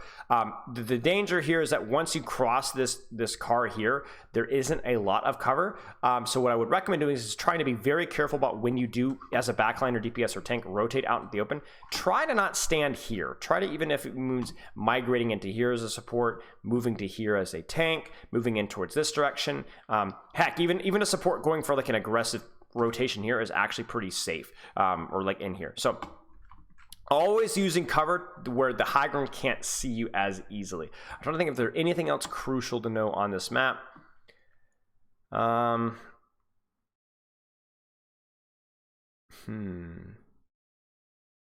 will say for some mobile DPS, if you're able to set up on attack, like let's say you win the fight here, and the enemy team is coming back for respawns. If you're like a Tracer or Genji and you could set up here, or even like a soldier, if they don't go high ground and they run out here, you can almost play like a defender and hold the high ground and shoot them from high ground. If they do go high ground, you will have to run away kind of towards your team. But if you have any sort of mobility and you're attacking and you just want to fight, you can run ahead and try and steal the high ground away from them and see if they take it away from you. And if they don't take it away from you, you've got it. If they do take it away from you, that's annoying. But worst case scenario, you can just drop and run back to your team or just hold an angle here. Something to consider, especially for the more mobile DPS heroes that can actually run away. Okay. Third point, gonna be about really just getting out of this murder hole as fast as you can. And then once you get to here, trying to let your DPS and supports rotate out to better positions here. We do not want backliners staying here, DPS or supports. We want people to get out of that choke as fast as we can, moving to this side of the map. And then from here, you could just play passively, or you could actually set up flanks and angles from here. A little bit more higher risk, but actually the distance between these two things is pretty good, and the cover's really, really good as well. So it's actually not that high risk of a flank. Do be aware that people might hide up in high ground here. My cat is sneezing or having a hairball. I was like, what is that noise? Or you can be flanked around from behind here. So keep that one in mind. So from here, as we push the cart up, be aware as this cart pushes up, this side of the map gets really spooky. This tunnel, defenders can push in and flank you and kill you. Defenders can wrap all the way around you and kill you. Heck, even as the cart pushes up, even this flank gets a little bit spooky as well. So what you want to be doing is being really, really disciplined with cover, be really attentive to who's on your screen and who's not on your screen, and then be thinking about, can I use these flanks here? If you're playing a relatively mobile DPS, you should absolutely be considering using situations like this. Even something like a Cassidy or a Reaper can look for windows for this. And then windows like this as well. Tracer, Genji, damage boosted Ashe, even a Pharmacy, this kind of stuff is what you guys are looking for. This is also a pretty decent flank as well. You will generally run into the enemy backliners here, so what I recommend is probably not taking this one here, but actually going up the stairs and then using this to either then drop on them from cover, or even wrapping around and dropping on them from here. This is much, much more cover, and it's a pretty sneaky, aggressive thing. Thoughts of defenders controlling close high ground? So we'll get to that in just a second. So the other thing about attacking is, we'll stay on topic here. So you control the corners, you control the high grounds, you push cart, and then once you get cart to about here, you really do need to find some way to get a DPS on an angle, or get even just your DPS like controlling this like little like flower pot area here, or this little ledge here is really, really good. You don't want everybody clumped up on cart if you can avoid it. That's how you get traded in a 2 CP like scenario where people come back from spawn and just literally just vomiting everything on point and hoping it kills a squishy. Really, you should only have one person pushing cart, everybody else taking angles in space, whether that's playing safer or playing more aggressively. That way you have a better chance of actually capping. This flank is fairly useful. If you're playing like a flanker and you want to swing a little bit wider, maybe like an Ashe can go a little bit more distance. Maybe this is too close, you play a little bit further here. And then the last thing I'll say about retaking is whenever possible, you need to try and at least clear or scout high ground. Sometimes brute forcing clearing high ground isn't reasonable if there's a lot of people up in here. If defenders are all up in here, you might not be able to clear it out, but you need to at least know if they're there. I cannot tell you how many times I've lost Numbani, like 4 or 5 fights in a row, because nobody goes to clear high ground. There's a Trace up here, or a Genji up here, or a Junkrat up here, or like a Roadhog or a Doofus. If we just simply walked up here, they would have to leave. But nobody walks up here. And so then what happens is then they either use this position to stage on backline, they use this position to stage on backline, or as usual, they will then drop and kill my backline. And it happens over and over and over and over again. So do try whenever you can as a tank, DPS, or support, help people to control or clear out high grounds. And then even if you really don't want to stand here, but you can at least do your homework. And then worst case scenario, you rotate right through here and you push out through Mega. It's a very, very, very safe rotation. Very, very useful. And heck, even worst case scenario, you could do an initial like little sniff. You know, is there anybody in here? Nobody? Okay, then you can drop and push cart. Just that is worth doing most of the time. As a tank, how do you give DPS angles to shoot? You oftentimes in Numbani, you don't necessarily, so much as you play cover, avoid taking as much damage, and you're very attentive to when your DPS are taking angles to push in at the same time, or you listen for enemy DPS taking angles and try to punish them. Yeah. But yeah, be aware about high ground. High ground, very OP here. It's the easiest cheese in the history of the universe. Some comps it's better, some comps it's worse, but you will lose so many fights in Numbani from not even being, like, not just not clearing it, but not even just forgetting that people exist there. So support, that's another reason why we don't want to be here as supports. This is just no man's land from stuff that drops from the top. So quickly rotate out towards this. At least you have some cover if somebody does flank you from here. Now defenders. Are we taking one fight or are we taking two fights? One fight is when we're holding this kind of cover corner here or this cover corner here. Two fights is holding this choke here. Most teams will probably hold this choke here, in which case you want to be actively abusing using high grounds, especially if you're a mobile DPS hero. Even if you're not a mobile DPS hero. This is just so broken. You don't even have to, you could just sit here, be like, oh, I don't want to drop. I'm going to go back and, and look for something more passive here. Now, keep in mind, once you're on high ground, if the enemy team starts to push, you're kind of stuck. You're not going to be able to rotate out of this door frame and go back to your team. It's not safe. So what you might do is you might just sit and lurk and trade. But honestly, trading in Numbani third point, your spawn is closer. It works. High risk, high reward plays are really rewarded on Numbani third defense, more so than a lot of other points. So just something to kind of keep in mind. If they do clear you out of high ground, no big deal. You can just rotate back out again.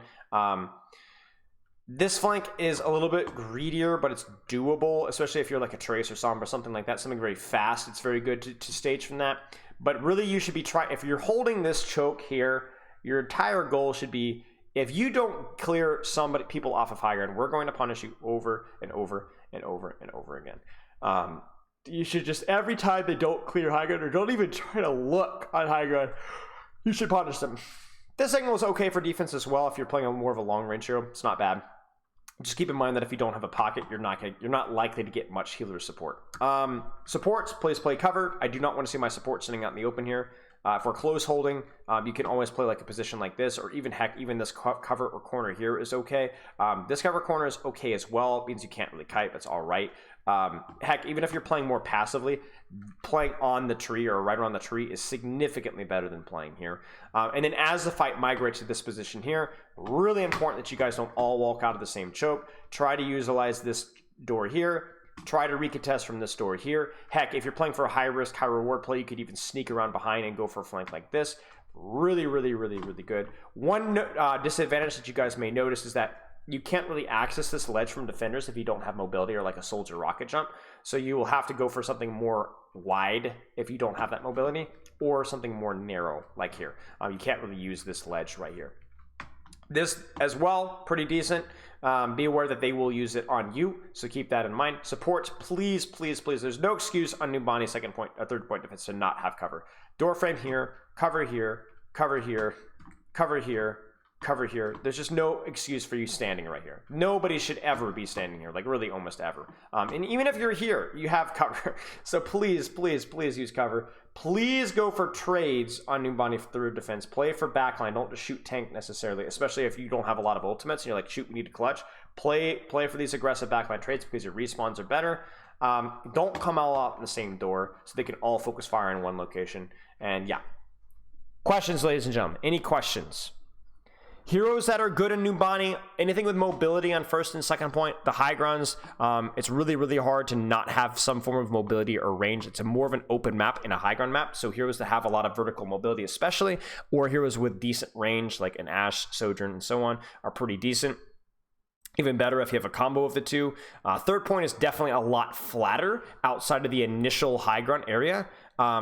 So heroes like Orisa, Sigma, Cassidy, and so on are a lot more attractive on third point than they are elsewhere. And you could make a good argument that dive heroes actually aren't even that good on third point. They're okay, but they're not as good. Spawn trap third point defense. So you can absolutely set up a spawn trap third point defense. You could utilize this high ground here, and you can set up your tanks or your DPS on this choke here. I think it's pretty good. It's definitely not as good as like controlling this high ground here, but it's a bit of a noob stomper where the novelty of it generally throws people off because they've never really dealt with it before. To break it as attackers, generally the strength of the hold is on this high ground here and this high ground right here. So what you could do is you could walk out spawn door here and either directly contest the high ground, catch them with their pants down, or you could even do something really goofy and swing really, really wide here. If you've got any sort of like range, like a sniper comp, you swing really far left, you can really ruin their day. The key thing is to just not turn off your brain and run it down this choke right here. Just to try something weird. Their spawns are further away, your spawns are closer, and the disadvantage of that spawn trap is if it fails, they die, you then don't have to worry as much about this high ground. You can then quickly skip to the last step. It's a high risk, high reward play for the defenders. Where to stay as Kiriko defender first point? Generally as Kiriko defender first point, I think playing at maximum heal range, playing somewhere like here to where you can heal the other high ground and yet be able to help people on this angle on high ground as well. Or vice versa, you start heal, but you can heal over there and then you could TP back and forth on the high ground. Kiriko is really strong here because she could move back and forth from point A to point B while still being able to heal and damage and reach from the other positions. What do I do if my team is just AFK in the open? I can't contest high ground alone. Just remember we said, if you can't clear the high ground alone, being aware that it is a threat is helpful for your team. So if you're like, my team refuses to clear this high ground, we just keep walking in this choke, just know that somebody's going to use it and do your best to play around it. Awareness and is giving you more time to react to this high ground being used, which means there's a higher chance that you'll survive it. My only problem is I waste too much DM in this map because my team is loving in the open room. But I get angry as my teammates know how to play. I don't want to get through a game of famous hate each other. You don't. Just mute chat, mute voice.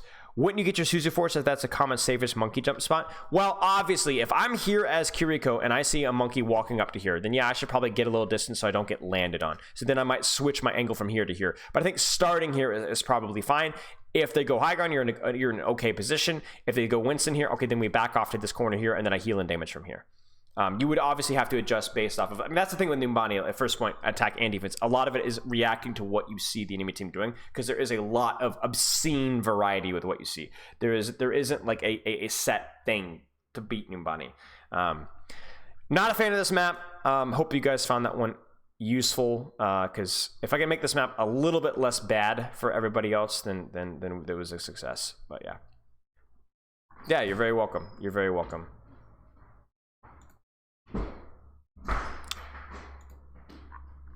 Any other questions about Numbani?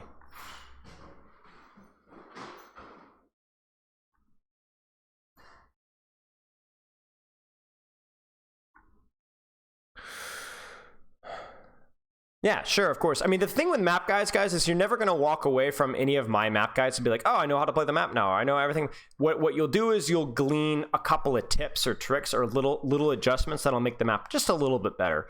It's too big of a topic for me to just completely. You shouldn't try and implement everything.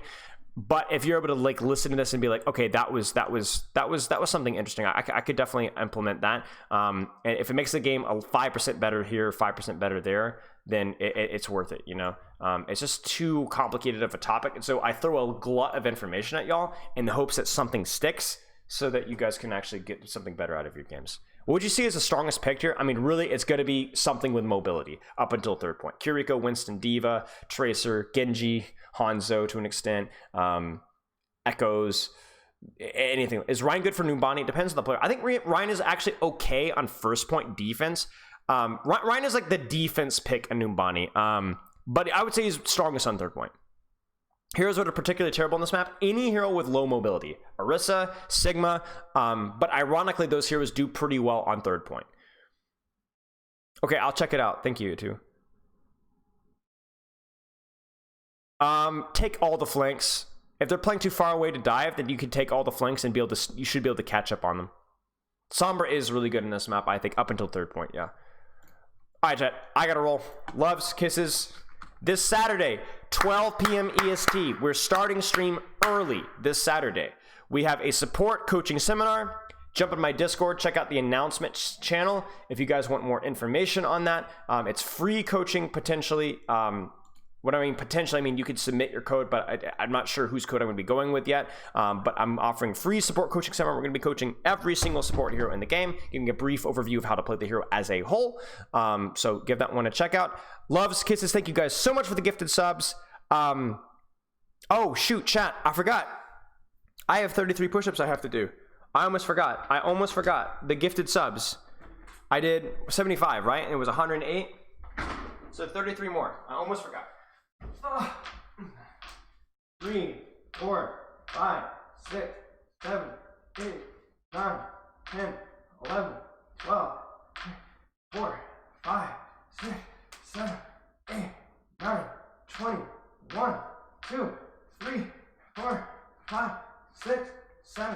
8, 9, 30, 1, 2, 3. Thank you so much for the gifted subs. Loves and kisses. We're gonna be rating 13 MSGS. 13 messages. Somebody in my Discord. I'm not sure who this is, but hey. Hop in, guys. Cheers, Bohemian. Appreciate the kind words, y'all. We're going in 3, 2, 1. Ah!